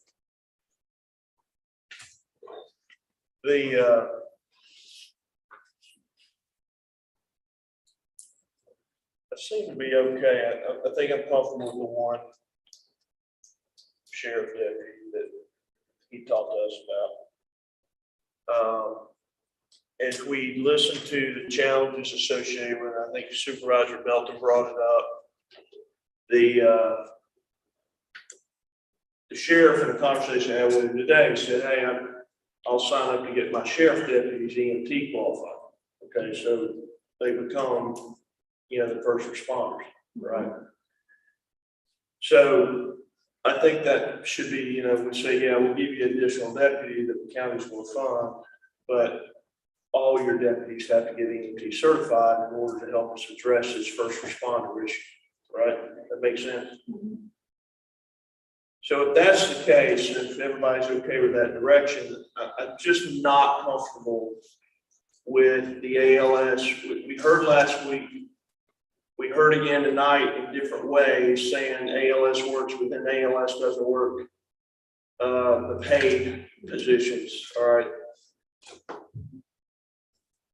I'm not comfortable going down that road yet, because what that road meant is we're going to create yet another department at the county that we currently don't have. That's going to have additional costs associated with it, because now they have 4 employees or two or one additional to what we currently have. And so if we've got this capability now that's out on the road called deputies that are also EMT, and we're putting money towards operationalizing the departments, we're buying them vehicles, we're paying their insurance, we're helping them recruit and retain. I'm just not ready to go down the road of signing up for paid ALS folks, given that we've heard from departments both in the city and other places around Franklin County and Botetourt, same challenges, keeping paid ALS, right?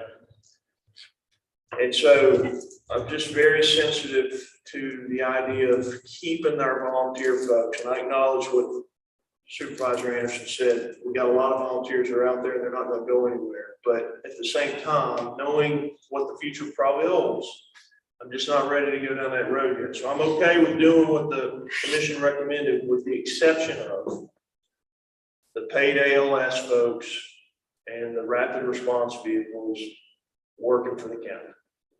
Because our agencies are where it happens. That's who makes it work. And that's who we need to enable as best we can until it's no longer possible. So that's my thought on that. I'm so comfortable with the other. So you suggesting the talk, we got the one earlier to none? Is that? My take is I am a none. I'm a none on the ALS rapid response concept. It's not that I don't understand the concept. It's that I just don't know that we really have a good feeling of the effects that's going to have on our agencies and their ability to retain and recruit, which is what we say is important. And we all admit that community is what this place is about. We all still live in communities, right? And so it's challenged to keep a community alive when you close the school and then you're all these others. How do we get people to stay there? Well, volunteer is one way to do it. It may be a fool's errand at some point. You know, we'll have to go back and do something different. I'm just not there yet on going down this road of creating this response thing at the county that's potentially got some. And we can readdress it next year as it was brought up. That's kind of my take. So yeah, I'm gonna see. I'm not taking in reverse. I would like to go ahead and try it, whether if it's one or three, and then if next year this is not working out, then we can the idea. But I think it's too critical to do it in reverse and wait till next year, maybe revisit it. I think that's. I think it's I understand what you're saying. What I'm not saying though is that we're not doing nothing. We're doing a lot. We're trying to take the fundraising off their plates. We're taking having to buy vehicles off their plates. This is the one thing that I just don't quite agree with. Mr. Milton. So it's gonna surprise you. I'm going on Zeke's side here. But as far as the deputies being EMTs, they can do CPR, they can even have a defibrillator in the vehicle, which Most of them have that current time. yeah, but they can't, as far as ALS, they can't push drugs, epinephrine, they can't do EKGs. I mean, something really, heart attack, stroke, these deputies ain't gonna do it. And I think my thought is at least have one and try it. And have an ALS that can run and catch these heart attacks and strokes.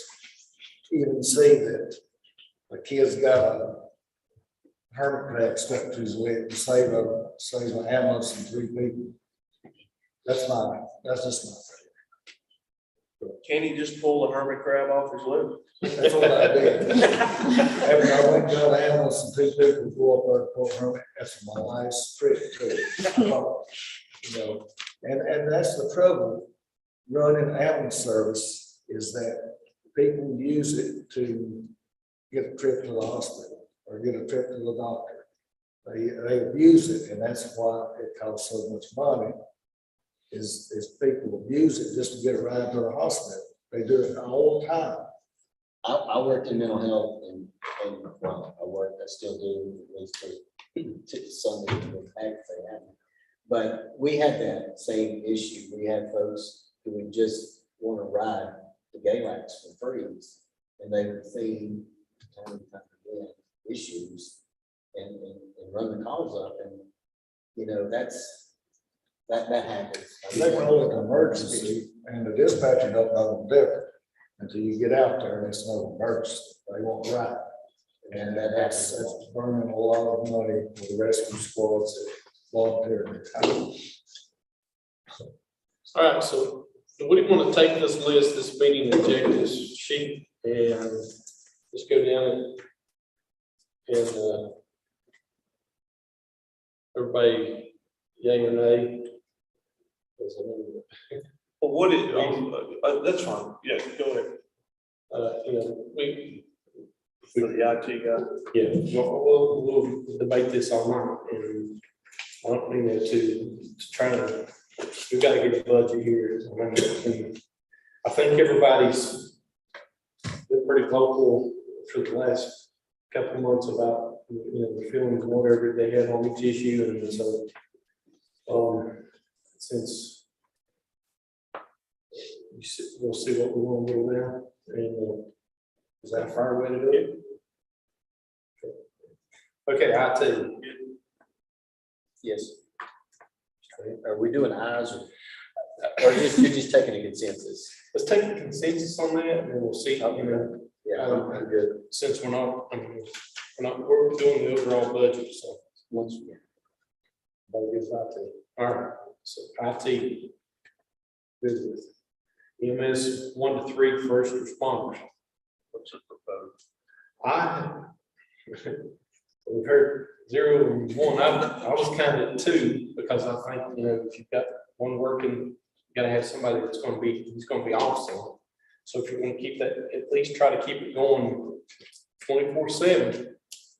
You're going to have to at least have 2. Now, that's me. I like to. I'll hear, you know, proposal. I like 1.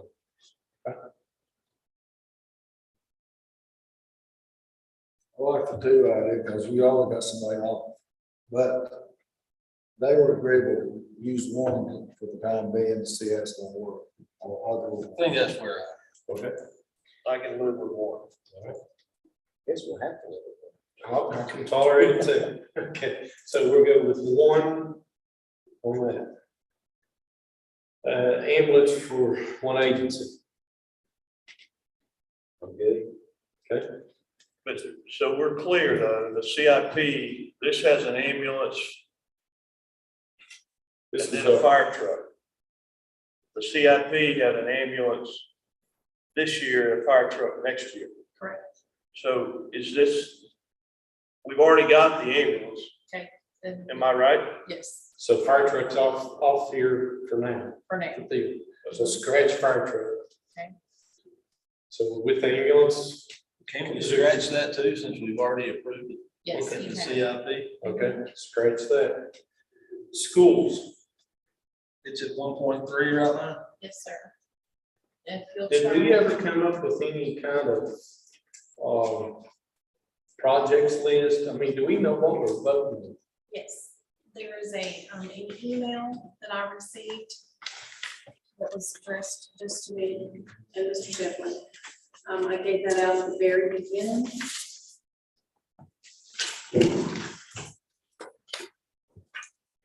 So we know what we're talking. So for that email that you gave out, we've got 1.1 to 1.8 on the meeting objectives. Here it is here. So this, everything on here comes to 1.8, I'm assuming. Yes, that is the original ask. Okay. If you'll turn to page.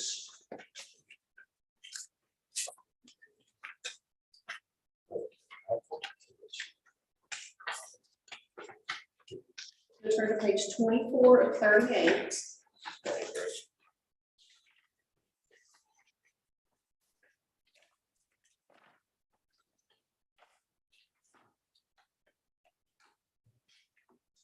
There's the hourly ask is as presented, What was that page again? I'm sorry. page 24 of 38.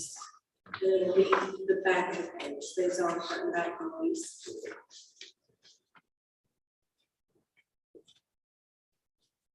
We'll start at line number 732. Row number 732. And that's where you start with the above RLE. And that's the transportation. You can see the email matches the ask. Well, the original ask on here is 3 buses. The one I'm reading, here on here it's 5 buses. This has changed since we last looked at it. That's, I'm in support of funding the school for what they need. Moving forward, I feel like there has to be a way for above LRE that has to go into capital improvement. And the meeting that John and I had with 2 of the school board members, what we essentially agreed to is funding 1 bus, get the kitchen stuff, and the $45,000 for maintenance, and the rest of it goes into a capital improvement. Would we be safe at 1.3 to be able to do what you had agreed to do? Well, just me personally, I would 1.8. If 1.8 was to fix everything that needed to be fixed, then I was fine with 1.8 because I think where we have failed in the past is not taking care of our infrastructure. But anything over that essential $300,000, 1 school bus, the food and the maintenance vehicle, is kind of what, that's about a $300,000. 373. And then the rest of it goes into a pot of money, an account, something that as things arise, like the Cape Center roof, the cafeteria roof, that money is sitting there for the school to utilize. Again, I'm butchering this a little bit. Well, one of the real challenges that we have not figured out a good way of doing up until this point is how do we fund capital improvements in school? We've tried a bunch of different ways to do it over the years, and none of it has worked. Ask them to self-fund it, save, money, don't spend all your money, and you'll be able to spend it on capital improvement. None of it's worked, right? And so, but we also need to recognize, like they got 7.2 million in ARPA money as well. And so they've got to spend it in the same amount of time that we have to spend it. So my thinking is that, yeah, we need to fund a CIP for the school, just like we fund it for ourselves, and frankly, every other department except the school falls under our CIP. They need their own CIP, but we got to fund it. But given that they have a huge amount of one-time money coming into the school, to put it into a separate fund for capital improvement, but tag it for FY25. Because by that point, they'll have spent all the ARPA money, and then they're going to be ready for the next level of funding. And if we fund it at 1.8, after you take out the 373, and then if you buy into the idea of the 600,000 that we're going to put for recreational co-use, that leaves you roughly with about 1.1 million of the 1.8, that, well, a little under that, 900,000, that over 3 years is going to give you a pretty big chunk of change for them to be able to fix things after the ARPA money runs out, right? So the idea there is to fund the stuff they said they needed, which is the above RLE of 373. Which is the things you described: food, maintenance, bus, maintenance vehicle. The $600K for the co-use facilities at the school, recreational facilities. separate line item, not under the rec department, under the county budget, fence just for the use of that effort. And then the remainder of that 1.8, whatever it comes out to be, would go into the fenced CIP, school CIP fund for FY 25 and beyond. And then the commitment on this board has to make is that next year, we got to fund the CIP again. And we got to do it the next year. And we got to do it every year. But at least by the time we're done with this, if the math works out, they potentially were sitting on $2.7 million in FY 25 in their CIP fund, if we fully fund it every year based on a 1.8 ask. So that's kind of the thought. So it gets them the stuff they said they really needed, which is a 373. It gets us opportunity to work with the school system and expand rec services for everybody across the county, because they've got rec facilities all over the county. And it also, we've finally solved the CIP issue for the school, if that makes sense.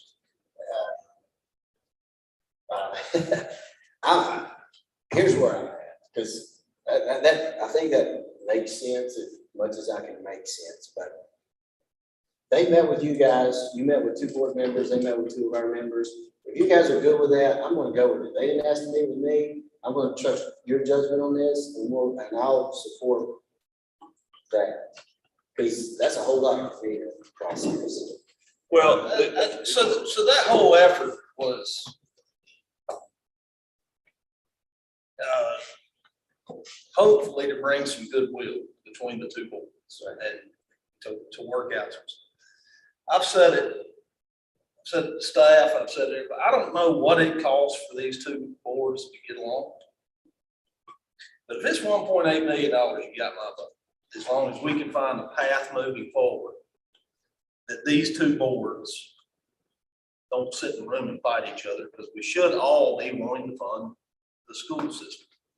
I think there's a lack of trust from this board, lack of trust from that board. I think this is a big step forward to say, okay, you say this is what you need, this is the fence we're going to put around it.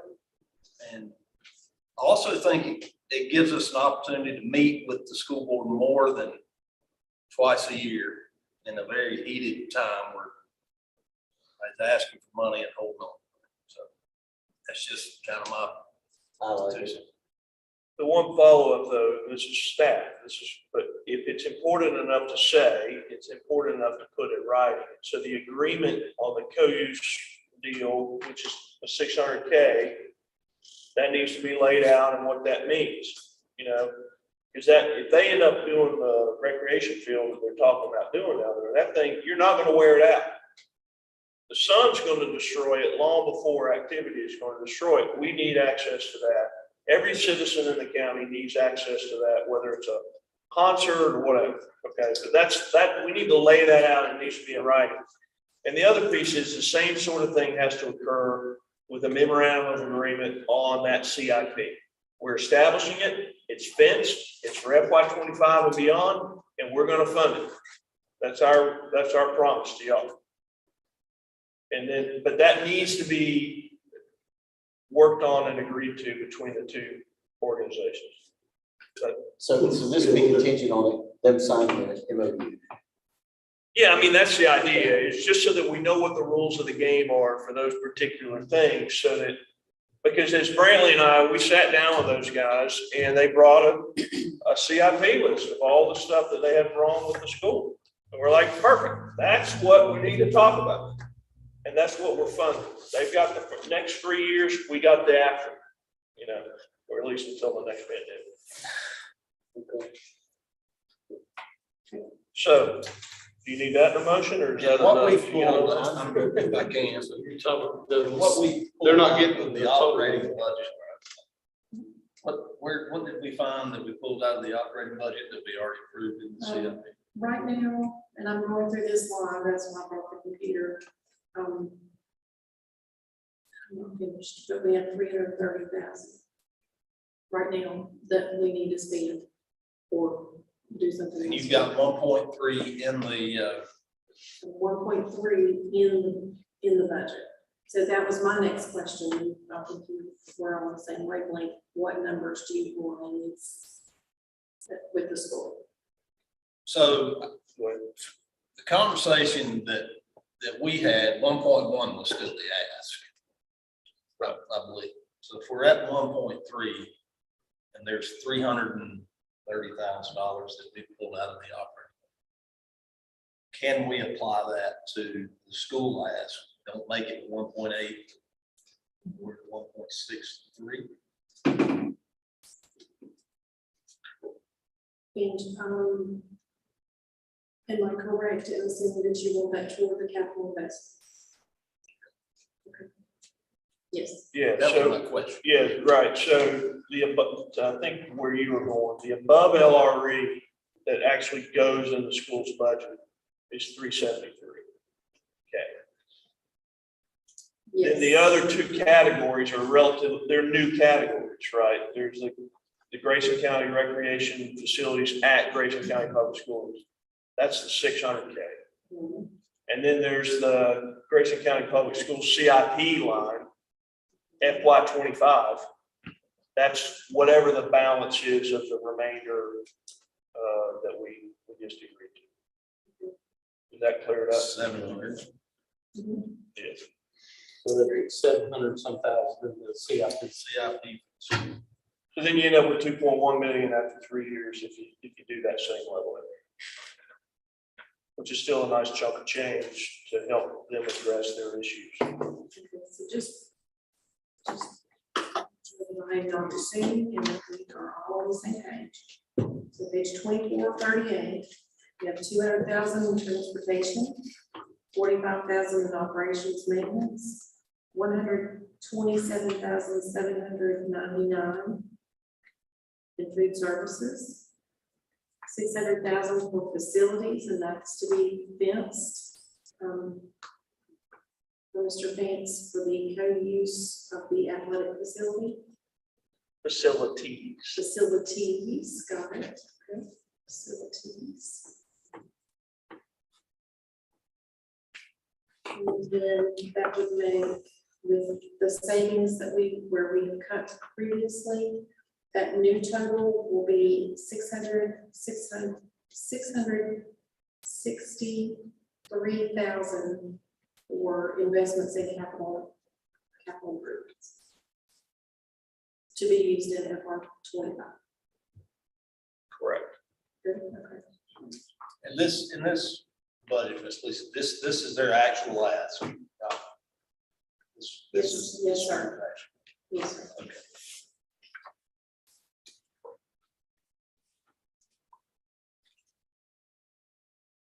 Thank you.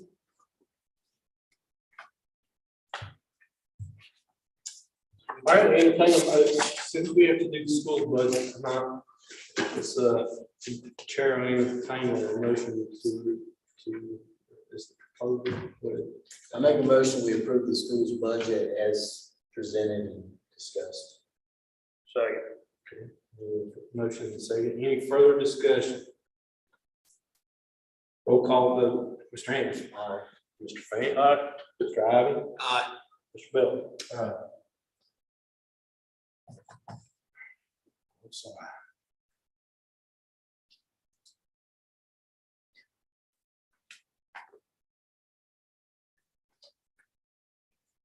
I'm sure I'm looking at you. What if we find more? What? What if I go, I told you I'm doing this live, but what if I find more revenue, more expenditures that we cut? And I'm going through this live. Then we'll have a better fund balance. That's what I was thinking. Okay. Okay. Yeah. All right, just want to make sure. I don't want We to. get healthy. Get healthy. Okay. Thank you. Thanks for your. Okay. We've been to the CIP, and that is to the school. BJCCCA, half employed. Was that in the budget? Yes, it is. Okay, so that's addressed. Vehicles for the sheriff addressed. Day report. And that, so I guess that's somebody the part-time. That was, I thought she said that was. Is that in there? Okay, Public Works, that's in there. We can take it out and all the capital. Yeah, okay, CIP on that. All right, we've already addressed the sheriff's with one additional people. Okay, we've done already done the school vote. So one additional. The red Rick, part. part.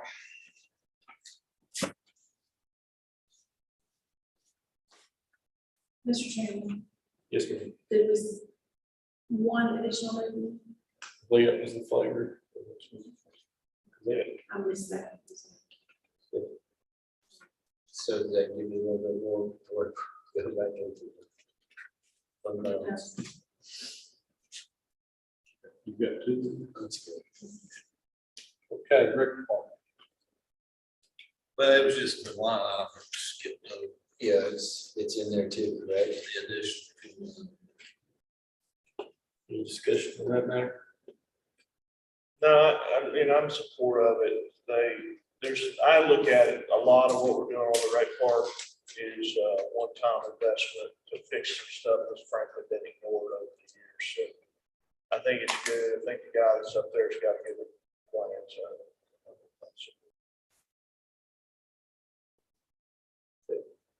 So get it. All right.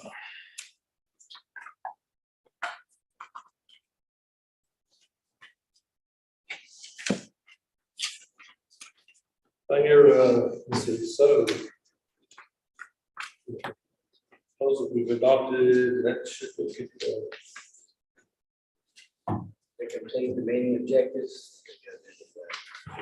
yeah, we've got to get the levy. I was trying to find that, my agenda. Sit here and look at the straight at it.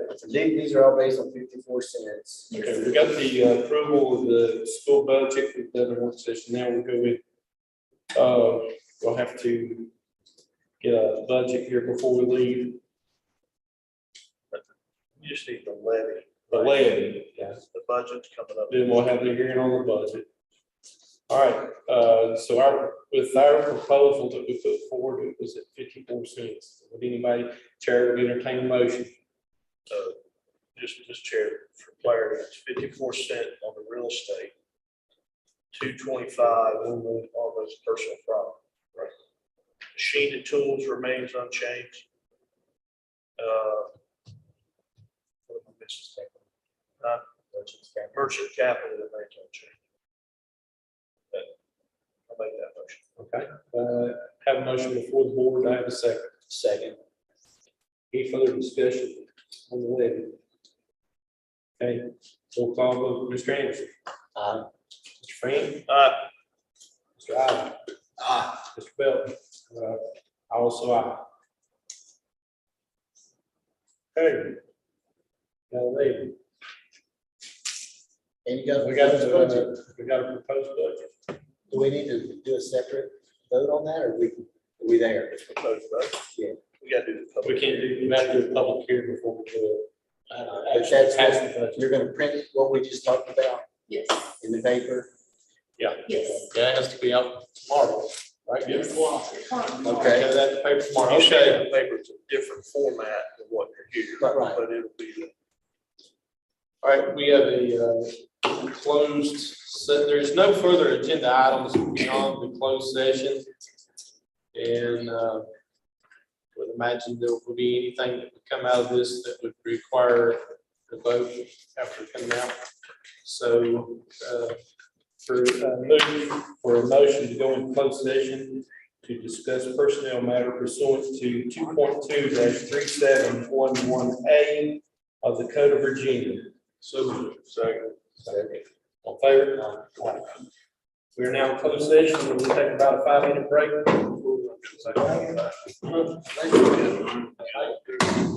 There is. I'll be back.